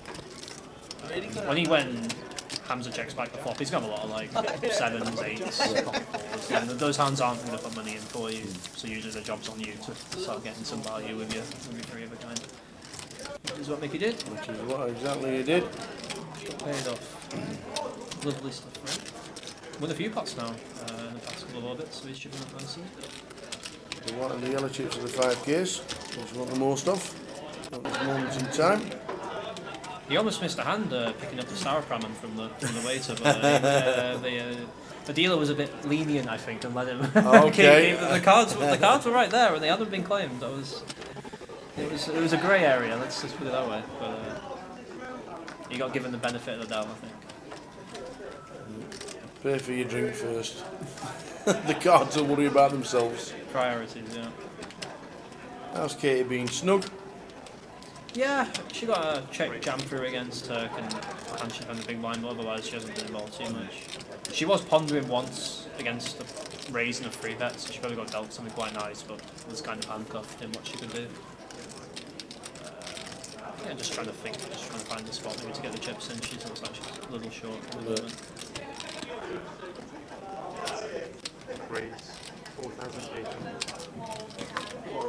Evening to Mr. Phil Baker. You'll just take the mother off me. Trying the blind steal there against Robbie and facing the 3-bet. It's going to be quite nice with just like an ace, because Robbie there like a raggy ace just putting the 3-bet. I think the man could be a little bit out of line there, blind, getting after it a little bit too much. Now she just take it down there and then instead of just rolling. Yeah, we're all good, Phil. Thank you very much. How are we doing? Good weekend up there. Yeah, not bad. The numbers obviously nothing like November, but I think November's classed as the northern grand final. Everybody turns out for the final leg up north, and obviously Blackpool's synonymous to November. But yeah, it's been good. The cash action has been pretty insane. They had a 13-hour 5-10 25 PLO. Oh, I did hear about that. Yeah, oh my days. And it was pretty wild, yeah. Got any early ideas in mind for the treble tomorrow? Like keeping that tight lip? It's pretty tough tomorrow because there's only League 1 and League 2, and there's not all of League 1 because of the international break. So we might have to, you never know, we might even have to dip down into the National League tomorrow. The Vanarama! Oh no. Indeed. Visit our friends at Wrexham. Sure, but yes, they're flying, aren't they, Wrexham? They are, yeah. Just picked up Ben Foster on a short-term deal. So I hear. Definitely not trying to interact with Hollywood actors. There's nothing going on there. Who are you boys playing? We're not playing. Are you postponed because of the internationals? I think it's maybe because of that. Yeah. But we're also have the Pizza Cup final next weekend. We won it last year. The mighty Rotherham United. Yeah, we won it last year. We have the Argyle next Sunday. I am actually busy. I've never been to Wembley. Have you not? Excellent. Keeps having a bit of a chip stacking issue there. Looks like somebody just pushed them over. To be fair, I've only been to Wembley to watch the NFL. I went to the old Wembley to watch Rotherham United, but. I was present at the old Wembley when my mum was pregnant with me. Oh, right, okay. When Bolton were in the League Cup, the Coca-Cola Cup final. Coca-Cola. It would have been. Is that when you had Campo playing for you? No, it was before that. Oh, right. I mean, it was when I wasn't born yet. I was. You was there in spirit. For the fetus in the womb. Yeah. It was 94-95. It would have been. Bolton Liverpool. Okay. And Super John McGinley playing for us back then. John McGinley. There's a name. Wow. There's a name. I'm talking to Johns. Mr. McCann. Who was having a great 2023. I was going to say, yet another player that's... Day 2 buying yesterday for the high roller. Second. Finished second. Back-to-back seconds then in high rollers. Day 2 sprint and back-to-back winners. Well, John finished second in Coventry, didn't he? Yeah, back-to-back. Yeah, well, Chris Williams won the high roller and he won the high roller in Manchester. Yep. So back-to-back legs of the GUKPT for Chris. Consistent success or a few of regulars? Yeah. John McCann Yeah, big one. Yeah. Okay. Keep them coming. When it rains, it pours. It does seem to be a fun game at times, despite people telling us how the cards should be well looked at. I think it's a confidence thing. Definitely a confidence thing. You finish at the FT, you finish at the top three, you instantly want to play the next one. Yeah, you want to carry on playing for one. Also, you're not really as scared to go for it. You know, when you're riding high, you'll go for it if you want to get a bit more bluffs. Yeah. you're just willing to play bigger pots at the right times more often. Meanwhile, if you're on a bit of a downswing, sometimes confidence can be drained. Yeah. You might. And your table demeanour, you might just think, I'm never going to win. Correct. I'm on a downswing. I can't get the cards. I'm never going to win. Correct. So you slouch in your chair and your shoulders are down. It can spiral in either direction depending on your current fortunes. So you bet here from Ian. Queen 8. Big one's going to come along for this one. Very good board for Ian to stop winning some big bets here, and that's what we see. Just on the pot. The big blind going to be lacking a lot of the very strongest hands, and you can see he's bringing it up from the power position. Evening, Gary. We still can't see the cards yet. We had a choice. No live stream or no hole cards. That was the choice today. PK has been working in the background all day long and he'll be staying behind when we finish today. It was a choice of no live stream or no hole cards, and we went with the latter. We can chat, we can get inside this man's mind to my right, not seeing the cards. Jay said it was the toughest 2 hours he's ever done. Yeah, you've got to kind of, you've got to get your abstract thinking cap on. You know, you've got to think about like all the different hands they can have. And it's impossible to analyse every hand. Correct. It's impossible. You just can't do it.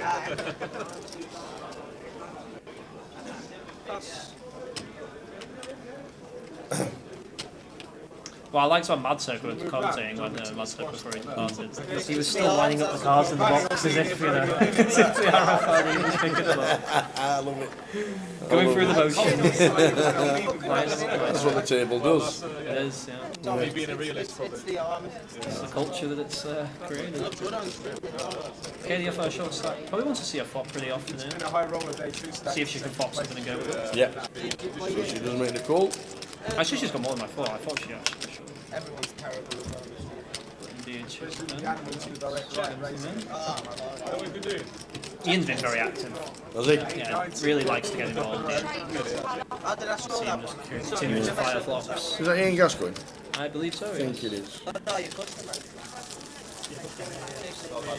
man that likes to see flops indeed. Yes. Involved with lots of holdings.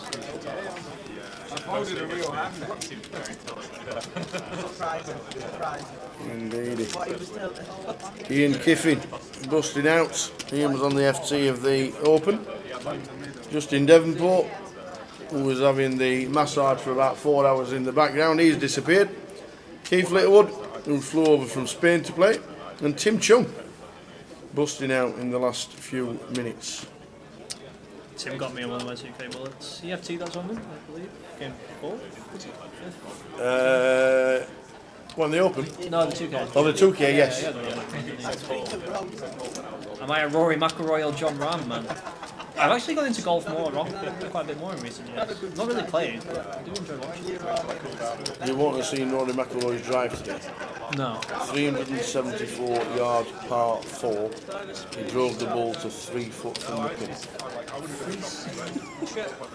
Wow. If you want to see one for Bryson, isn't if you want to see it, if you want to see it, it's all over Twitter. I was going to say that's like a Bryson. I think kind of drive, the ball carried something like 340. Wow. And he just hit the green and just rolled towards the back of the hole. It was incredible. Absolute delight to watch him. I didn't have to go and watch that. Young tower after his treble landed. An absolute dream. Chest was out. Head was held high. The arms were flapping like McGregor.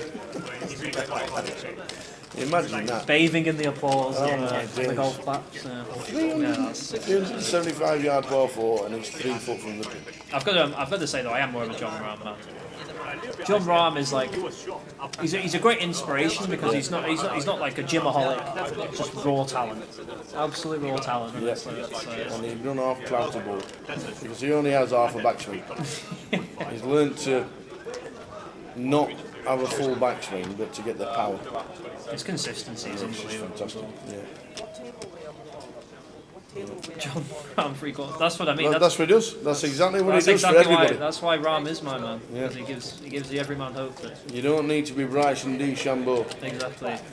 Chisel. Build up like Johnny Bravo just to hit a golf ball. Yes. You don't need it. easy. Raising certificate on the button. So Mickey chip leader 76,000. Turbo has just started. I don't think we'll have started with too many, but we can have a check. Sure, there's already some familiar faces. Can have a check if I'd log out and come back in, but it won't let me. No, I won't be in Edinburgh. Where will you be? What's the plan? I think Vancouver. Oh wow! Yeah. Wow. Bit of an online grind. May's obviously online season. All right, okay. I'll be joining the boys in Vancouver. Lovely. Certain Patrick, right, and a few others. I think. Like it. Maybe a few others. Is that the scoop? Yeah, and then Vegas after that, which is obviously only a couple of hours flight from Vancouver. So, Yeah. Not next to you. We may see you there. Not Vancouver. Not Vancouver, no. It's not bad. Well, little layover. I've actually never. I mean, I've only ever laid over in Canada, so I'm kind of looking forward to seeing something new place. Grind from a new area. It'd be interesting just because I've kind of cut back on booze recently, believe it or not, and it'd be kind of fun being playing from a different time zone. Because when you play from Europe, you're always playing in the evenings. Yeah, yeah. So it's going to be quite interesting to play in like the morning, early afternoon. Yes, of course. That's one kind of aspect of being 8 hours behind. Yeah. You're not just sat in your boxes on the bed drinking 8 cans of Stella and Monster. Right, exactly that. I'll be up at 9. It'll be like almost clocked into work in some weird way. It'll be like more of a 9 to 5. Absolutely, yeah, that's a great idea. And if you treat it like that, you might have a different mindset. Yeah, it's worth giving it a go, isn't it? It's kind of how I see it. Yeah, you're right. And no accent. I think it was Montreal.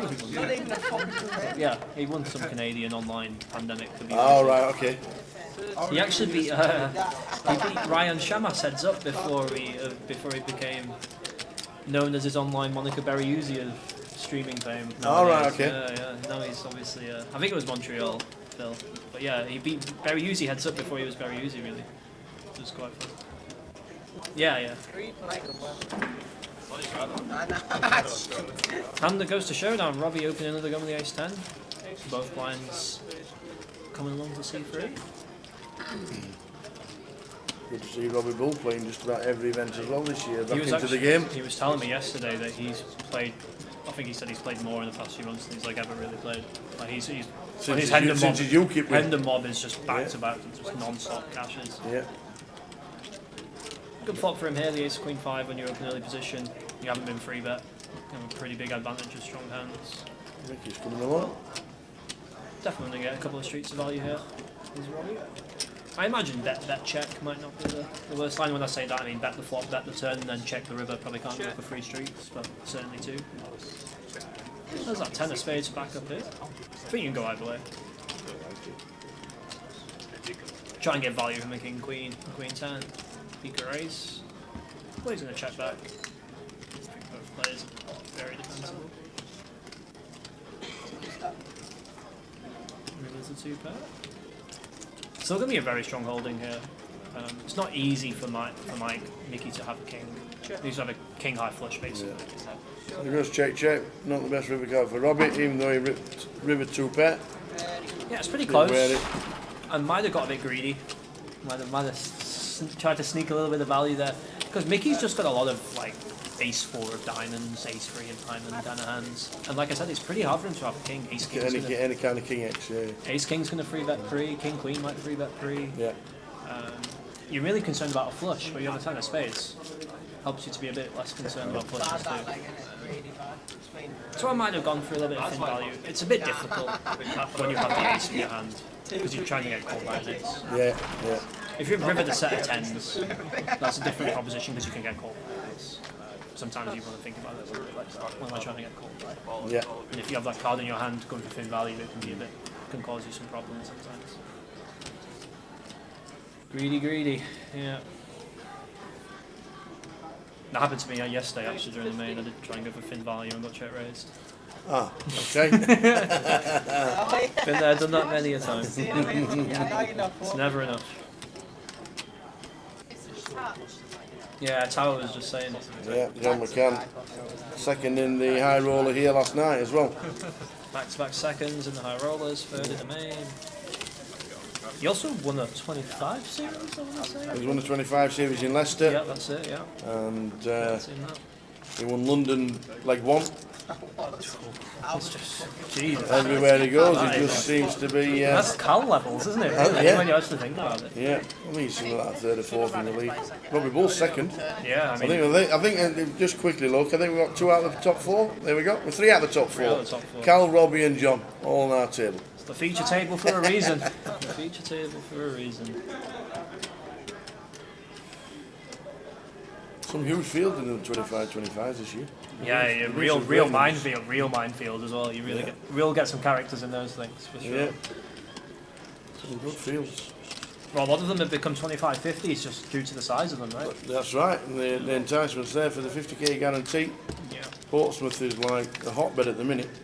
I think the last one they had in Portsmouth, they got something like 120,000 in the pot. That's insane, isn't it? Right. It's just a real first for live poker since stores opened up again. Yeah. Yeah. We were talking about that, about why and when is it going to stop?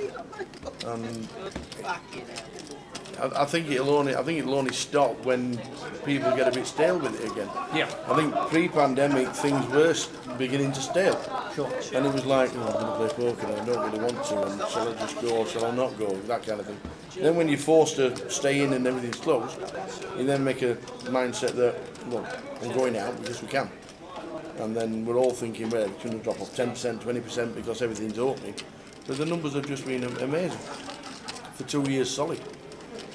And it just shows with the World Series this year, with the bonus they're putting on regarding the main event, that if they actually beat the record, which was the Jamie Gold year, if they actually beat that this year, they're having a prize draw for one person for 30 years entry into the World Series. Oh wow!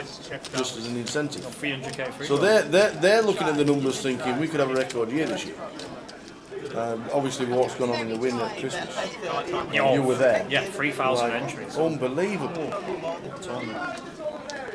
Didn't get to experience it for very long, but unbelievable tournament. And obviously they're running it back, and they've largened their own schedule there. They're trying to create some kind of winter series. Yeah. So if the World Series are putting that kind of, they don't have to put an incentive on like that, and yet the rake in the World Series is astronomical.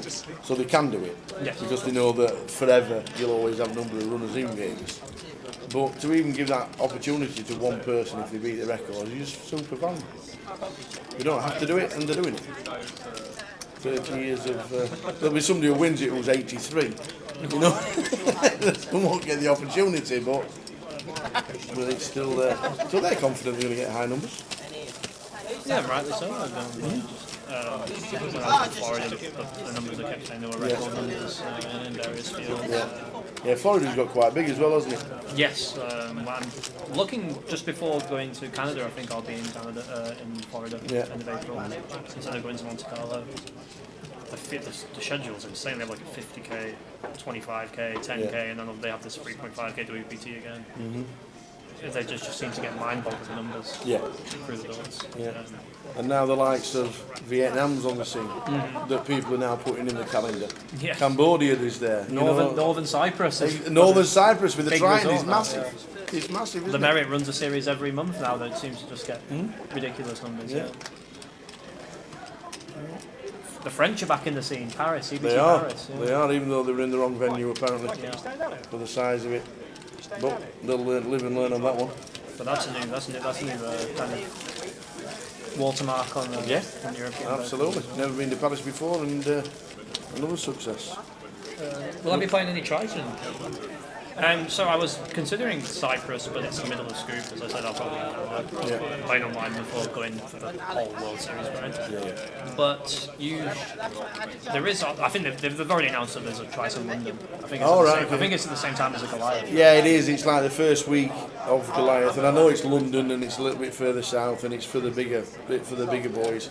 we were thinking, oh my dear, the Goliath's going to struggle. But the Goliath is 150 pounds.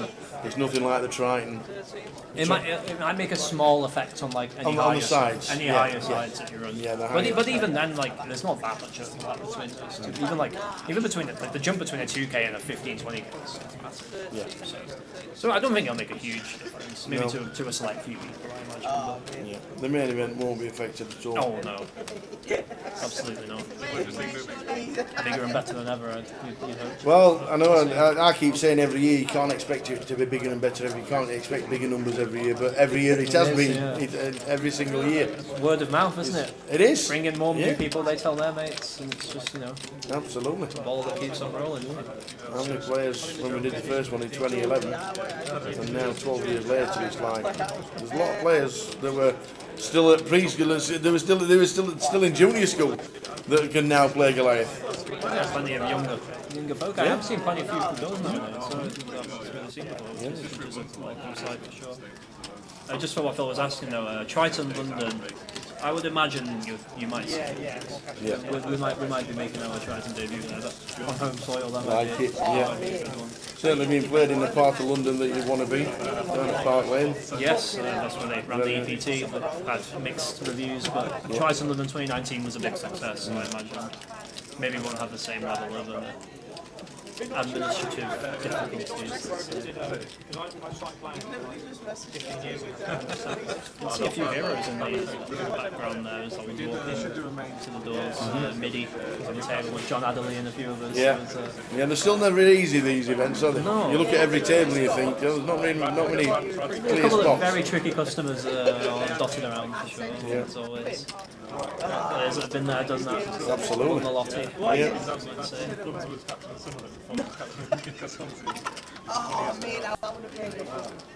Do you ever think about doing what Mr. Harcastle's done and just take a couple of months out on holiday in Australia and travelling around and whatever? I'm not saying that. It took a couple of months out on WPT, a final table, the first event that he went to, up on the Gold Coast. Yeah, he went very deep in the Went really, might not have been an WPT FT, but he was really like, I think deep. he was like 12th, yeah. But like, I'm just taking 3 months off. The next thing, I'm chip leader. Yeah, he's like day 3 or day 4 at the WPT Prime or whatever. Yeah. No, for sure. I think probably I will look to do that maybe after Vegas or also. Probably later this year. The autumn time. Yeah. It would be a good. Alan Butch says, have we given out the Goliath ticket? No, we will do it after the next break, which will probably be round about 10 o'clock. We've got an £150 Goliath seat to give away. We'll do a Jay Thinks. I got one close. The Tower thinks, Jay thinks. He asked me a question. I tried to work it out in my head. I got pretty close. He said I was cheating. Oh wow! Just instantly went, yeah, you'd be cheating. It's a bit odd, isn't it? A bit harsh. Yeah. A bit harsh. Let's give some credit where it's due. Exactly. Not very often I get close, but I just try to work it out. How many laps has Lewis Hamilton completed in his career? Was the question. Oh. And I tried to work it out on how long I thought he'd been racing, how many events there are a year, and times it by how many laps there were in a thing. I'm trying to work out because he's won like 100 Grand Prix, right? He's probably won like 1 in 7 starts. It started in 2007. I thought it was before. So I thought he'd been racing. Yeah, no, because he went straight to the top. I thought he was racing a little bit before that. So I went for 20 years on 80 laps a race, but now I know it's not. And had a few. So it was 16,000 plus a few more. I got 16. I was close. And he's like, "You've been cheating." what was the actual? It sounds like I was going to overshoot it. It's 17,090 or something like that. Oh wow. So Hamza, you are playing a bit of a sweat with him. He peeled the cut-off against Robbie's early position open. Robbie's double-barreled. Not been going anywhere for 2 streets yet with flop jack turn full house.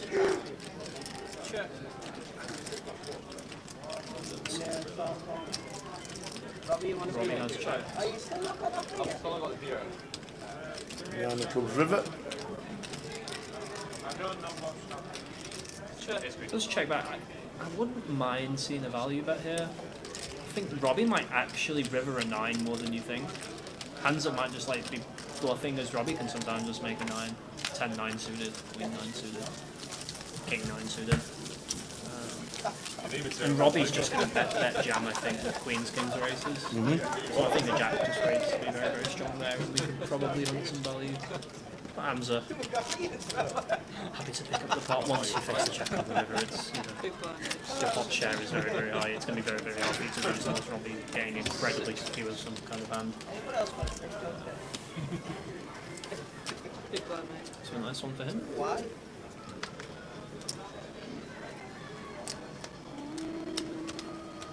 I think now you've committed to dipping into the Vanarama armor, that you're going to have to... You think you'll have to pull one team out, do you think? A little wild card. Might just have to do that. We like Haverford and Waterlooville or someone, you know, someone really left wing. Imagine. Oh. Bradford Park Avenue. Well, the oldest club. I know Sheffield is it officially the oldest club, but Bradford Park Avenue were up there, weren't they? Yeah, they are, yeah. I think it's Sheffield FC though, it's not Sheffield United. Yeah, Sheffield, yeah, just Sheffield FC. Yeah.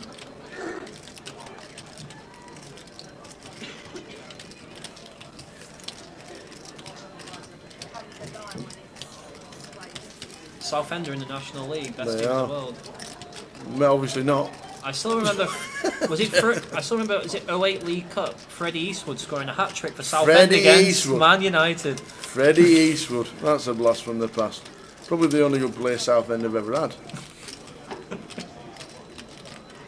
I think he did, he netted a hat-trick against United, right, in the League Cup? Something like something outrageous. As good at football as Chef Brad is at poker. Yeah, we know about the graphics, Adam. We're unfortunately having table issues, but a stream with no whole cards is better than no stream at all. Unfortunately, we had a few gremlins this morning that needs to be sorted out when we finish tonight. Sorry, it's not 100% perfect as it always is. But fingers crossed for tomorrow. Fun one here. Small free bet from Carl on the button. Ian coming along from the small line with a freeway affair. Carl will just take it down, and the train keeps on going. Trimming up nicely. 75k.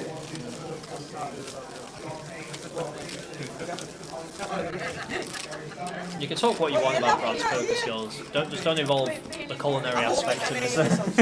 Oh, absolutely. He can top trump anybody about his chefing life. Oh, and he'll let you know about it. Oh no, absolutely. Is it? Well, I love you. It's another free kick. Just banter with the lads.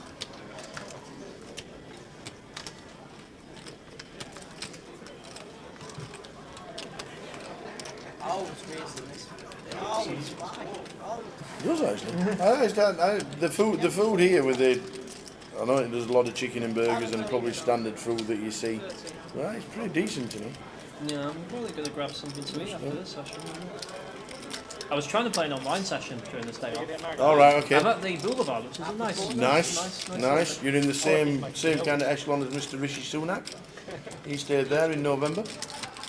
Wouldn't really want to be. Just saying. Sorry. Just throwing it out there. Do you mind having in the same room?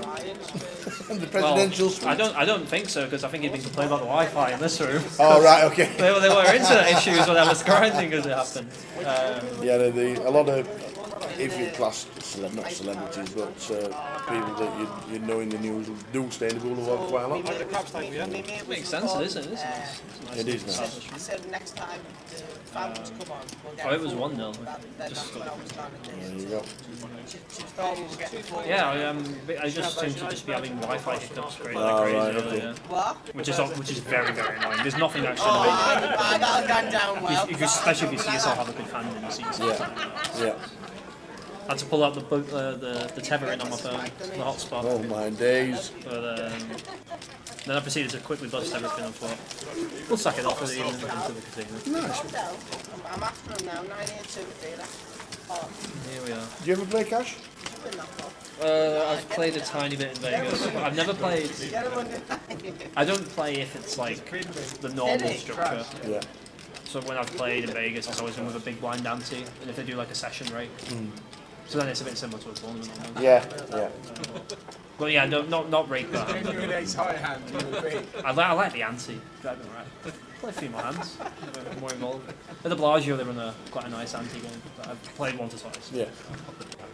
No, far from a stick to the tournaments. Stay in my lane. Absolutely. Stay in my lane. Stick to the lane because you're always near the podium.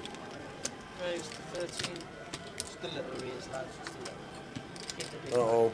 Nicky's trebles in. Nicky's trebles in. So the problem is you've only got about 15 games to choose from tomorrow. Unless you do dip into the Vanarama or the whatever it was called these days. So they might have to. Because everybody's going to be picking the same 3 teams. You're going to pick the BT Sport lunchtime game. Whet your appetite. Which Marine versus Barrow or something. Barrow, I think League 2. Yeah, they are actually. Yeah, they are. Football League team are Barrow. Just a little bit. United team that day. There's some names in there. It's not a bad team, that. Alan Smith, Wes Brown, John O'Shea. Oh, they've been beating by Southend. Rooney. Need to make the ring back. Hines, Ronaldo? Really? Thomas Kuszak. Wow, flipping heck, what a team that is. How did you beat them? Unbelievable. Mikel Sylvester.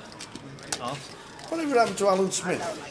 Not Alan Smith, was it Alan Smith? Yeah, it was Alan Smith. You used to play for Leeds? Yes, They went to Man United? It was indeed. What happened to him? Fell off. I don't know, just peaked in his early years, didn't he? Looked like he was going to be a world beater. He looked like, he was going to be the next Beckham. She wouldn't tell us if she didn't like. I think he just put in a shift at United, so I saw maybe had injury issues. Yeah, didn't quite live up to the heights during the O'Leary Leeds administration with Viduka. Harry Kewell, what a player. He ended up at Liverpool, didn't he? He wasn't quite the same either. Harry Kewell. He was a baller at Leeds. Tony Yeboah. Lee Boyer.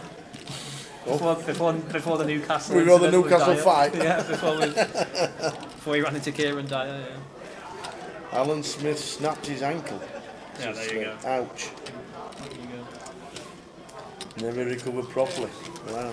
And there's what an injury can do to you in elite sport. I just thought he was good on the ball. I just always, when he got the ball, you watched the telly when he had the ball. It was a bit like Gaza. Every time Gaza had the ball, you just looked up and watched it. That was the Leeds team that made the semi-final of the Champions League. Right.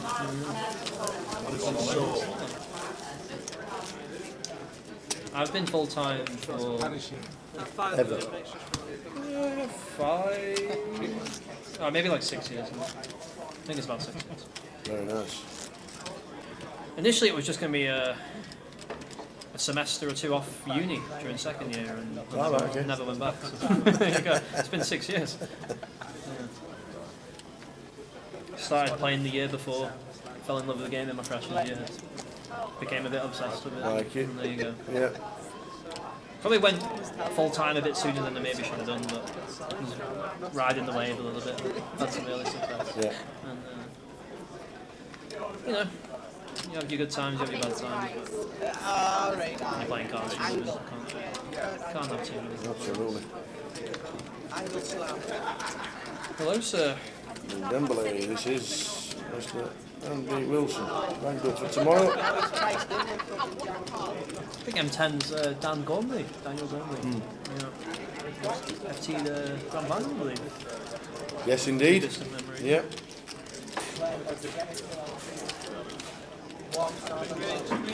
Alan Smith apparently plays foot golf for England. That's a fun game, isn't it? Foot golf. It's a fun game. I'm not very good at it because I can't hit a ball very hard anymore. My ball goes nowhere near where it should. Play with these young kids that just like belt it for miles.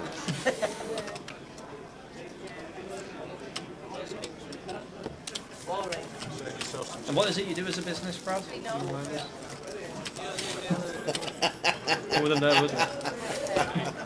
We've all forgot. We've all forgot what you do and who mentored you. Just remind us what he's really about. France against Netherlands. 4-0. 3-0 after like 15 minutes. They're an absolute powerhouse, aren't they? And they're just an assembly line of new young players you've never heard of that just seem to be absolutely insane. Well, weirdly, they were like 1.7 to win. And by the 11th minute, the bet was up. Betting suspended. Yeah, absolutely. Bit of value there in the 1.7. Yeah, definitely. I know, when I walked out, when Jay was here, Morgan's people were all saying we're all on France. Well, okay, says when did they kick off? I says, oh, it's 3-0 already. Absolutely sailing it. Great. Absolutely sailing it. Never in doubt. Honestly, like, Cheers, he Dennis. ordered a fucking bottle of Got the stack to work with. We'll see what happens. I did actually peak at like 150 on the set. Oh, right, Yeah. And 2 pair into a set, which was It isn't what you Over 70, wasn't it? I have 94. Oh, 94. Yeah. That is good. That's like 80 bigs. Easy. All 3 bullets in the main, plenty in the 2K, so work to be done, but yeah, ammunition to do it with, so absolutely. We'll see what happens. kept doing it, I'm like, oh. Do you still feel that you go under the radar a little bit in these events? Because obviously worldwide, I think you're really well known. So do you think you still go under the radar a little, or is the name? Maybe less so now than when I first played in Coventry. Yeah. Because that was the first one I played, and I instantly like day 3'd it now with Jack. Obviously, Jack obviously went on to win it. Yeah. But I think especially like the Grosvenor ran the book, where like I was maybe like a big favourite against the field, and people were very surprised. Yeah. A bunch of people maybe hadn't, because I've probably not had, hadn't worn my stripes on the UK scene yet. But yeah, I think since then maybe. Especially WBT helped, because obviously that was Yes, between, absolutely. now and then. That was a great win. We were all checking social media for that one. It wasn't chosen by me, Dennis. It was my mum. It's a funny story actually. I won the I chopped the Summer Sizzler in Manchester in 2016. Oh, right, okay. I've only been playing for like 6 months. I started in for a tenner. Beautiful. In the Bolton G, bagged up at the Bolton G. Went to BNR for day 2. Yeah. We chopped it like 5 ways. Really bad chop. I had massive chip lead, but I had no money to my name, so I took a pretty bad deal. Riggy was actually part of the chop. Helped to push it through. He'll tell everyone about it at the bar as well. I probably gave up a few thousand in money, but like in like dollar EV maybe, if you want to use this like dirty term. But like at the time I had no money, so the utility of having £10,000 then was invaluable. Because it was still only 1,800 per fifth. It was very top heavy. So the times it would have been calamitous, and I'd only won 1,800 quid. I wouldn't be able to. I mean, I would have made some use of that, but having 10 grand was what really like allowed me to just start playing like as much as I wanted to. When I did that, I was wearing a David Bowie t-shirt just as happen chance underneath my jumper. Some River Island David Bowie t-shirt, and my mum said, "There we go. That's the Bowie effect." And I was like, "Oh, there you go. It's got a ring to it." I like it. Yeah, there you go. All thanks to your mum. Indeed. And you did the most honourable thing last year, early this year, and took her to the Bahamas. Yeah, and she started watching the Grosvenor streams a bunch more. I think she just watches them on Facebook. Awesome. I don't think I've seen her in pop up in Facebook comments. When you FT. Yeah, that'll be it. She'll be there. Yeah. I'm just going to make sure I reach one. I mean, I was in Coventry with her. Yeah, she's usually knocking about. Can you confirm that the rumour that Blackpool is in fact not absolutely Baltic this time round? It's true. It was t-shirt weather walking across this morning. Got a bit. When I was walking here, a bit windy. Windy, yes, that was the word I was about to use. Slight breeze. Slight breeze. Yeah. Slight breeze on the coast. It was spitting. If the wind was in the right direction on the old links first, you could drive the green. Emulate old Rory Mac. I know, absolutely. It's a 349 yard par 4, straight down, literally straight down. And if the wind's in the right direction, you can actually get very close to the green. Hopefully our lefty and main GUKPT for the next 30 years. Just help if you turn up and play him, Brad. That would be a prerequisite for a final table in one. Would be turning up to play. Nearly blue in the sea. Phil Baker says, my missus watched the Grosvenor stream and liked Tower's voice. She won't be coming to any events. Okay. Just make sure we see you again, Phil.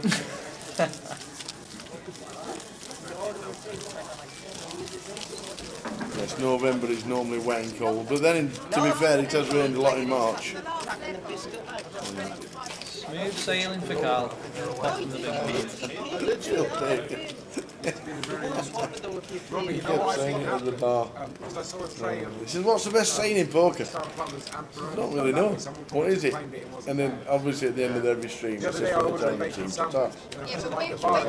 I started saying it from the town of the team, ta-ta. And I just kept saying it. And Phil had a couple of drinks in Thomas and he kept walking and he said, what's the best saying in poker? From the town of the team, ta-ta. And he just wandered round for about an hour telling everybody. It wasn't even a hook line that everyone was appreciating until then. Now everyone can't get enough of it. I didn't think anybody listened till right until the end, you see. But now I know. You've got a super fan in Mr. Phil Baker. Now I know. From the tower and the team. And especially his missus, apparently. Well, exactly. Exactly. We'll be in Luton just before we head to the World Series. Last event for us. Before we have a 6-week break. Oh, there is a break for the World Series? Yeah, 6 weeks. 4th of June we finish in Luton, and the next event for everybody will be Goliath.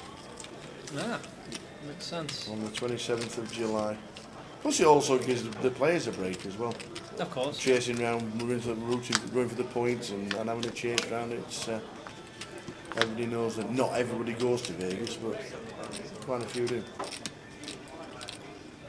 Especially early on, especially with that big 1K they have now, the mystery one. Yeah. Yeah. 7, 7, 8 flop. Oh, this is action. We will have a bit of action. 7, 7, 8 flop. Trip 7s for Ian. And Cal obviously never misses. Yep. Are you expecting the six Never of hearts on the turn or something? Oh, there it is. There it is, the 6 of spades. This is going to be very, very tough for Ian to get away from. I honestly think he might lose it all here. It's going to be very, very tough for him to get away from this. Yeah. What's really nice about Ian's hand... That's a rate, is that right? There is very good. About 15. I think Cal might actually all in. And he's probably just not going to think that Ian's going to be very light here at all. If Ian's got a flush draw, he's probably not going to be raising much on the turn. Doesn't want to get blown off his equity, especially if he's got a straight draw with like a gut shot or an open ender. Alright, yeah. Those hands got quite a lot of equity to bet fold. So I think Cal in his mind might think that Ian's just going to have a 7 here very often. Might just want to fast play it down. Certainly just a dreamland situation here. Raised pre-flop could definitely just limp, but regardless of limp or raise, this was always going to be an absolute collision which happened. He is going to slow play. Yeah, he is slow play. Does have a club in his hand for the insurance, has has you know the entire straight locked up.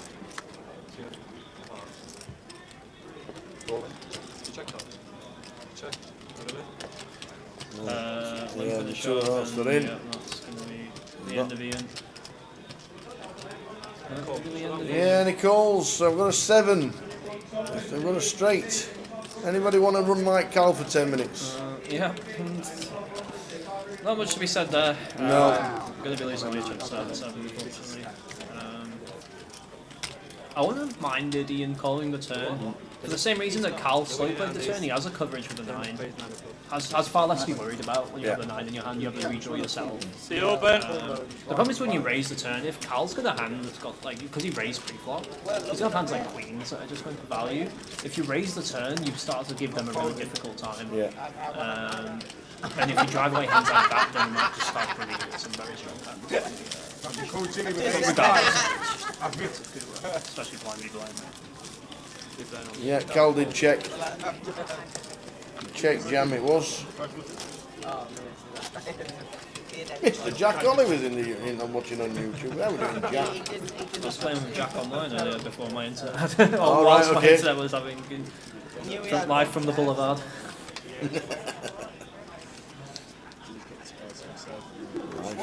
Got a ring to it. Live from the boulevard. Sounds good. I'll go and pitch that to them when they go back to reception. And then you say Blackpool seafront. Couple more boards, I'll get It all comes crashing down. Quite literally, the time. Yes, you are. Our shoulders. Should have checked that. Oh, it's ready, like. I think you're seeing some monsters under the bed, Brad.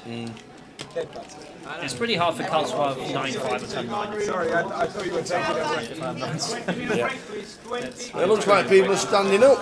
It looks like we've got a 20-minute break.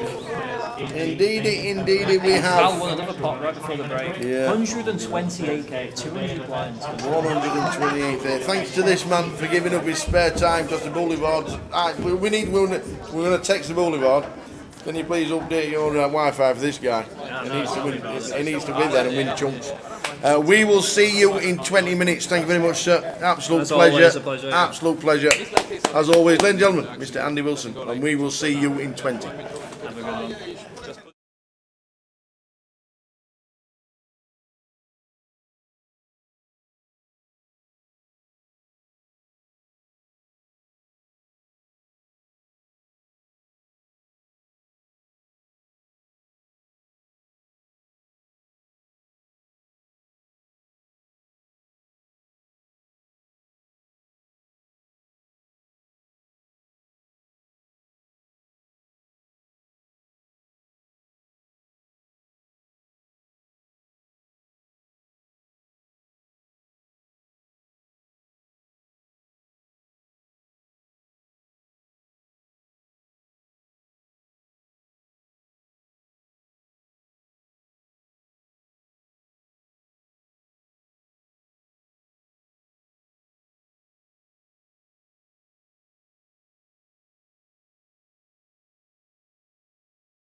There's a 10-seat guaranteed on Wednesday if anyone's interested. £40 rebuy for the 25-25 at Walsall.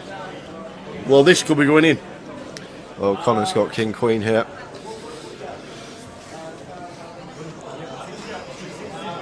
Yeah, he's going to shove tower. There's the all-in triangle, and it's going to get caught. Wow, the Turk's got lines in the small blind. Oh, this is a bit of a tanker. And the Turk is working with...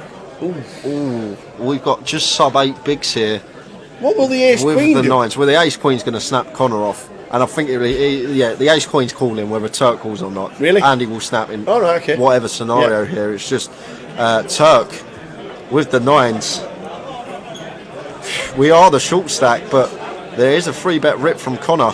But Connor's only 3-bet ripping for 13 bigs, and he's ripping over the open of Andy, who's been opening so many hands in this tournament, and he's asked for a count, just figuring out what Connor's ripping for, even though he's got him covered. But I just can't see how we can fold the 9s here, Tower, as the short stack, because the thing is, he might be thinking I could fold and Connor could get busted by Andy, but Andy's not guaranteed to call Connor in this situation. If Andy's still opening like 60-70% of hands, so probably like 50+% of those hands are going to be folding in this situation. Yeah. So he might be thinking, well, Connor could bust here and I could ladder, potentially. That might be what he's thinking. But the thing is, it's not always a guarantee that Andy's actually going to call this off. We can see he is going to call this off with ace queen, but Andy's going to have so many opens here that are going to fold to Connor's shove. But it's tough. It's tough here for the Turk, but here's the short stack. He has folded, and it should be a snap here from Andy. And there's the flipping with the call. And Connor, this could be a spin if he doubles. He was down to 200k, but he's at risk, and he's going to need to find a king to stay alive.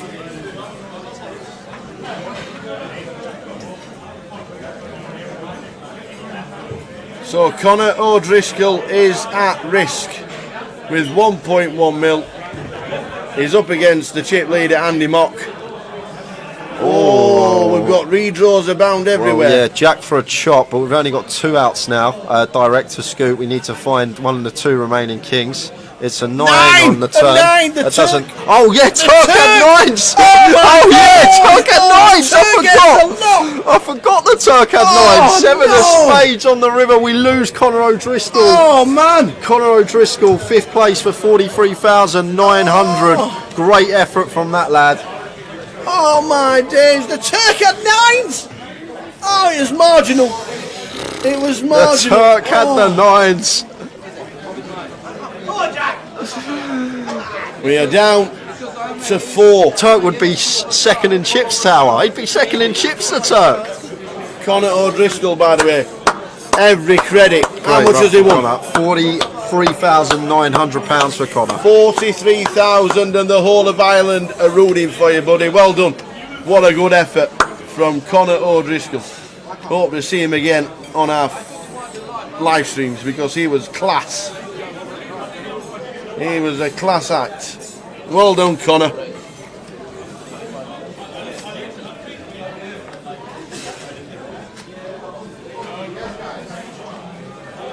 Well done, Connor. Connor O'Driscoll, absolutely amazing. What a good effort.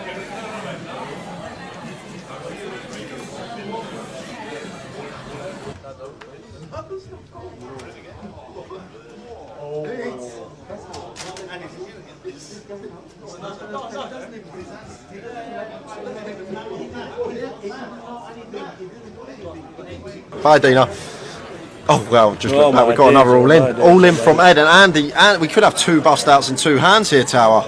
Ed with the 7s. He's been behind a lot of all in situations and got lucky today, and he's picked up a little few extra outs.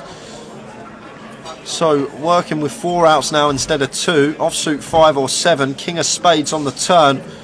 Could we lose 2 in 2 hands? 5 or a 7. Oh, we've lost another. It's a diamond. It's a diamond. Oh, it's a diamond. Ed, sorry. Oh my days. Tower 40 double. Is it the 7? Tower 40 double. Is it the wrong 7? And the 8 of diamonds is playing. So we lose 2 in 2 hands. Look at that. We've been waiting, and Ed, 70 grand for him, £70,000 exactly. 4th place for Ed Roger. That leaves us with 3, just like that. And look at Andy's stack. Look at Andy's stack. How can this go wrong? It can't. It surely can't. 10 mil. Jack and oh my days. The Mad Turk, man. With the stack. Oh. Oh dear. Everybody now has locked up a minimum of £110,000. How is that even possible? Crazy, Tower. 2 bust outs in 2 hands. And Jack here, blind on blind, sub 20 bigs. Yeah. Turk is very short. We got a 70k pay jump, but Jack's been fearless in these scenarios, and he does move all in. And it's cool. It's a call from Andy. Andy's got ace jack. Are we going to lose 3 and 3 hands? No way! What's happening? Somebody's taxi Look outside. at Turk. He's high-fiving people. He's got. This is a 70k jump. This is a £70,000 jump if the Turk. He won't be cheering, that is for sure. He won't be cheering. But Jack is all in with pocket fives against Andy Mock's ace jack. Well, there's no help there. Right. Jack could be doubling up, and that will put him right back in it. And that is clean. We do have counterfeit outs to fade now. Queen. Ace jack queen to fade. An ace jack queen. He'd like a 6. It's a queen! It's counterfeited! Counterfeited! What a mental free to go out! Oh my god, look at Turk! Turk's jumping around, he's made 70k! He's just sat there for 3 hands and he's laddered from 5th to 2nd as the short stack. The mad Turk is loving life. He's pointing at Andy saying, "You're the man! You're the man!" And just like that, we're heads up. What? We were 5-handed 3 hands ago and we're heads up. Wow! To get counterfeited out of the GUKPT Grand Final is ill. Yo, ticker's going a bit. So's mine. By jolly. And I think Andy, oh my dears, heads up. I think Turk's got like 5 big blinds tower. Live poker will never die. Oh my word, we've been sitting here. We were 9-handed for what, 4.5 hours? That we were like, really? And then we were 5-handed to 2-handed in 3 hands. What on earth is going on?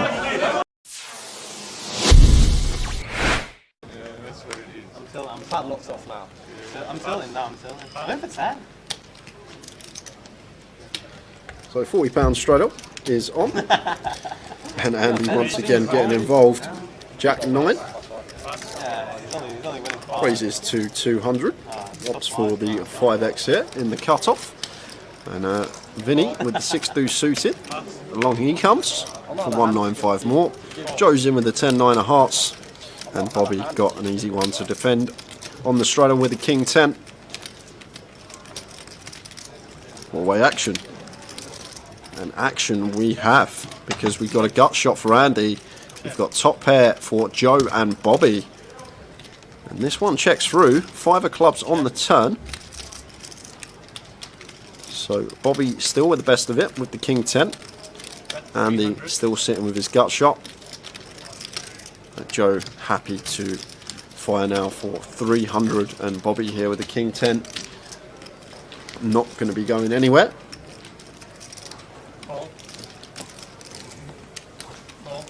Andy calls with the gut shot, and Vinny's just going to call with a 6 deuce as well. Go on, Vinny. River. The Queen of Hearts is the river. Check. Changes nothing. Nothing at all. Changes nothing. So Bobby here, maybe thinking about playing for thin value here, Tower, but I much prefer this from him, checking this one over to Andy, who's just sitting here with Jack high. What on earth have I just seen? Andy just rips 5.4 into 2 bag, 2.6, 2.7x pot shove. Bobby says, "Can I have a count, please?" Wow! Can I have a count? This is serious. What a hero call this would be. What's Andy got, Tower? What makes sense? What hands are we going to play in this manner? Flop checks through. Turn we call. And the river comes a queen. And like, what hands do we shove for this amount? Like, we're not shoving 1 pair for this amount. So we're repping 2 pair plus shit. What on earth is this? We're literally repping 2 pair plus, but what 2 pair do we have? Andy's been playing a whole host. I guess Queen 7 suited can be in there. You got 2 combos of that. Queen 7 of clubs, Queen 7 of diamonds. But what else are we meant to have here? What are we repping? A set of 5s, but why are we not raising turn? We're going to bet sets on the flop 4-way. We're going to bet our 10x. Queen 10's probably not going to be in there. This don't make much sense, Tower. I can see Bobby calling this. I can really see him heroing this off. What I've seen from Bobby, he seems to be a very solid, good thinking player. And if you really think about this one, what is Andy supposed to have here? He's never doing this with one pair. He never opts for this size with a one pair hand. It's two pair plus. And what hands get to the river in this manner with two player? And then flip it on the other side. He's got bluffs. He's got missed clubs. He's got some random, like, maybe some random gut shots, some up and downs, these type of holdings here. Maybe a hand like 5-6 suited he's turning into a bluff, blocking a straight and two pair. But I wouldn't be surprised if Bobby called this off, even though it's for an insane amount and we need to be correct fairly often as Bobby to make this a good call. But what is Andy supposed to have? What's he representing? This is a crazy, crazy move. Could Andy erase pre with sevens? Yeah, but he's going to bet flop, Tower. Once we go 4-way, we're not checking sevens with our reputation on that flop ever once we go 4-way. So that's out of the question. Threes are out of the question. 10x going to bet. Like Queen 10... Queen 10 may be in there, but I think like heads up, yes, we can incorporate some checks with Queen 10, but in a multi-way situation when we go 4-way, we're just going to be continuing Queen 10 there. So even Queen 10's out of the question. Overpairs are going to continue as well, so Queens aren't going to be in there. So what's he got, Tower? Like, I think the only hand that makes sense is Queen 7 suited, and the way he's been playing, he probably would open Queen 7 suited. You've got Queen 7 of diamonds, Queen 7 of clubs in there. But other than that, I'm really clutching at straws for value hands that Andy's ever going to have in this situation, whereas bluffs he can have. Obviously the clubs, the backdoor clubs are definitely in there that would take this particular line, check flop, then call turn once getting that price, as well as obviously we can see some gut shots. But this is a mad but brave move from Andy, and I think we have to call. I know I can see the cards, but I always try to portray to you guys on stream like about ranges and what's making sense and try and take the whole cards out of question. But Bobby seems like a pretty solid player and a thinking player and very competent, and this just doesn't make any sense. And I'd probably flick it in, and if you got Queen 7 of clubs or Queen 7 of diamonds, nice hand. But other than that, I'm really clutching at straws for value here, Tower, because there's no need. We're never going to go 2 point over this size. We're never going to choose with a one pair holding. So it's two pair plus we're repping. Only straight out there, 4-6 suited, which is probably going to raise turn after all the action. Build a pot as well, especially with Vinny in there on the turn. We're probably going to raise 6-4 suited. So it's just so thin, and like the hands that we're repping here. And if it gets called, I'd love to see a call from Bobby here. And the way Andy's been playing, we saw him with the 4-3 of diamonds hand, like the way he just spewed off in that 4-bet pot with the 4-3 of diamonds. It's a really gross spot for Bobby, but really in the blender here with this decision. I know I can see the whole cards, but I think we have to call. The way Andy's been playing, the hands that he represents here, and like I can only come up with two combos. Any players interested in one seats available? Any players interested in a one free Texas Slam seats available? That's the reason. That's just the reason.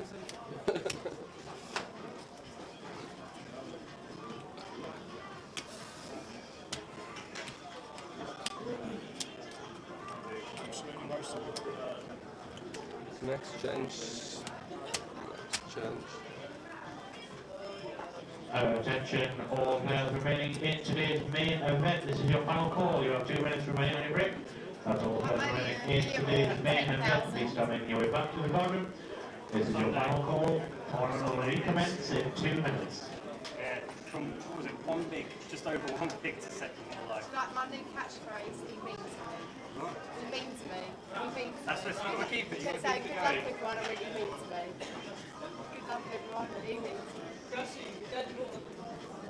Third button. Okay. Yeah, I got it. Oh, right, I'll take it.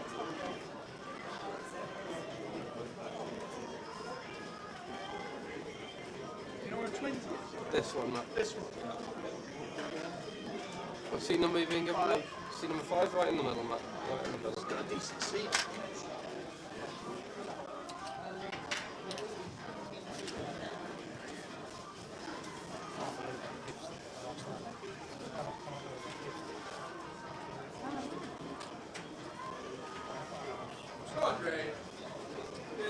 That's good to go, Matt, yeah. Attention to the owner of a vehicle, white Fiesta, registration AX030BY, please make your way to reception. That's the owner of a white Fiesta, registration AX030BY, please make the way to reception. Frankie, I've got them.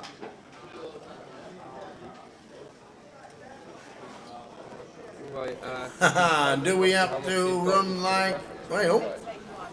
The chip leaders at the end of level 6. No, 9 and 10. Chip leaders. Morning. The chip leader at the break at the end of level number 8, coming into level number 9. Ali Malou. Ali Malou. Or Music Magoo. Mr. Magoo. 245,000. Rennie Share has got 210. Cal, right there, has got 120. Iman Sarkashik's got 100. Leo Worthington Leeds has got 95. And Ronnie Wilkinson's got 95 as well. The chip leader is Mr. Magoo. Mr. Magoo. I'm keeping this on for 5 minutes. God, it's cold in here. We're doing alright, Bazza. How are you? The old ball bag. Yeah, obviously no hole cards, makes no difference on the way the game is played, so they just kept the table as it was for the last 2 levels. Not a lot we can do about it, as we know. It's one of those things. The guys will be on it again, working round the clock, underneath the table, taking it to pieces, making sure it's all sorted for tomorrow, and fingers crossed for the boys that it is. This is blitzing here, I'll tell you that. So in seat 1 we've got Hamza, Katie Swift, Cal Morial. We have GDPR in 5. With Michael Warren, no Mikey. We've got John McCann, Robbie Bull, and Jimmy. Am I cold? No, I'm not cold at all. T-shirt weather. He's northern, he's used to it. T-shirt weather, and I've got shorts on. So off we go again. God, Cal, 120k. Yep.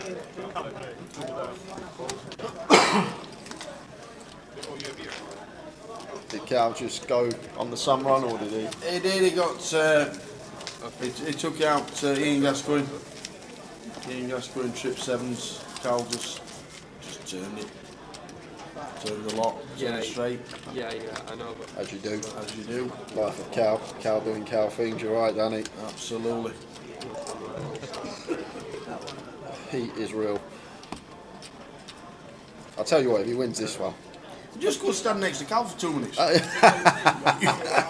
You'll warm up in plenty of time, don't worry about that. I might go do that, might pop out and just start see what he says.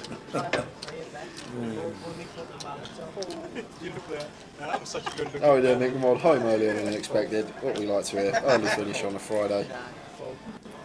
Nice one. We've got the centre half in seat 5, CB. Yeah, the old centre back. And we will be giving away a ticket to Goliath this session. John McCann's on the table as well. Yeah, coming as a 20k buy-in.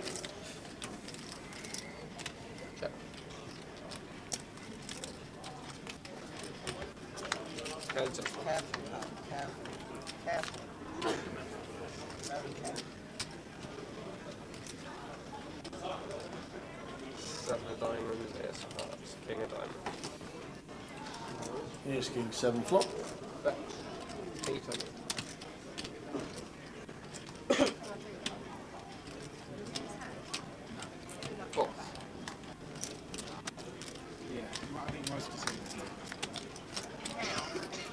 So John go for the 1 big blind lead here. We'll have a lot of hands that want to do this.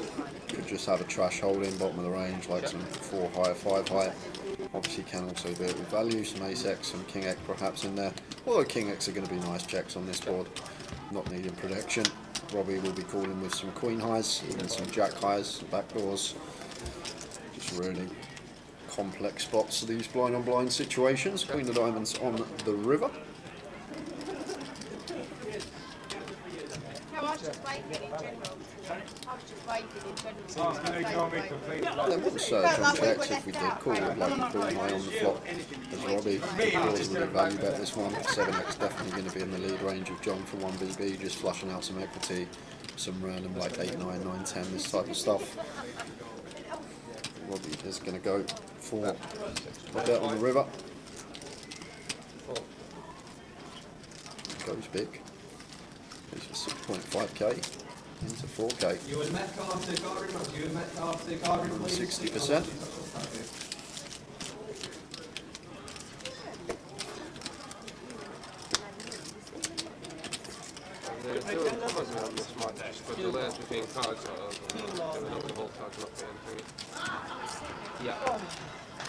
David Harvey's still playing the Tower Finks, 1.7 million. Oh my days! If only we've got 2 tokens to give away.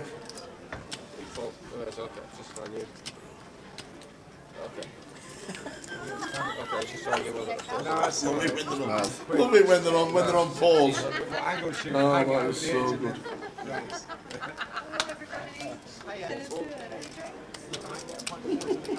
Did you get your I bought a Star of Garment. What did they say? Oh, sorry, I had to go upstairs. That's the latest guess. That has to be the latest guess ever. It wasn't that apologetic, I got it. I tried my best. I am definitely. Yeah. Okay, now you'll have to put it That's already been. Owen and David Meadley, we're all good.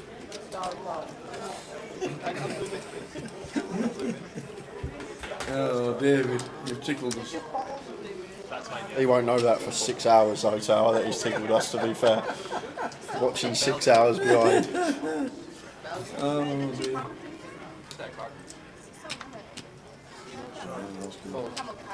But we do have a Goliath ticket up for grabs in about half an hour's time. We're going to do it at 10:45. I've got a great J Thinks. Oh, great. Yeah. Does that mean I get one in at the end of the day as well? We might do another 1:30, last one. Goliath ticket in half an hour. Oh, you get to give away the Goliath ticket? Yeah. Oh, alright. And I'll get a measly £30 token. They're all the same. They're all the same. I've got a great question. It's already lined up. You're not. You're looking at him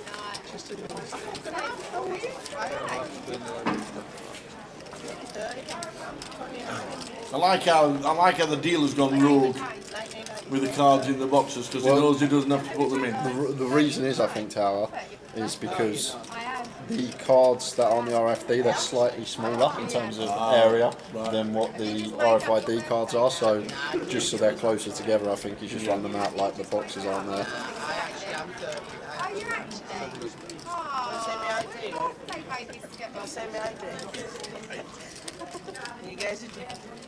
I never know when he's going to pick me up. How was Andy? You're out with Andy? Spot on. Just great, isn't it? Got the One of them. He's a top dude. It is Oh my god. But the thing is where he comes in, off of his own time, wants to do it. Like, some of the information he gives out, he could charge hundreds of pounds for that. Literally, you sit with him for 2 hours. Yeah. You probably have to pay a few £100. Absolutely. You sit on the stream and just ask him the questions yourself. And Talking about Andy Wilson, I heard at the bar. So did you listen back in Coventry when you had Andy Wilson? I can't remember who I was speaking to. I went, no, I don't very often get a chance. He says, funniest line I've ever heard. And I was spitting my tea out. So Jay says, Andy Wilson's coming here into the comms box.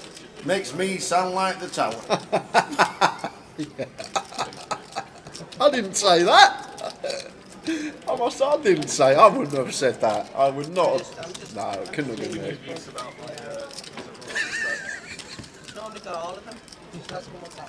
Andy Wilson is that knowledgeable, it makes me sound like the Tower. I think it's a good little, good way of putting it, to be I can't remember who was telling me. He said I just spat my tea out. He is so good to listen to, he really is. No, I'm going to, endless. He's having his. So my 29th on his stag. We're going away on the 29th. And then I'm 30. Just a normal guy that supports Bolton Wanderers. That's run at Wembley. This the year, first time. a few months. So I've been trying to with them.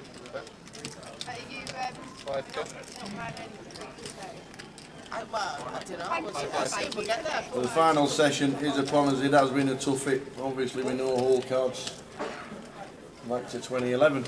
Yeah, some grind today. I'll tell you that, guys. It's not been easy, but we're back to make do with what we got. Thanks to you guys as always. You know there's no hole cards, but you still stick with us. And there is a £150 Goliath token up for grabs at 11:45.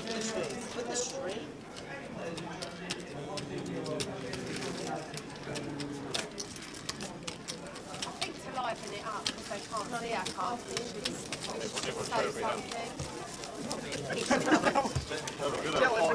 I wanted this. I can just hear Katie giggling, like that's all you can hear, isn't it? Because we're right close to the feature table where the comms booth is. You just hear every now and again Katie's giggles coming through the door. Probably see it in 10 minutes. What do you do for the ticket? You got to get closest to Tower's answer. Yeah, that's your answer this time. Damn, I thought that would work. We will ask a question that you can't Google. Well, you can. We ask a question, you can Google it if you want to, but that won't be the correct answer. The answer will be, normally one of us answers the question and we write the answer down what we think is the correct answer, and it's closest to what we think and not what you see on Google. We will be finished around 20 past midnight. I say 20 past. Yeah. Thereabouts, man of straw. So 2 hours left today. Yeah. We got 2 giveaways this session. Big mistake. Yeah, Katie bust out earlier and got herself back in. No need to change the table because obviously we can't see the hole cards. Everybody knows we can't see the hole cards, so nobody's getting any extra information from the same 9 people around the table. So we kept it as it is. Decent table. Number 1, 2 and 4 in the NPL on this table.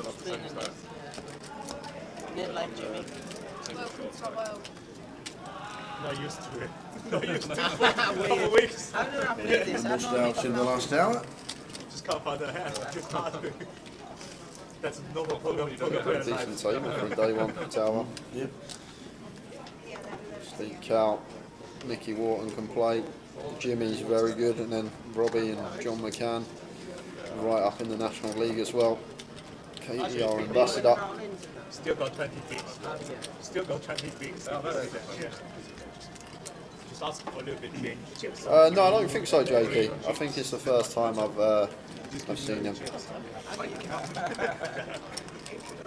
He probably enjoy it. Yeah, he enjoy looking at Did Stephen Keogh enter? Find out very surely. We separate heads.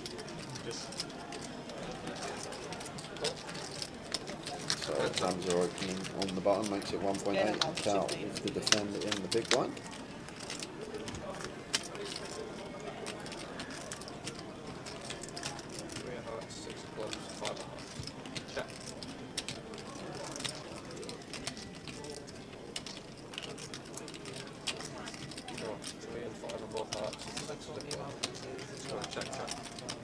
Yeah, 6 of clubs, 5 of hearts, 3 of hearts. 3, 6, 5, 2 heart board here. Like one that's obviously going to be a heavy frequency check for Hamza, but still on the button I think Hamza might open 4-7 suited, maybe not 4-2 suited, but I guess Cal will have slightly more straights in terms of combinations, but when it is button versus big, obviously ranges are still going to be fairly wide, and Cal is taking the lead, maybe in terms of range here on the turn. Once flop goes check, check, can start folding out a lot of ace highs, king highs, queen highs, these type of hands. But it's fairly big, 2/3. Really going after these type of holdings we just spoke about, the ace highs, the king highs. Excuse me. Pretty decent. I need a star on Honestly, this guy. See how bad I'm running? I just flopped a straight. Flopped another straight. I turned one of those. And no collar yet. Running back, no collar. No collar. Stephen Keogh, I'm not seen on the eliminated list or at the table, so I'm guessing the answer would be no. Somebody else? I'll take it. No need to change tables, Dennis. We've got no whole cards, we've got no advantage from all the players sitting there. I know it's nice to see different players, but number 1, number 2 and number 4 in the NPL, and Katie Swift as well, we just thought we'd leave it on. There's no advantage this time because obviously we've got no whole cards showing. So we decided to leave it as it was.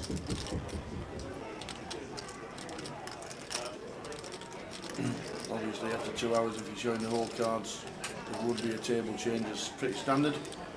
Have we got the Edinburgh schedule? Yeah, we'll show you after this hand.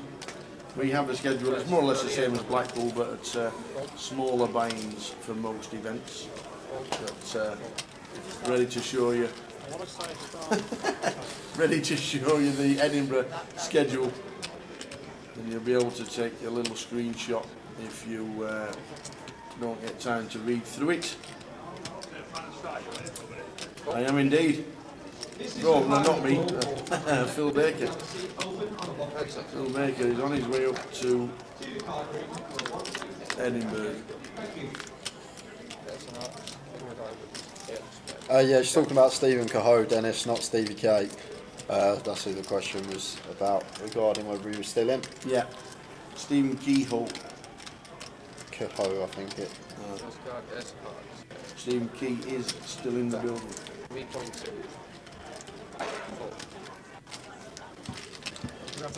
Edinburgh schedule looks like this. It's cold. I didn't realise you got your arms inside your t-shirt. It's very, very cold in this room, and the coat's just a bit too hot. So it's the only option we've got at the moment. Ready to take a screenshot, Phil? Ready? 3, 2, 1. There you go. Take the screenshot. That is Edinburgh, 3rd till the 14th. 3rd is obviously satellite night.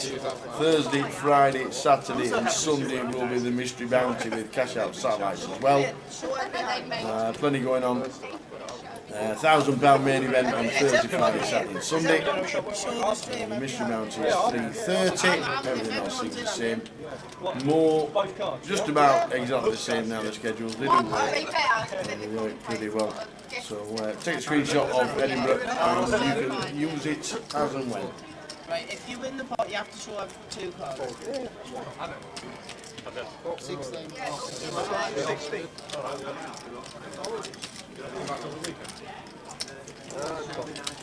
Alright, we'll show every hand, yeah?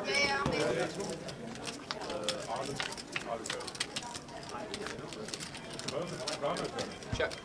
Check.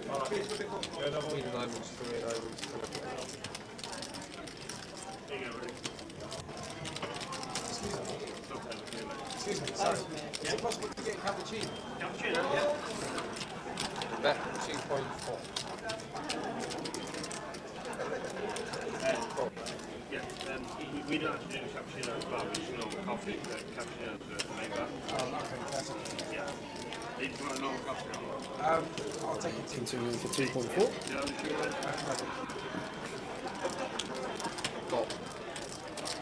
And Nicky, you're going to go for the check call. Yeah.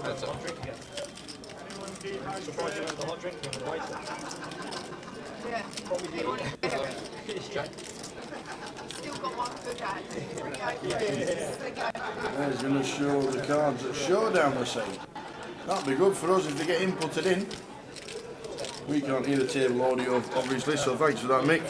We actually can't hear it. And we can't watch the live stream, obviously, because of the time delay. That'll get confusing.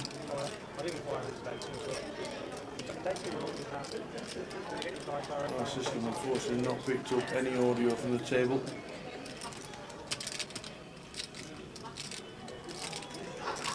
I think they're doing it for us, that's great, if they do.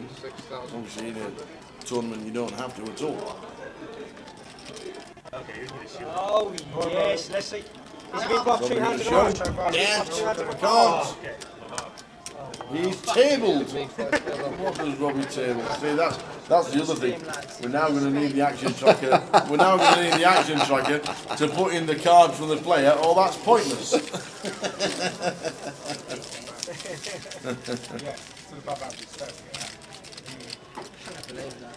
I still think the best way to is to have a runner out there and just squeeze everyone's hand with them, quickly run over to Mike, whisper in his ear what they've got, input them cards, go to the next player, find out what they've got, whisper in Mikey's ear what they've got.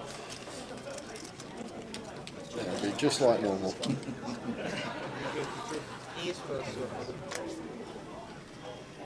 So 15 minutes time, we're going to give away our first LAFC this year.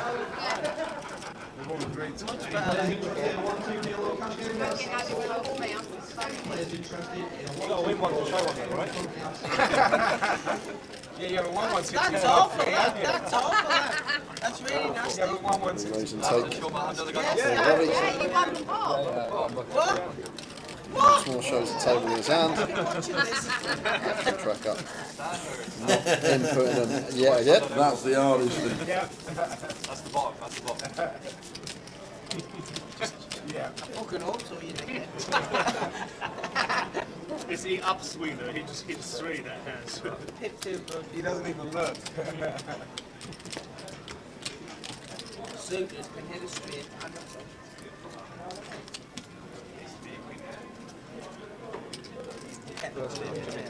I know, that's cool.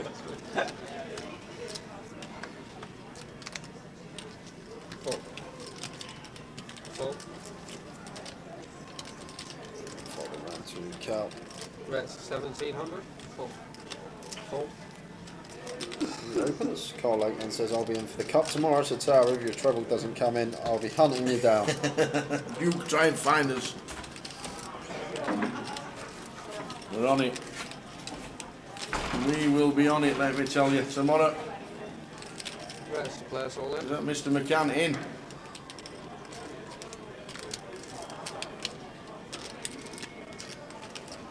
We'll finish up tonight round about 12:15. 13. About 12:15 today, mate.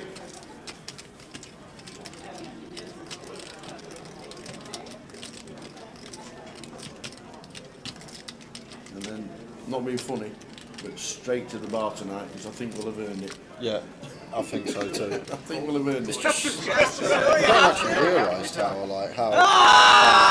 Obviously, like, you can talk about just what you're supposed to do, range v range, but obviously that can get a bit monotonous.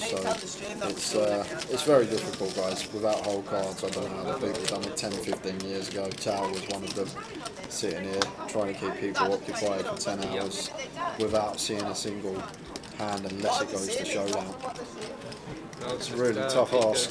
That's why we are trying to throw in a lot of giveaways and indeed try and fill some time. Yeah. Chris Day eliminated Hung Pham, Jack Allen, Maxim Farner, Yunus Barakat, Jamie Nixon's out, Jamie Box out, Lewis, and Gascoigne in the zone out feature. The Wolves, Steve Wolves is out, and Tom Rutter. That's Stu's brother. It is, Dr. Tom. Dr. Tom. It feels so much better knowing you followed the next day on as well. You never guess what I had for dinner. I'll tell you what. Whoa. I'll tell you what. If you guess what I had for dinner, I will give you £100. Where did you eat? I ate at the restaurant. Did you? Yeah. Upstairs? Yeah. You went upstairs? I will give you £100 if you can guess what I had for dinner tonight.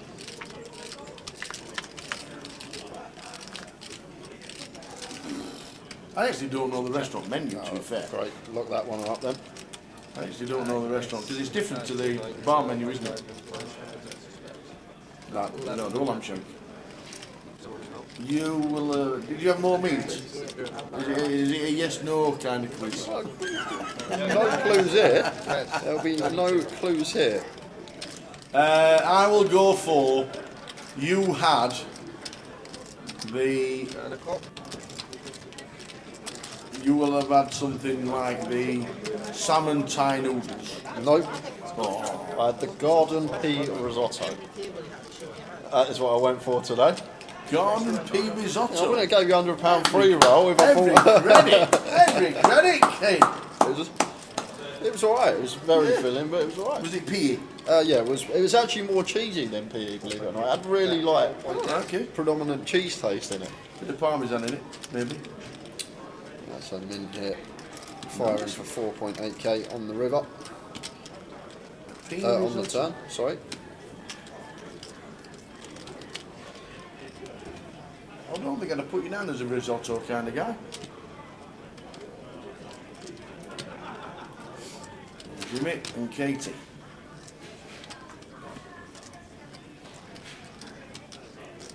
Awkward one for Katie because once Katie's opened EP here, she's not really got too much 9x here. 10-9 suited, King 9 suited, Ace 9 suited, that's literally it. So 2 combos of Ace 9 suited, 2 combos of King 9 and 10-9 suited.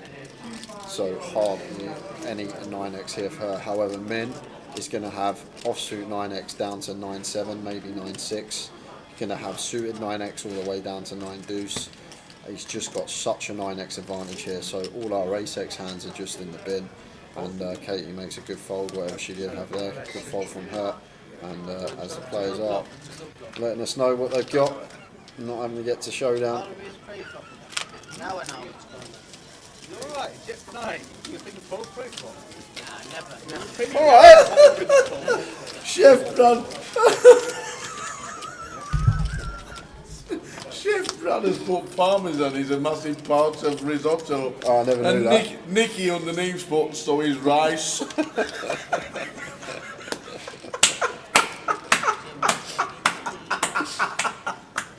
Oh, that wins tonight. Oh, that wins tonight. See, I didn't even know there was cheese in it, Brad, till I tasted it. I just thought, I'll have that. That sounds nice. And then I tasted it, I went, it's a bit cheesy, this. Tastes good. Oh, that got me. That Cheers, Brad, I never knew that. Yeah. I didn't see it. That honestly, that's just done me. That's brilliant. So, Zacabello, basically, because we're obviously still on the delay, live, the players are showing their hands. So when their hands are showed, our action tracker inputs their hand into the hand, and then it will come up at the start of the hand because we are on a delay, if that makes sense. So basically we know what hands get showed at the start of the hand because they'll obviously be inputted in. So obviously it's a bit of a spoiler as well if you figure it out after about 5-10 minutes once you realise what's going on. So if someone's whole cards are showing, that means at some point in the hand they will be showed, whether they reveal them themselves when they won the pot or whether it gets the showdown.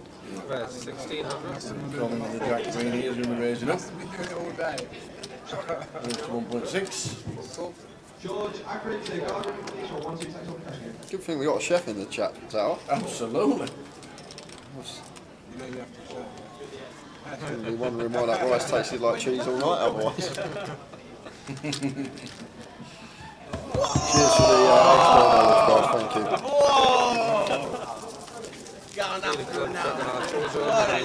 Right, that's changed the complexion of the whole table. I had just off, I still like to see it. Why not try and get some tickets for the 69 plus 11 double satellites on the Wednesday before the festival starts? They'd be live tickets. We're giving away Tom's money. Yep. Tom doesn't even know. No. They'll just get a nice email because it's come Monday morning And from Jay. And the best thing is, Tower, the longer and longer I wait until I get a response from him about us two going for Vegas, the more money I'm going to be giving away to you guys. So it's as simple as that. The longer I wait for the confirmation that me and Tower are going out to Vegas with Team Grover, the more money we get to give away. It's as simple as that. He's going to have a £17,400 bill on his desk on Monday. Okay, yeah. Just completely break all procedure, everything. So 5 minutes time we're going to be giving away first Goliath seat this year. Sounds like a lot of fun.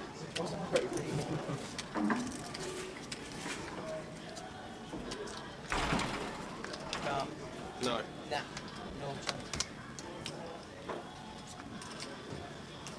Okay.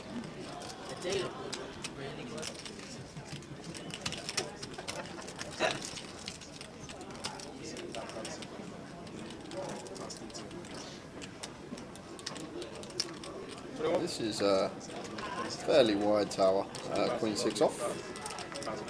Especially with Katie's reshove stack here as well.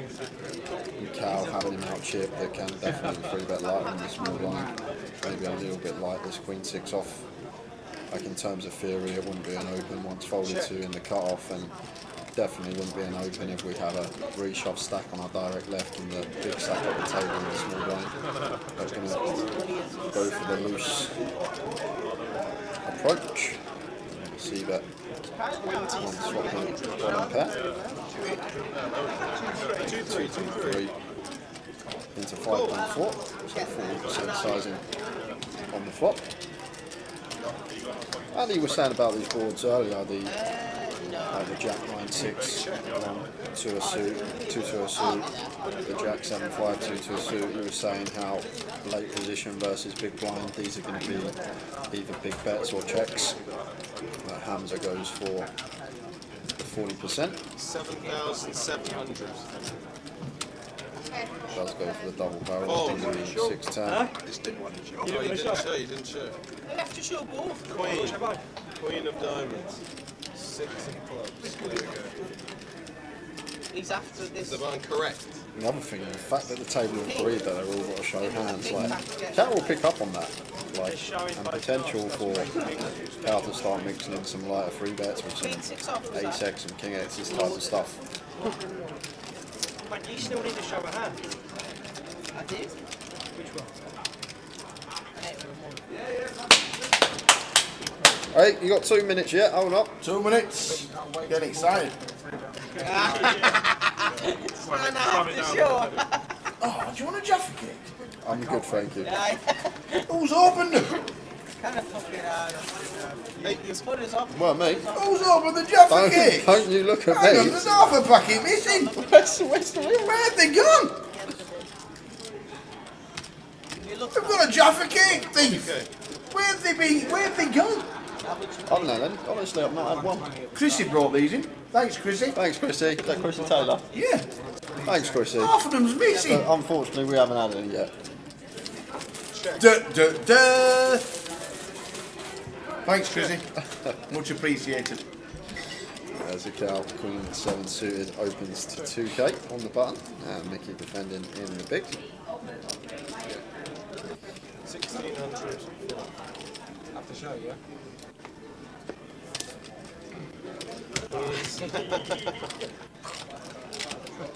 What's that, Queen 7? Queen space 7 space. 30% is on the So I've not seen little Mickey walking about. Queen 7, I love that, cheers dealer. I've not seen Mickey without a beer in his hand all day. He's only a little lad. He must be able to handle him well. If I'd had 3 or 4 star requirements, that's it for me. Done. Game over. Did you not hear what happened last night? Oh, it would not have got into the travel lodge. What is that? We were both sat outside at 6 o'clock in the morning on the floor, lost wallet, lost key, couldn't get in, trying to get in the door, couldn't get in, both sat outside, somebody comes across from the Grosvenor, what are you doing there lads? Can't get in. Which meant they can't get in. So they had to go to the reception, knock on the door, give them the name, give them the room, hand them the key outside, let them in, let them go to bed. They were sat outside of the they couldn't get in anywhere. Oh, brilliant. Right then. We are going to be giving away a £150 Goliath entry for this year's event in Coventry between the 27th and the 6th of August. It's going to be a Jay Thinks. It is one question you are only allowed to answer once. You don't answer until he's had a think. And then when you write it down, you know one guess per person and to have it. So, as we are going to Scotland next. Yes. Is it on the Falls Bridge again? No. checked and done. As we're going up to Edinburgh next, I thought we'd do for our Scottish friends, we'll do a question. I don't like this game anymore. How many, and it's relevant to what's happened this week. Okay. Because These 5-0 club, tell them that. what happened to you this week? What did you bring for the first time on tour? A cat? How many cats are owned as pets in Scotland? What kind of question is that, Tower? Don't start guessing yet, then, gentlemen. Don't start guessing yet. Don't give him any clues. Don't guess yet. How many cats are owned as pets in Scotland? You've got 10 seconds. 17 race. 7, 6.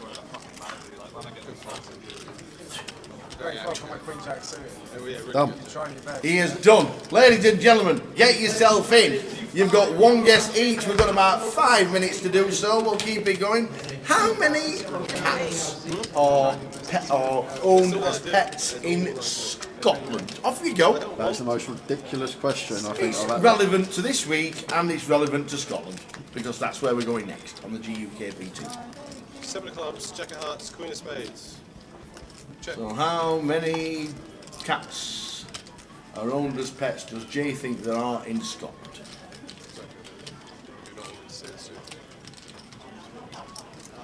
2K.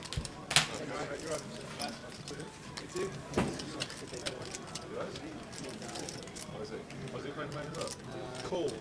Good luck, everybody. How do you even think of coming up with that question, Tower? I have no idea.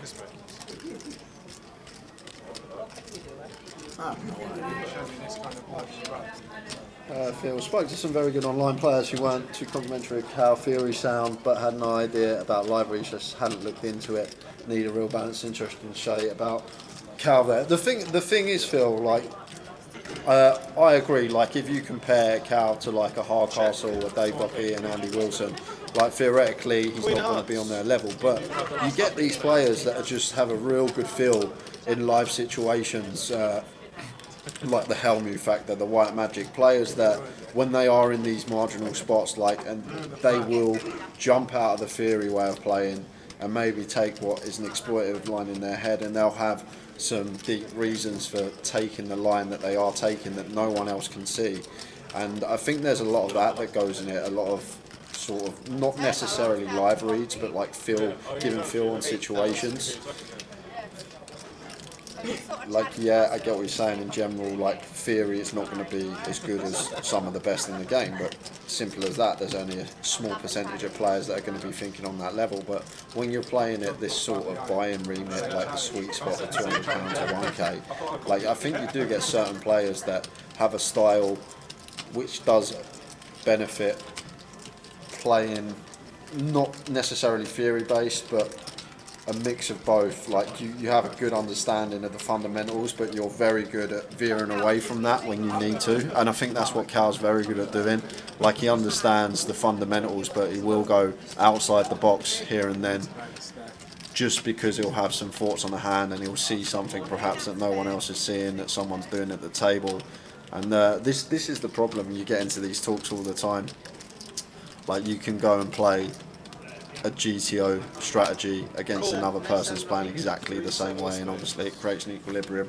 But if you're playing against someone who's playing nothing like that, it's just all going to go out the window. So I think you do need that right balance, and I think Cal's very good at doing that. He has good fundamentals, not at the top of the tree when it comes to theory, but like his live feel for the game and decision making in certain spots.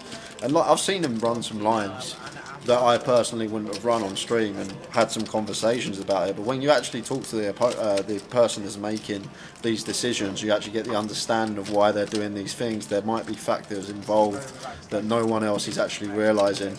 And I think Cal's very good at this buy and remit, the 1k, the 500s, and this sort of £200 sides, £300 sides. He does very well at, and I just think it suits his style. I haven't won one yet. So the question for a Goliath ticket: how many cats does Jay think are owned as pets in Scotland? Oh, he's cracking up. John, you've won enough. Put him away. Good lad. Good lad. Robbie, you two. We'll give you the correct answer straight after this hand. The Sunrunner. The Sunrunner says 24 million. There's only 5 million people in Scotland. Is that really? 24 million. I love that guess. If it's right, I'll give you the money myself. And at the end of the day, Phil, like, yeah, obviously variance is a factor, but you've just got to look at results. Sometimes you still got to be there. You got to be able to close some comps out. Yes, you get some run good along the way, but still having to close things out and run deep. And I'm not just saying it either because he's a good pal of mine off the table. I really think the lad does well, and it also helps when you run like God as well. Yeah, that does help. The sun run does help. I'm not going. You know, the King Jack against the Kings and all stuff like that. You know. Right. So we asked Jade, how many cats does Jade think are owned as pets in Scotland? As we're going to Edinburgh for the next leg of the GUKPT, the correct answer is 900,000. That's the correct answer. That's not the answer that he's put. It might be, but that's not the answer we're looking for. We're looking for Jay's answer. We'll give you that in 2 minutes' time. One more guess each. If you've already had a guess, don't put another guess in because we've got a and it tells us. Please, one final minute to have a guess for a Goliath ticket. Get me. 900,000 is the correct answer. Do you know how many there are in England? 9 million. 11 million. He wants to be part of the fan and watch. 11 million cats as pets in England.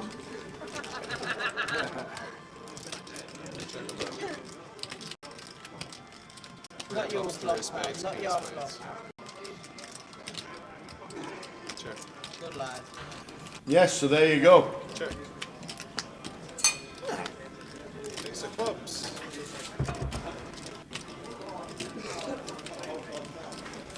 So 900,000 is the correct answer, but that's not the happy-go-lucky. 1, 2, 3, 4, 5, 6, 7. It's not me that's guessing. It's Jay. He's the man. He knows everything. He's that good. Primary captain in Scotland. Jack of diamonds, queen of spades. I had the weirdest thought process on this one as well. All right then. So we've got 10 seconds, ladies and gentlemen. We've got 10 seconds. Please write it down. I'm going to meet the mods back in town, so he's going to tell us that the comp is closed in 10, 9, 8, 7, 6, 5. The Goliath satellite should be starting. Well, hopefully very, very, very soon. Paul Davis has 1.5 mil. Maxine Hartwell, 899999. Close it, Mick. 8. Now. 17. Comp is closed. Michael Retty, thank you very much. So, there are 900,000 cats owned as pets in Scotland. Scotland be relative to, she fetched your cat on holiday, been on tour, and we're off to Scotland next. So your thought process was? Well, first I had no idea what the. We'll come back to it because it's going to be an all-in and a call. Oh, so, yeah. We will come back to it. Yeah. Because this is going to be all-in. Quick call from Cal. Katie with the ace king. Cal with the nines. Katie's due one of these because I busted her in the mini. I doubled up for her in the mini the other day with nines and she had the ace king. Really? So she's actually due. She's actually due this one. To be fair to Katie, I found a 9 in the window as well. No sweats. So she is due this one, and She's it's due only a small chink of cow stack. So ace or king, here it comes.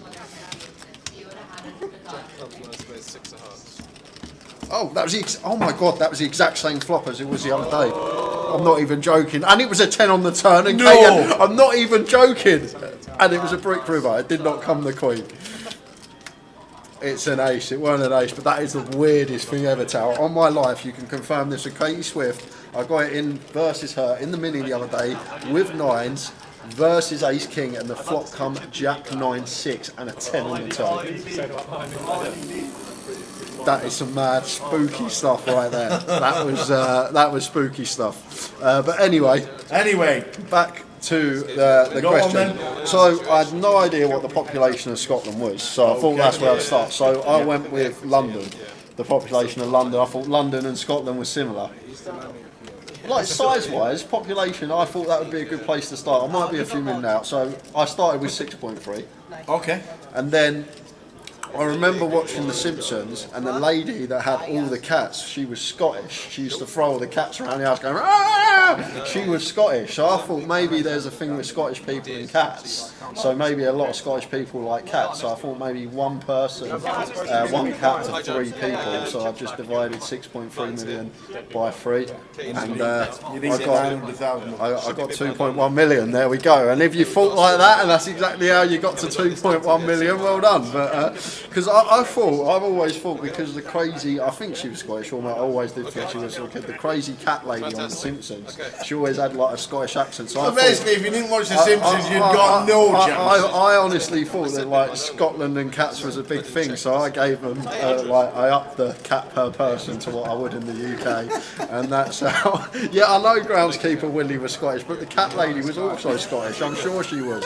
When she used to throw the cats because she had like 1 million in her house. But anyway, that doesn't matter. Don't really matter to me, because the winner who done it exactly the same way, Alex Peel guessed 2.1 million. Well done to Alex. Well done, Alex. You're going to be playing Goliath courtesy of 2.1 million cats in no other reason. All I need is your alias, Alex, for the Grosvenor client. And that is a Goliath ticket. That was so funny and so good. And Mike Leonard says to me, she wasn't even Scottish. She speaks coherently and is a Yank. I was a kid. Well, I was like, last time I watched The Simpsons, probably less than 16 years old. I used to watch it all the time as a kid. I always used to think that lady was Scottish, but brilliant! That was. And if you did think like that, well done. If you didn't, unlucky. There's always next time. Well done, Alex. With no idea how you got there, but you did. So, yeah, that's the point. That's the point. Before you go off air, yeah. How did she sound? She went round a bit.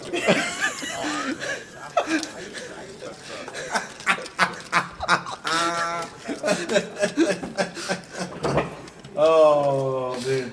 Oh. She did what? She went round the round a bit.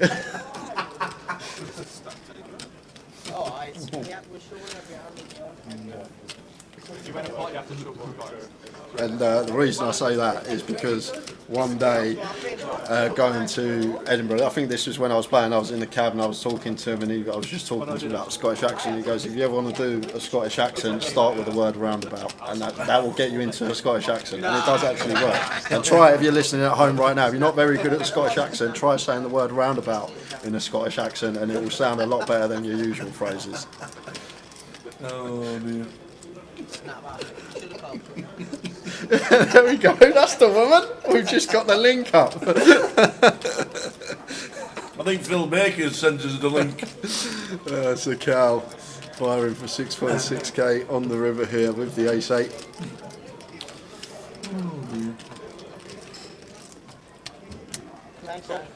Hamza going to pay it off, and the cow takes a nice one. God, that was a fun little like that. Cheers, Alex. I got it. The crazy cat lady. See, at least everyone knew I was on about. I wish it was over 10 years ago that I was watching The Simpsons regularly, so I always thought she was Scottish. I know groundskeeper Willie was. Is that a light call?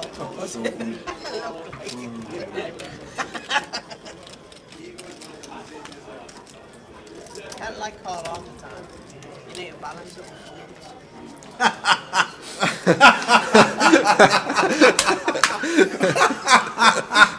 Mel Simpson just said it works, Jay.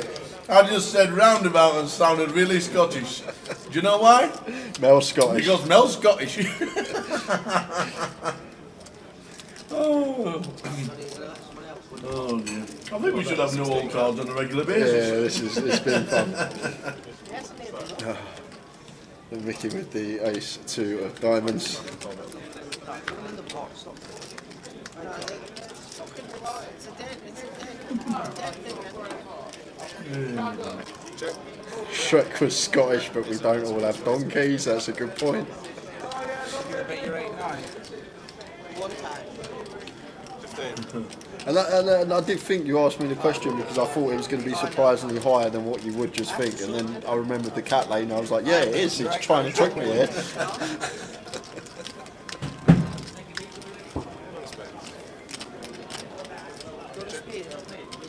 And once again, my logic has crippled Sabria Bass. Sorry about that. Check. Check. Absolutely brilliant. Showdown, please. The last aggressor. Last aggressor must show first, please. Ace deuce. Yes. Come on, get that on stream. Come on. Come on, GM Tower. Look at Mickey Wharton looking at himself on the telly behind it. He's going, come on. Who wants it now? What did you have? William Wallace didn't have a cat, did he? They're all coming out now. It was a hard question. I had to think of somewhere to start.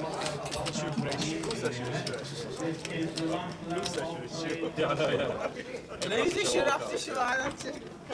Everyone has to show, even if you lose. No, that's yeah, we're live. Yeah, We've got about an hour and 15 left today. Yep.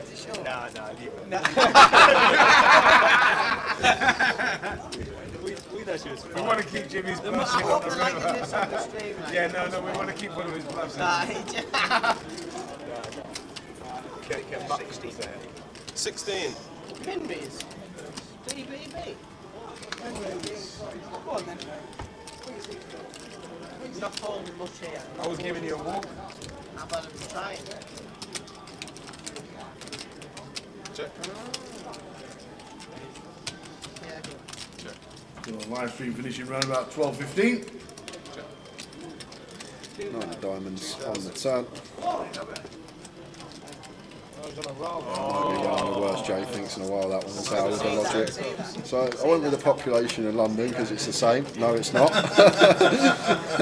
The cat lady off The Simpsons was Scottish. No, she's not.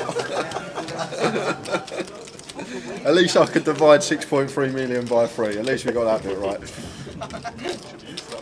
That was a fun one.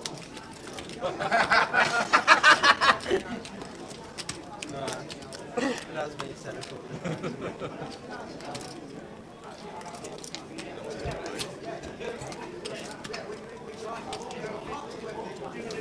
What did you memories? 8. Sorry.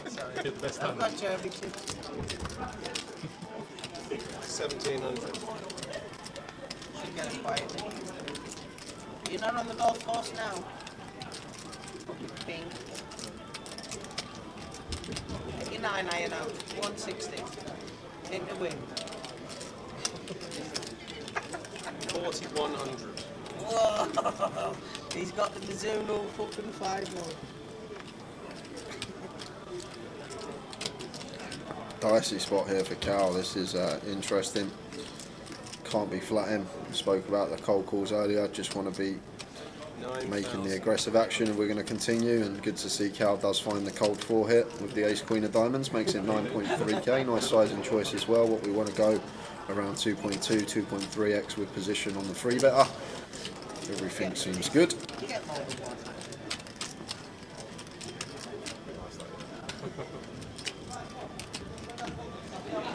You may take our lives, but you'll never take our felines, says Sterain.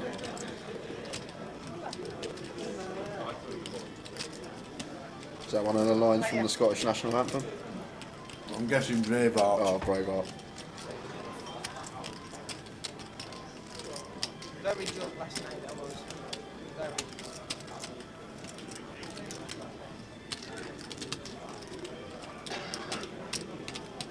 Hams are going to come along for the ride. It's an interesting one here now as Cal Tower, because Hams are sitting here with 60 to start the hand, hijack versus cut off. He's just going to rip ace king for sure. So we've got the nut high hand effectively from our perspective. Like obviously we're thinking about the jacks, the 10s, the 9s, they're all going to be in there. 10, the 10, 7 flop, making only one combo of 10s in there. 7's probably not going to be free betting, so it's a board I expect Cal to continue. Going to be small sizing choice here on the paired board rainbow in a 4-bet coup, 5-6k, probably around that sort of remit. Go slightly larger, opts for third, could have gone as small as quarter here. Oh man, it's that laptop that day as well. What's it called? Oh bro. I've never been there. I don't even know what to look at. And it's just stairs out here. That? It's a nice guy. Where's the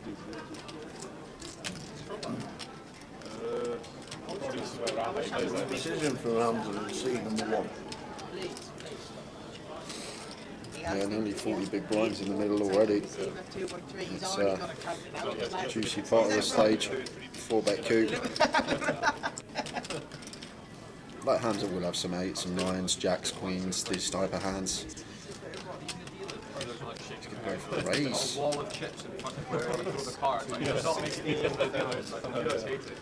Now this is interesting, Tao, because like what's Hamza supposed to have here that suddenly wants to raise this flop? Like we don't want to raise jacks, we don't want to raise queens, we don't want to raise 9s, we don't want to raise 8s. So I guess we're going to have our raises as 10x for value. And from Cal's perspective here, there's not a lot of 10x that Hamza can have. He's not going to call any offsuit 10x, so it's only going to be the suited 10x that continue.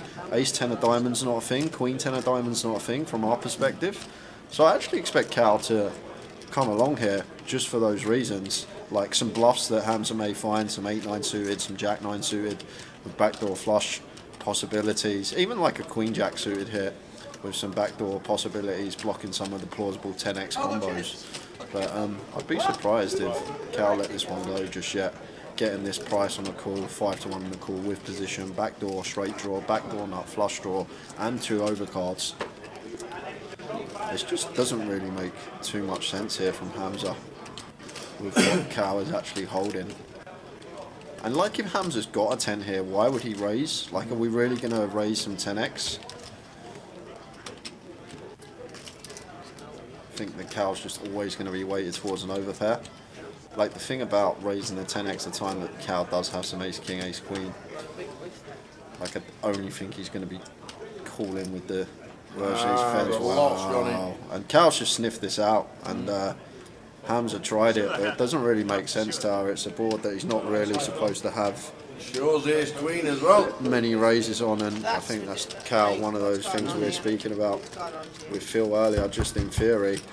Well played, Cal. Probably not going to be ripping the ace queen of diamonds, but just sniffed it out because he's thinking, what are you supposed to have here? You know, you can't raise 8s, you can't raise 9s, you can't raise jacks, you can't raise queens, you can't raise kings, so you're basically repping a 10, and I got the ace queen of diamonds. Ace 10 of diamonds not a thing, queen 10 of diamonds not a thing, so only one combo left of each of those, 2 combos left of jack 10 and king 10 suited. So Cal just going after it there, hoping that Hamza doesn't have one of the 4 combos that would be the 10x that we don't block. And very well played from Cal. Absolutely. And maybe it's just one of these, like when you see a lot of recreationals tower where they go for the old information raise, find out where I am.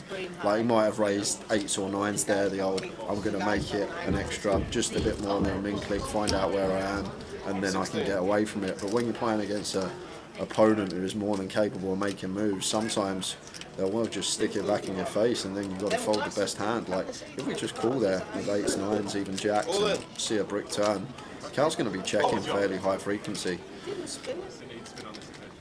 These look like they're going in. Cool. Cool. Oh no, fold.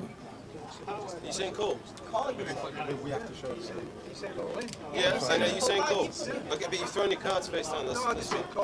Okay. Yeah, he's cold, but yeah, it's strange one. Mr. Me! I thought calling the folded them. Yeah,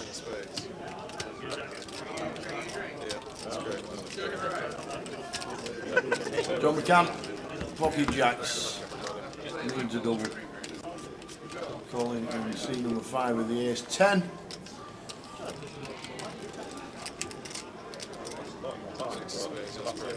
4, 5, 6. 7 for chops. 7 for chops. Or a double up for John McCann. Oh, wow! Chop it up, baby! Chop it up. Hey, bringing the drinks back. What would you like? Well, I've had no water today, so I'll have a tea. Thank you very much. That was mad that he said call. John McCann thinks he's going to get a double. Shots. When you say God, John, yeah. He said call. I said I did say It's all going on. You did say God, so it's okay. Yeah, well, I thought he was returning When we lost Katie Swift on our table, we also lost James Shervington, Drake, Andreas Olympius, Chris Day, Van Fan, Jack Allen, and Maxine Farner. 183 have played today, 282 total, with a couple of players short of £300,000 in the prize pool.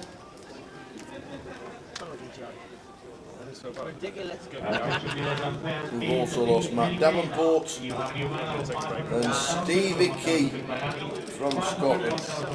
Stevie Key has busted out unlucky.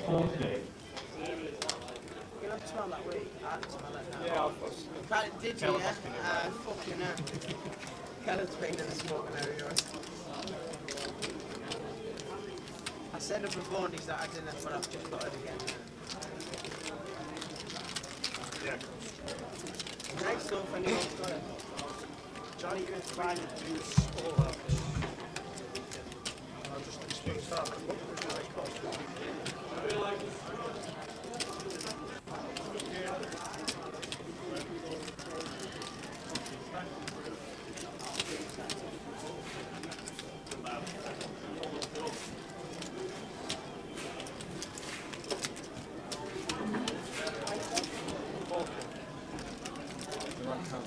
Cal passes ace forward time.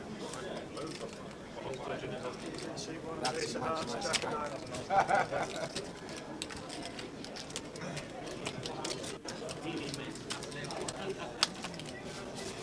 Ace four diamonds for Cal. You buy level 500, 1,000.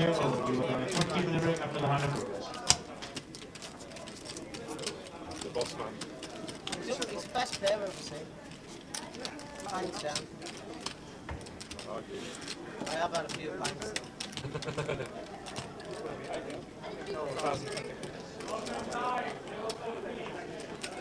John McCann's at the table. I'm still seeing his face. So impressive. He's so impressive. 16. 2,000. What? 2,000. 2,000. I knew what you meant, Mike. It's all good. Are they all by there? John? That's one I really didn't want to show as well. No. John? Stupid rule. I hate it. Good lad. Yeah. That's to show you. So the final hour is upon us. 1 hour to go. 1 hour to go. Seven of spades, 5 downs, 3 of them. Okay. Okay. Jack of spades. Okay.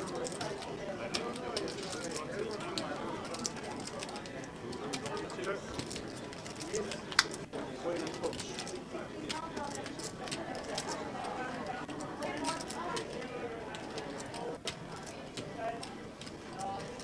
Not too many. 2K, call. Jack.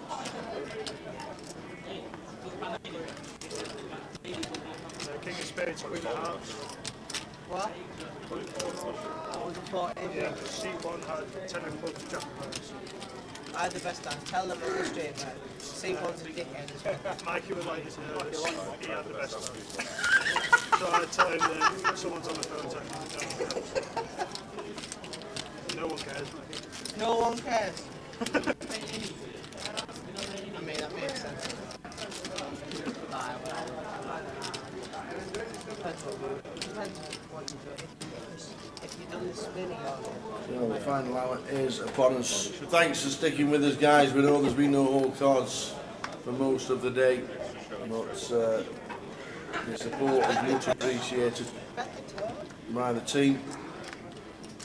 And we'll be working again on the table and the computer to make sure we try and match up so we can bring you the best coverage as always. Oh, no. Someone needs to take them glasses off. John. That's a mini, is that? Next event, in fact the rest of them, I'll quick while Thursday and Friday is what we're on. Saturday tomorrow for day 2. And the Cuppers, well that starts at 2:30. And then on Sunday, day 2 of the Cup, final day of the main events. We've then got the seniors and the PLO bounty. Come and join in the fun in Blackpool before the next GUKPT hits Edinburgh in May. We've got an 888 event in April, 16th till the 23rd of April in London.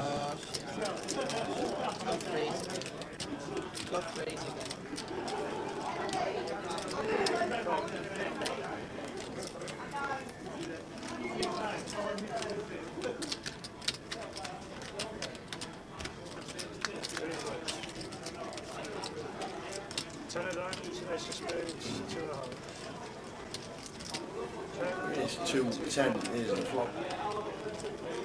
Bottom pair for Colin. Mickey 5s. And the bet's out.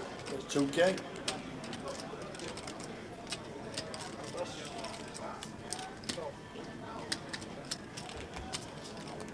What's up? 10 o'clock. Check. There's the 10 on the turn. 7 o'clock. Goes checkity check. We'll probably do the same. Jay Malou on the eye roller. It was Chris Williams. Unfortunately, the stream started to go wrong for us as we hit the FT. We streamed all day until we got to the FT, and then for some whatever reason it was, it started to go awry. So we missed the final table. So Chris Williams won it. John McCann was second, and Jonas Barakat was third. Ben Teague was fourth. Well done to you, Cash, but very unfortunate for us that that's when the problems started with the table. And obviously we couldn't record it either because it just wasn't on the server. So we missed out. Oh, it's lively out there tonight. Is it? Busy. Busy. Well, we've got 50 minutes to go and join them. Busiest I've seen it this week, I think. Is it? Actually, I'll tell you like Cav Cup, that was probably busier. Yes. 257 I've given the strategy. 10 o'clock, special spades, 5 down. Small on this board, John. 16.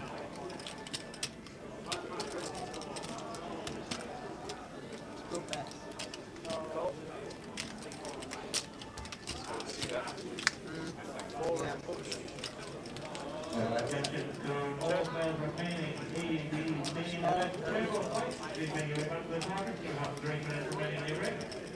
He's looking at much of it.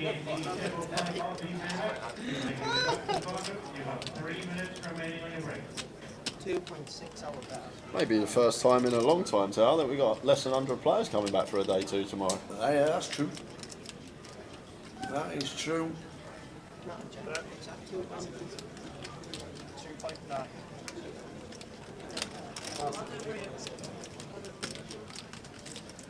Day 2 binds after buying before the start of the day tomorrow at 12, so any time before 12. Buying today 2 with about 17 bigs. You have to show a king jack off.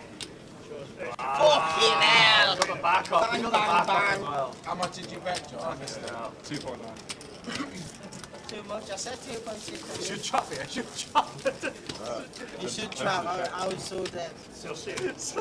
I was so dead. That's a free go. I had a blood cylinder as well. It's been a hard day. I've got to tell you. It has been a slog. It's been a hard day today.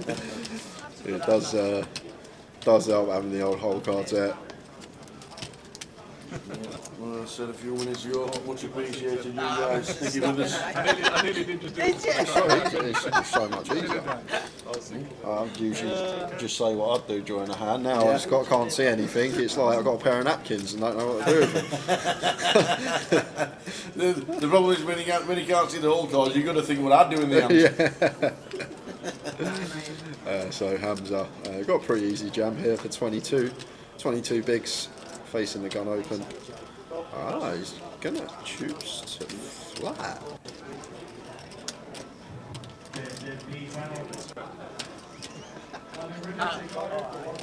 Let's bring in Johnny. Yeah, okay. I'm guessing Hamza wins the pot anyway because we can see his whole cards, but 22 bigs, gun open, fist pump jam with ace king for sure.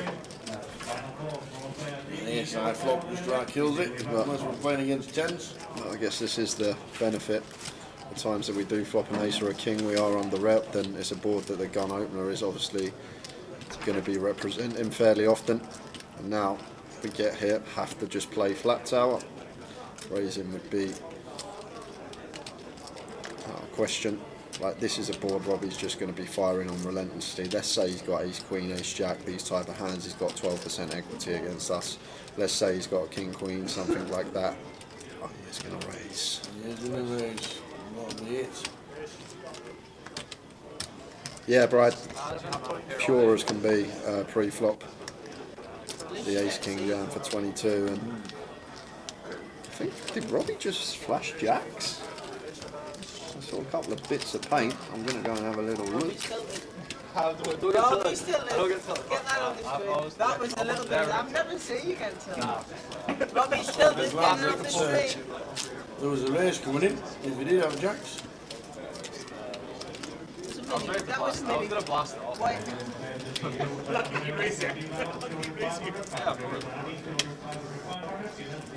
That's a little bit of an outfit. It's queens. He's normally. I've had this last week. Queens. I mean. I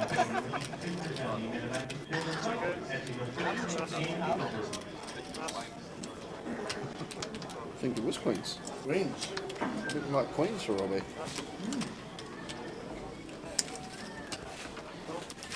Definitely two paint cards. Yep. Very hard to see though, only got like half a second. Four hearts, jack of clubs, two spades. Check. There's an open king jack and a jack high flop.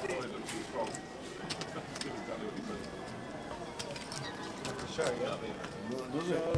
There's king jack. Doesn't bluff all the time. Just every other pot. Only most of the time. Only every time apart from that time. Now they see the win.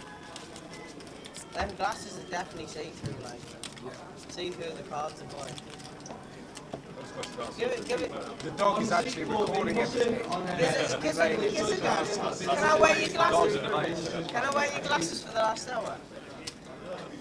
I can't fucking see it. Plus. 2-2. There is 22. Fucking hell. Plus. Go on, Robbie, get the meat. Ace 5 for Mickey in the cut-off. Maybe it's a 2.2. And then we'll be defending 10-9 off. Flop time. Jack 8-7 or Speed check. 2-2. Jack. 22. 8-7 jack all spades. Mickey with the ace of spades. Yeah. And 9 of spades not going to be any good for him if he finds it. Fires for 2.2k and fairly wet board here for Jimmy. Straight. And they're going in because he's flopped the straight. Not a good hand to see for Mickey. One of his outs out of there. 9 of spades not going to be working. Jimmy has.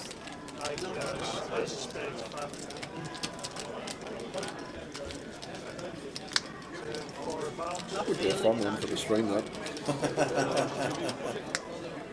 It's not. There we go, King of Clubs. So Jimmy gets the double through Mickey Wharton.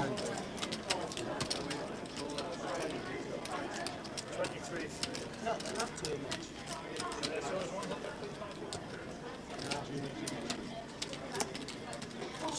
Jimmy. Mickey's still on 47 bigs. Barbara and John under starting stack. Outflow. 45 minutes of today to go, and then that will be it for the day. The lads will be under the table. Computer will be taken to pieces as well, and fingers crossed for day 2. We're still in, Jimmy. Yeah, all good.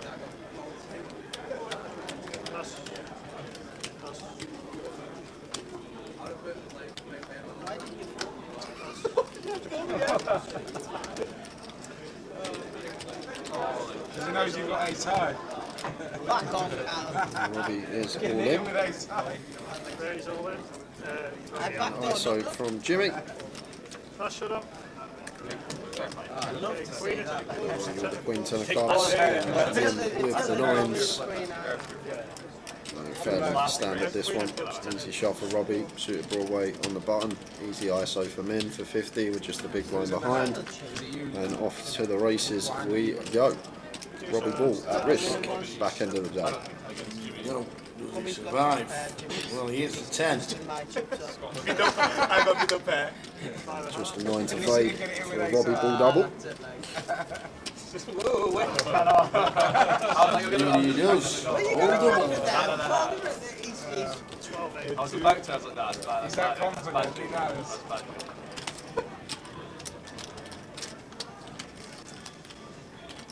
Oh, Jimmy.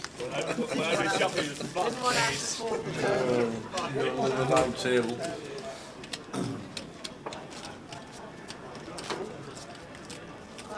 Over £300,000 in the prize pool. Well done, one and all. Simon Remete, Gardery for one free take off. We came for play. Where's the speed? Nobody gives money if I make they choose, so we try and make they just play and choose. Plus 22. King Jack of Diamonds for Mickey. Raises to 2.2.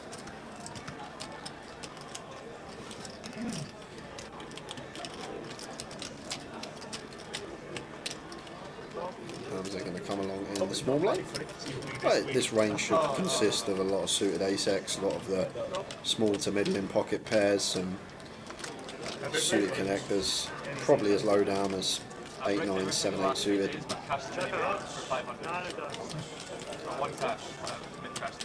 And Cow's range just going to consist of a whole host from the big. Lovely flop from Mickey, flopping the top pair. Decent kick up, backdoor diamond draw, just going to build this pot. Plenty to get value from. Hamza can still have some worse jack X peeling from the smalls, some 8, 9 suited, 9, 10 suited that will call once more. 7, 8 suited is a double gut shot. And then Cow's going to have all the suited jack X down to jack deuce. Plenty of 9X and some 5X. Let's call it 2 spots. Free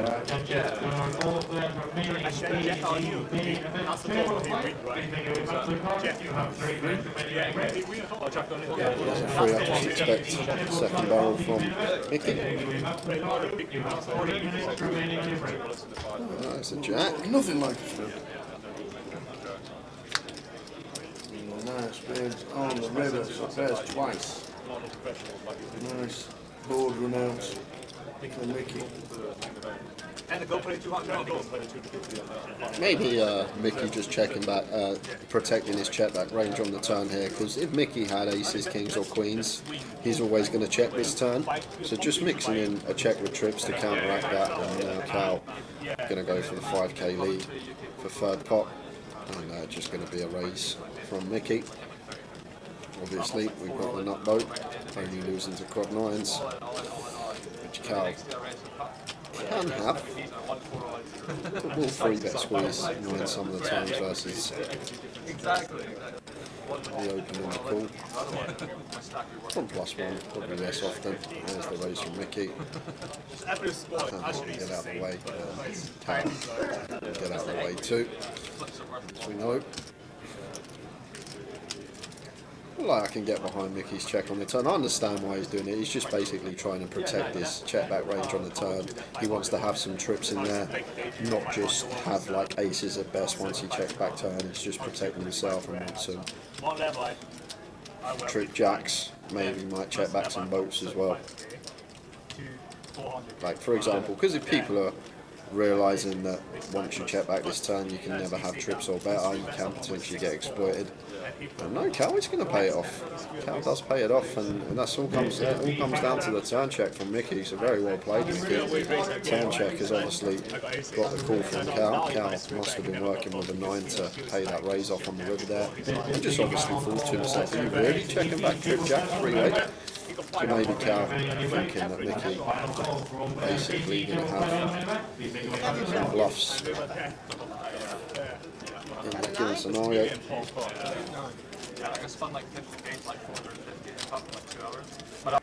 45 minutes to go until the end of the day. Yeah, I'll run you through some bust outs. Go on then. So in the last half hour we've lost Michael Chesil, Darshan Patel, Stevie K, Matt Davenport, Katie Swift we saw on the feature, James Shervington, Andreas Olympus, Chris Day, Hong Pham, and that brings us up to now. So at the moment we've got 58 left in the field, with about 45 minutes of play remaining for these guys. Cal said he had 8-9. Ace of spades, king of clubs, 9 of spades. 2K.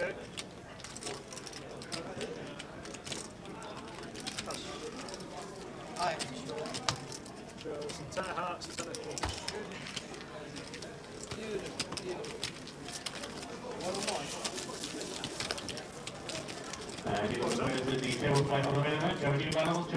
G coming over to join the party,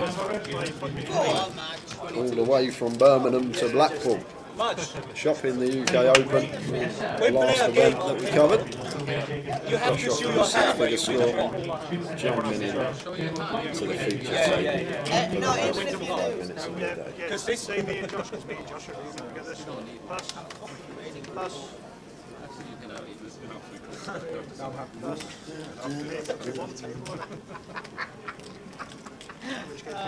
Look at Mickey, he's having a great time. So ace queen suited for Cal raises to 2.5. Mickey out of the way. And Cal is just going to be raised and take for him. Oh, let's go. They've got the dead read on him. They've got the dead read on him. Must close, Jack. 150k Cal, 75 bigs for Mickey. Going along very nicely indeed, both of those two.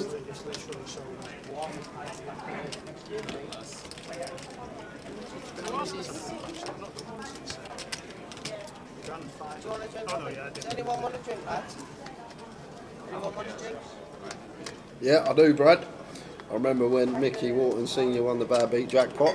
Yes. I also remember when Mickey Wharton Sr. was 4 or 5 beers deep and he fought Trevor Reardon busted twice in 2 minutes. I also remember that. I spoke about Little Mickey yesterday, I think it was about that, and he goes, there was tears coming down my face. He goes, I was crying with laughter. Thinks he's going mad, and then we just played the pan twice. Oh god, that was funny. So all in here from Mickey in the small blind, and John wakes up with the queens. Just for the queen of hearts in the window. Queen of hearts in the window. Which donkey went all in the base line? Oh, was it you? It's a surprise to lose one. If anyone can. Absolutely, McCann can. Oh, the screen. Here the diamonds. Oh. Whoa. How many Ace now working as well as an ace, improved from 3 to 7 outs. Jack of Hearts on the turn. John McCann set for a double, just fading 8s and aces, and does. I thought you were sweating me a little bit. You start laughing. McCann can. 17-1 maybe. What? 17-1. This is how you win in live pool. And another one gone. Iman Sarkashik exits the field. You went off. Oh, you sweating with us? Well, I was, but then... You stopped looking after the first one. Oh, no. What did you have? 16? Poor John McCann. Mickey is In your ear, son. chewing his ear off right now. John's trying to grind a short stack, and you got Mickey. 5-star Brahman, Steve. It was just short. Comedy value. 20k starting stack. This is level 10 of the day. Indeed. 35 minutes or so to go. Here comes the majestic, the mad match with the 6-3 of clubs. Sits down at the table and wants to make a statement straight away. We all know, if you watch the stream enough, this isn't good. It's too wide. Should just be mucking the 6-3 suited from early position, but the G fancies himself and going to open into the big blind of Robbie Ball. You start laughing, oh, it's another one in it, you little guy. You had another one already.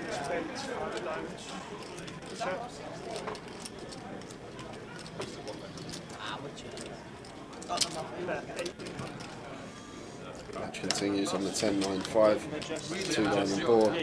Going to be showing the table the 6-3 of clubs. I'm here to play this. I'll open the 6-3. Mickey loves it. Now we're playing, lads. You're ahead. Tighten it up, lads. Yeah, we've come to play, have we? Fucking hell. Majestics has come out for the last hour. People just, I've realised that everyone's trying to be absolute biscuit. Match has definitely come to play. That doesn't look like water next to me, but look. I wouldn't be surprised if it is. Is it red in colour? To be honest, it's white in colour, but it just looks like it might be an old vodka mixer. I don't know. That's an cheat again. Out of the way this time. Who got me there? On me. 22. Mickey raises to 2.2.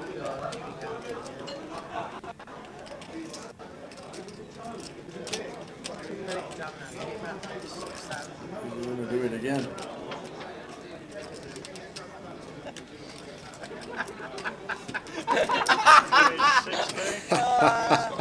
Yes, he is. Mickey has a little laugh, but John once again with the aggressive route versus Mickey. Mickey out the way, John McCann. Up to just shy of 40k. Majid the go. Robbie the first. Only Mr. Hardcastle. How are we doing, Jack? No whole cards today, unfortunately. We have had to make do. We've done a live stream with no whole cards because we've had technical issues and we've managed to get through the day. Which part of Australia are we in now, Jack? What's next? I think Thailand's next, isn't it? I think I remember you saying. Oh, no, 6-3 suited this last match. 22. Raise 2.2.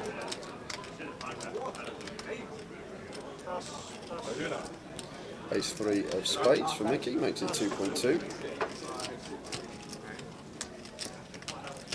Alan Malone was chip leader at the end of the last session.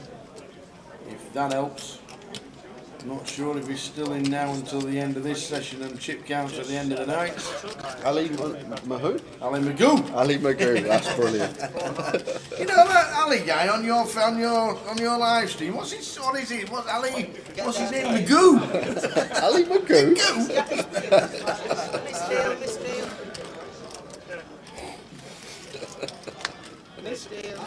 Jimmy Charlton watching the replay on Facebook. 1.49 million. What's that? Cats or is that how many laps he's done round the tracks? Got to be cats. It's got to be cats. Oh, I love it. Mickey fires for 3k on the 8th turn, and Hamza makes the call.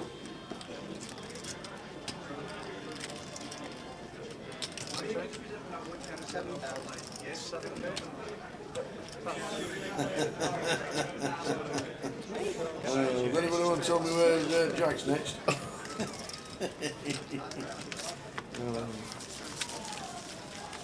Nice one, Jack.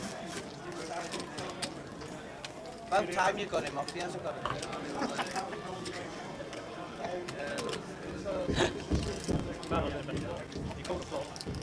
Oh, of course. He can't afford it.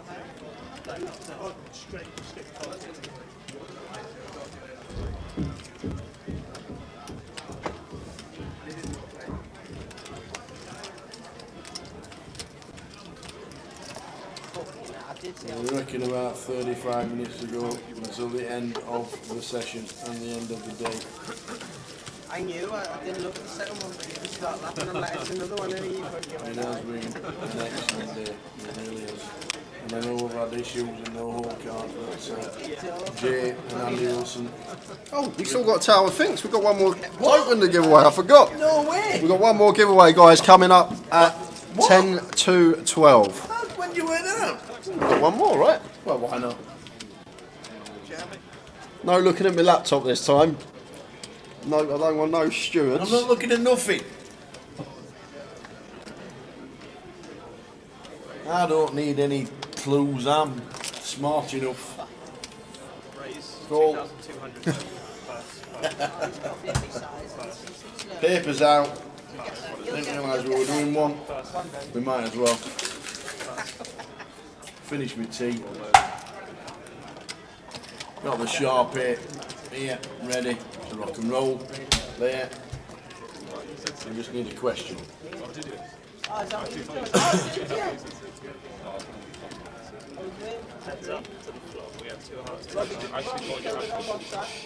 Fucking human. Best table in the fucking best table in the room. Can't get a fucking spot.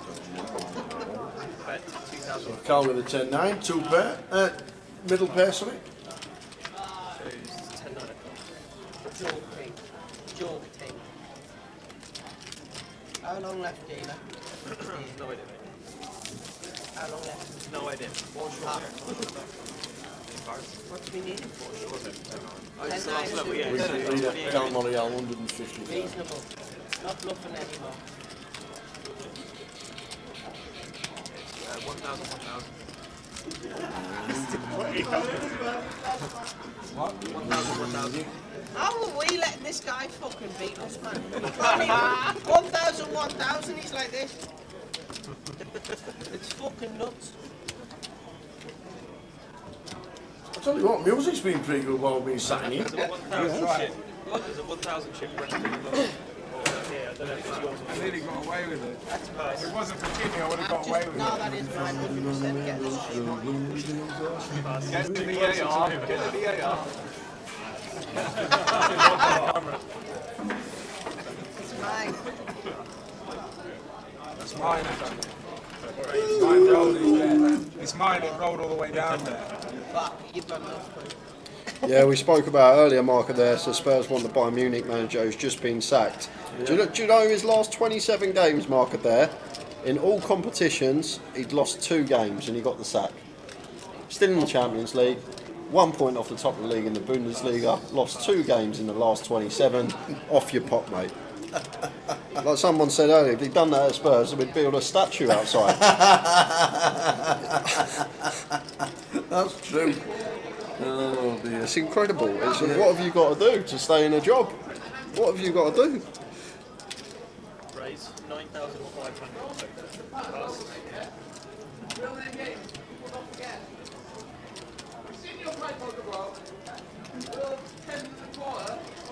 Energy with a free bet from the small blind. Makes it 9.5k, nice and big, veering towards 5x and going to get that one through. Is he going to show the table? Yes, he is. He's coming, right? Surely. He knows he Cheese wants has come to play. That's why you did it. You love this game, you love it. He's got so many traps and he's getting bins like that. He's committed. You know the kind of tail. This is your kind of table, man. Sure. Go on, man. Right, so guys, after this hand, we're going to do the final giveaway of the day for a £30 token. Yes. No matter how far I am away, somebody's going to be playing a £30 token that can send it to 100. If you don't get this one within 10, I'd be surprised. Eh? If you don't get this, 10? yeah, within 10. What is it? How many balls in an over? I'll tell you what, it's on Blackpool. Oh no. That's what it's on. Is it? Yep, it's on Blackpool. On Blackpool, are you sure? Yep. If I don't get it in 10. There's 9 for Hamza here. Just want to open this off. Going to go for the jam. I don't mind it actually. I don't mind it. 16. But, and Andy was coming in earlier and just speaking about this, where like even myself, like I'd have some shoves off 14, 13 gigs, but Andy was saying he won't be shoving from gun or early position for anything more than 12.5 bigs, and then when late position it's like 13, 14 bigs we start shoving for, but off at 16 bigs just fine to open. Just attempt to still get value from the big blind defend range. Oh boy, it could be as well from Hamza. It's the back end of the day, we've got less than starting stack, maybe trying to spin his chips, and if not, perhaps buy in for a day 2 buy in for the same amount. That could always be the thought process. Raise 2,000 total. Pass. Like blind on blind is completely different. We can shove up to more than 20. But we're still all learning every day in this game. It's what makes it so fascinating. As John makes it 2k, Majid going to come along.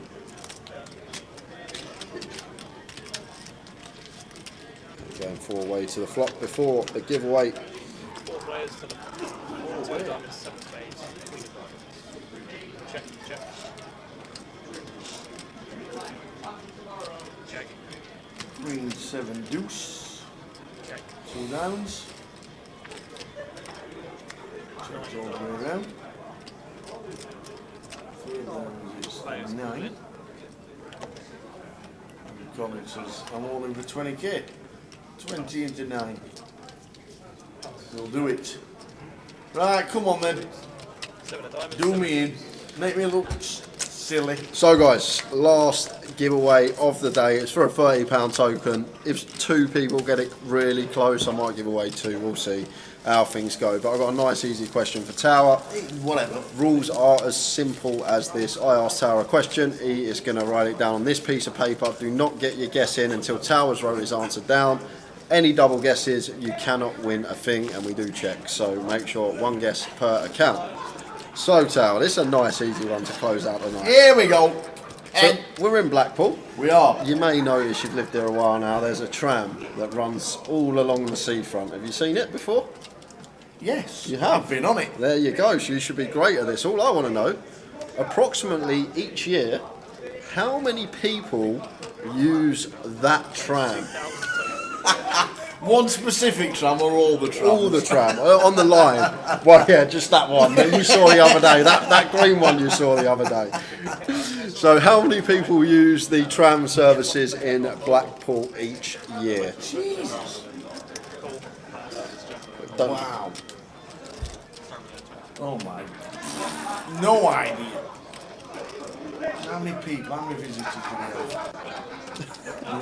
Do you have one of them clickers as they come in? Right, here we go then. How many people use a tram? How many visitors? We have that many visitors, so it's going to be round about a little bit less than that, and it's going to be round about. Go! He's in. Guess is in. Good luck, everyone. We will reveal the correct answer in about 5 minutes' time, and we'll give the token away at midnight. Go, go, So, go! good luck. Get your guesses in. How many people use the trams? What a good question that is. Guess per person. What a good guess. What a good question that is. 1, 2, 3, 4, 5, 6, 7. I love it. Oh man. Sorry if I'm a million miles out. I do apologise. That's a great question. How long's left? 20 minutes.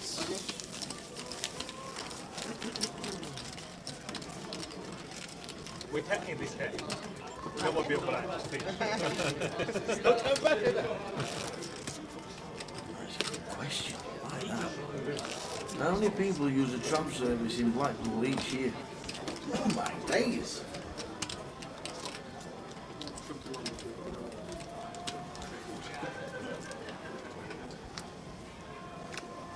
Pass. Pass. Pass.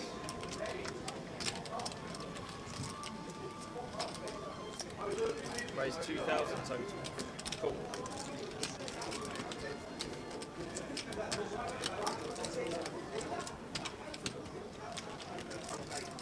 Pass.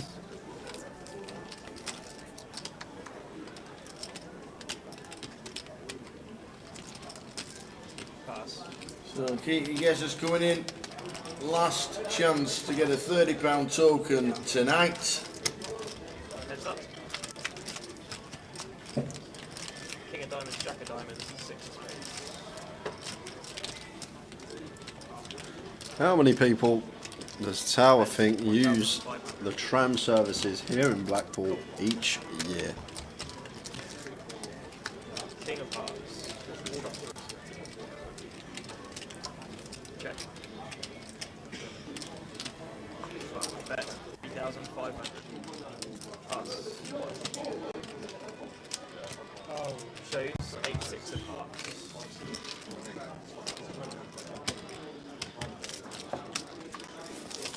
So keep your guesses coming in. 5 minutes, we'll get the correct answer.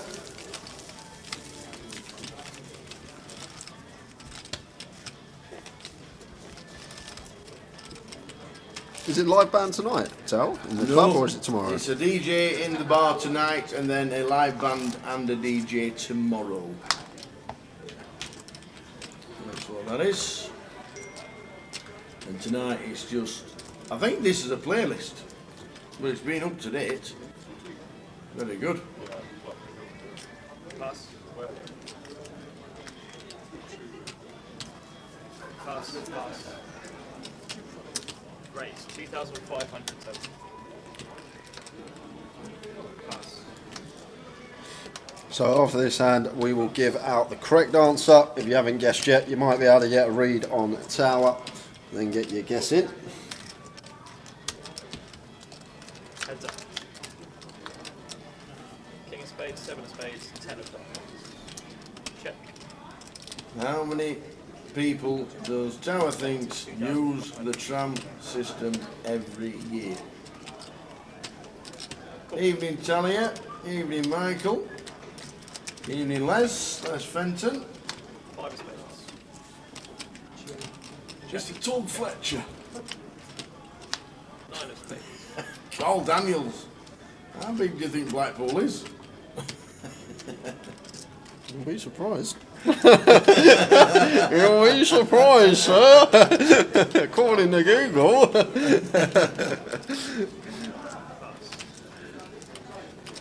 So guys, end of hand. So I am going to give you the correct answer. Yeah. Now this is according to Google. Yeah. But approximately 6.5 million people use the tram service in Blackpool each year. Apparently.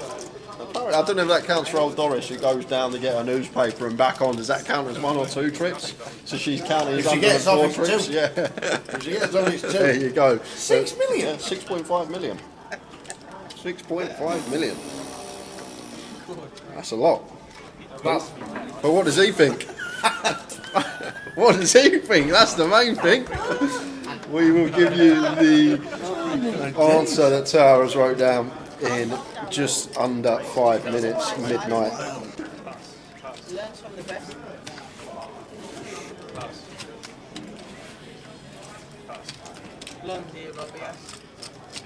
Jack 10 of diamonds for Cal, raises to 2.2.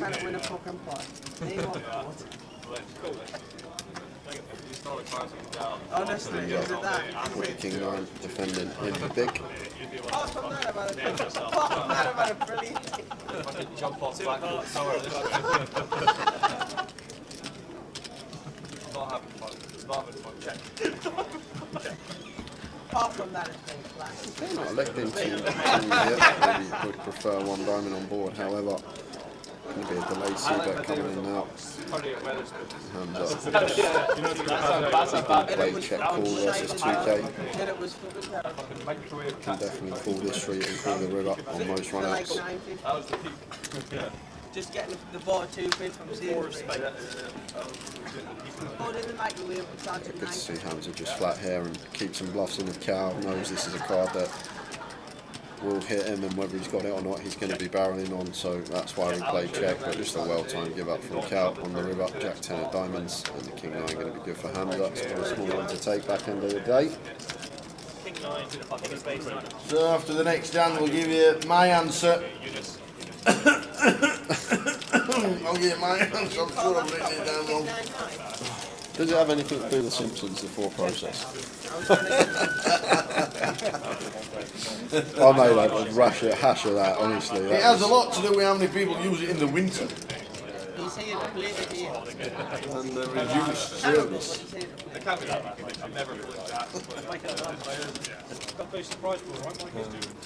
Why is the dealer calling out the suit? I thought that's not allowed because Mr. M, our whole cards are not working. We're not using an RFID deck. The table has got to be sorted tonight, so today we've been streaming without whole cards. So when it gets to the end of the hand and there's a showdown, the dealer will announce the cards through the headset to our action tracker so he can put them in live. Then when the delay catches up, they will appear at the start of the hand for us. Cal making it 2k, back end of the day, going to be trying to chip up. With 2 hands up in the small. Makes the call.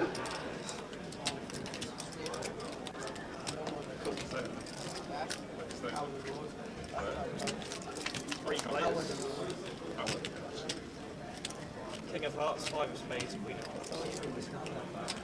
If just 5,000 locals use the tram once a day, every day, to go and get the paper and also use the tram to return, then that is 3.65 million people. 5,000 locals don't use it every day. There's only 5,000 locals in Blackpool, is there? No, I'm not having it. 5,000 locals. Well, the answer you're all waiting for anyway is coming up after this hand.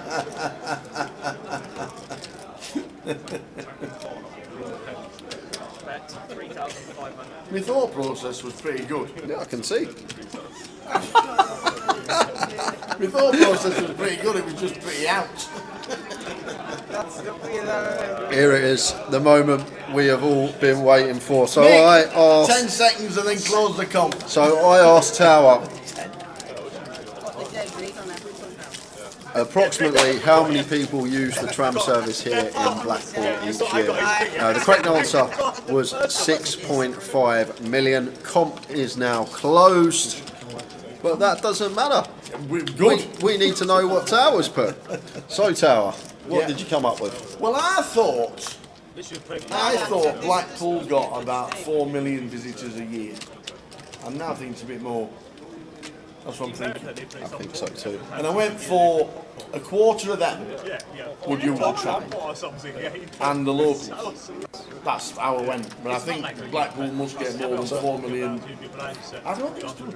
Plus, in the winter, He's honestly, he's dead. And there's one person on a tram every day. That's the driver. And every now and again, somebody will get on because it's raining and keep warm. That's how bad. But what you got to remember, in the winter, they don't run as often as they do in the summer. There's one coming every 10 minutes in the summer. Exactly, but in the winter it's 1 an hour. And on a Sunday, you just can't get one. So anyway, I thought there were 4 million visitors come to Blackpool every year. I'd say 25% of them use the tram and the locals during the year. So I went with an amazing amount of 1.4 million. 1.4. Sorry, people. Sorry, people. You're not saying sorry to someone. So, guys, yes. We had two that were fairly close, but the actual winner, who guessed 1.352 million, was William Clapham. So, William Clapham, well done, William. If you give me your alias, I'm going to give you a £30 token. That will be in your account Monday. However, I'm going to be nice. Someone guessed 1.3503 million, so out by that much behind William, and that was Sir CPB1. So Sir CPB1 and William Clapham, you have both won yourself a £30 token. Until I get that go for Vegas, I'm doing the. You wait, Tower. I'm doing the old budget for Tom. Until we get on that plane to Vegas, budget's going. It's going. So if you could both just drop me your alias in the chat, William Clapham and Sir CPB1. You need to be in the chat to claim. We don't let people guess, go away, and then when we say the answer, if they're not here, they don't go on the spread. And the day is ending in 4 more hands after this one, I believe.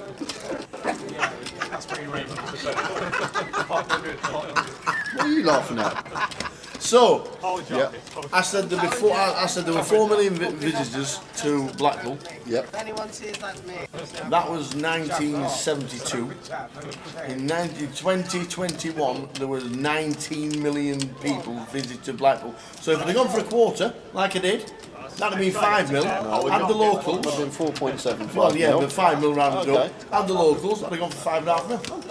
Wouldn't have been too far out. There you go. You weren't stuck in 1972, but. Oh dear. A year later, you could have met James Blunt. What? I said a year later, you could have met James Blunt. Why?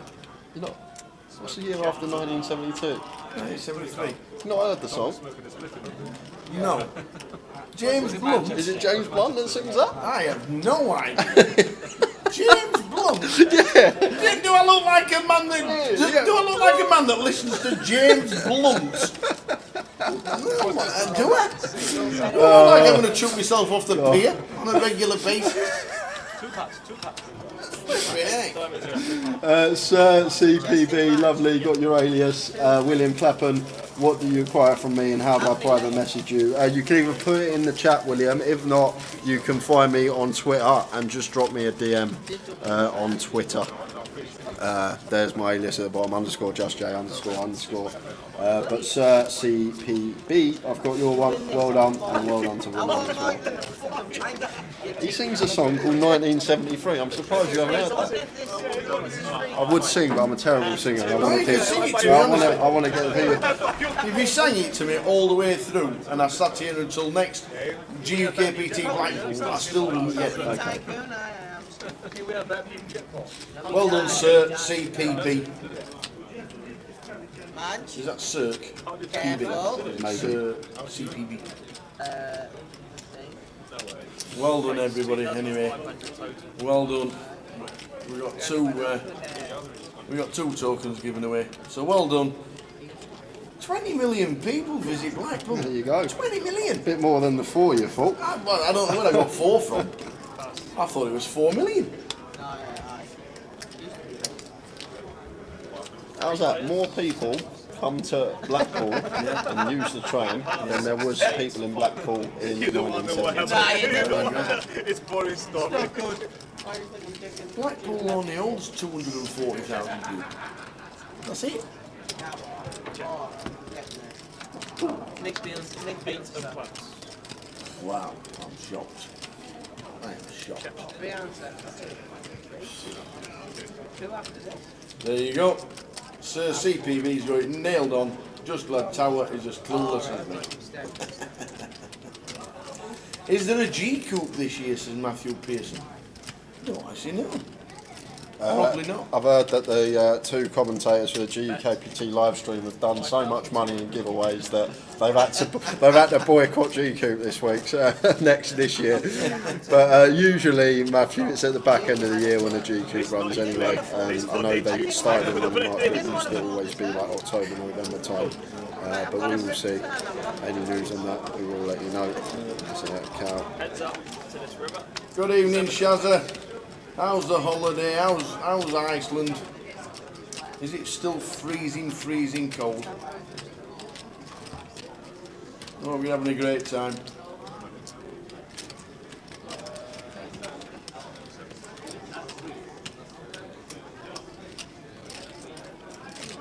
Check.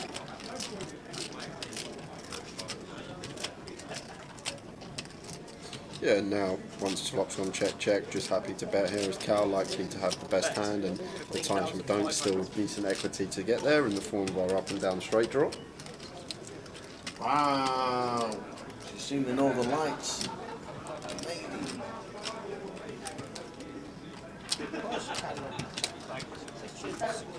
But I'll tell you what, Sharon, we're swap. You can come and sit in this back room where we're commentating from, and I'll go to the -6, and I bet you'll be worse off.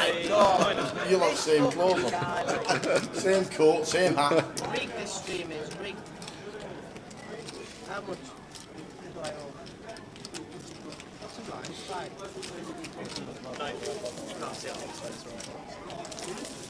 If it's the username you need from me, it's okay, lovely, I got it. Cheers, William. That's how many people used the tram last year.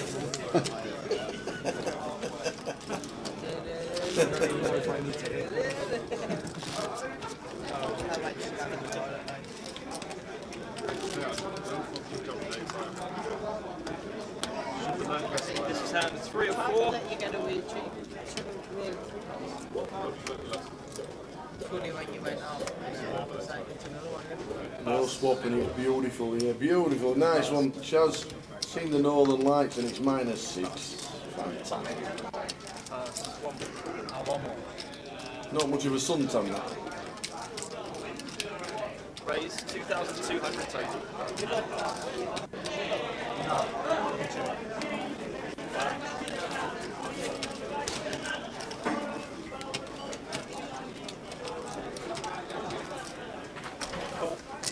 So heading towards the end of the live stream. We'll get some chip counts at the end as well. And bring them to you. Me too. King of hearts, 3 of clubs, 6 of diamonds. It's going to be silver, just get sure. No more cold holidays. The sun's in 2 months in Dubai. Very nice indeed. Nice one, Shaz. Shows King of diamonds, 10 clubs. Oh, of course. Some have swap, sometimes. I think this is going to be the last hand. 4 more hands was called about 8 minutes ago. Yeah, and a street. Can't hear the sound. No, but I heard it live when they Oh, called did 4 you? hands, yeah. Oh, you could have. Oh, we could have won a 10 if you did again. And I said 6. So I believe this is going to be the last hand, guys. Quick round up, and then we will. Some chip counts up. I don't think we will. No. Because of the delay shortage today, because we're not showing whole cards. Ah, right, okay. Because there's still tables going on outside live now, yes, and there is. we're obviously just about to finish. Right. Well, we'll bring you news when we can, ladies and gentlemen. And if you do want to find the chip counts, guys, they'll be on the Facebook page in about half hour's time, I'd say.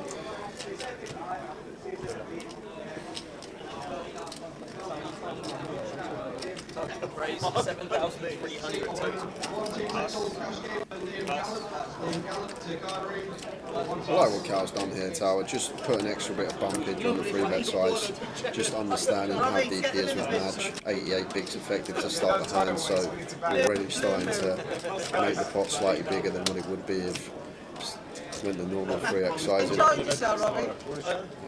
get out of the way, and that is it from us, guys. It is indeed. It's been a hectic day. It's been funny. We've had good fun on stream, actually. It has been a great laugh. Unfortunately, nothing we could do about the whole cards. It's just one of those things. The guys are going to be here late tonight trying to get it rectified, and hopefully everything will be ready to go tomorrow morning for day 2. But that is basically that is it. Thanks everybody, honestly, sticking with us with no whole cards, and it's been a totally different stream to what this guy's used to, because you can't analyse much when you can't see anything. It has been a tough. Thanks to Mikey on the action track as well. He has been outstanding on the action. He's had to input all the flops. He's had to do all the lot. Good luck to PK and anybody, and Andy, who's going to be trying to sort out the table tomorrow, but mostly thanks to you guys. It's been amazing. Thanks ever so much. We will see you tomorrow with the chip counts for day 2 and the start of day 2 at 12:30. And everybody, please cross your toes and your legs and your arms and your fingers. So, a great live stream. We'll see you tomorrow for day 2 starting at 12:30. Good night, guys. Ta-ta.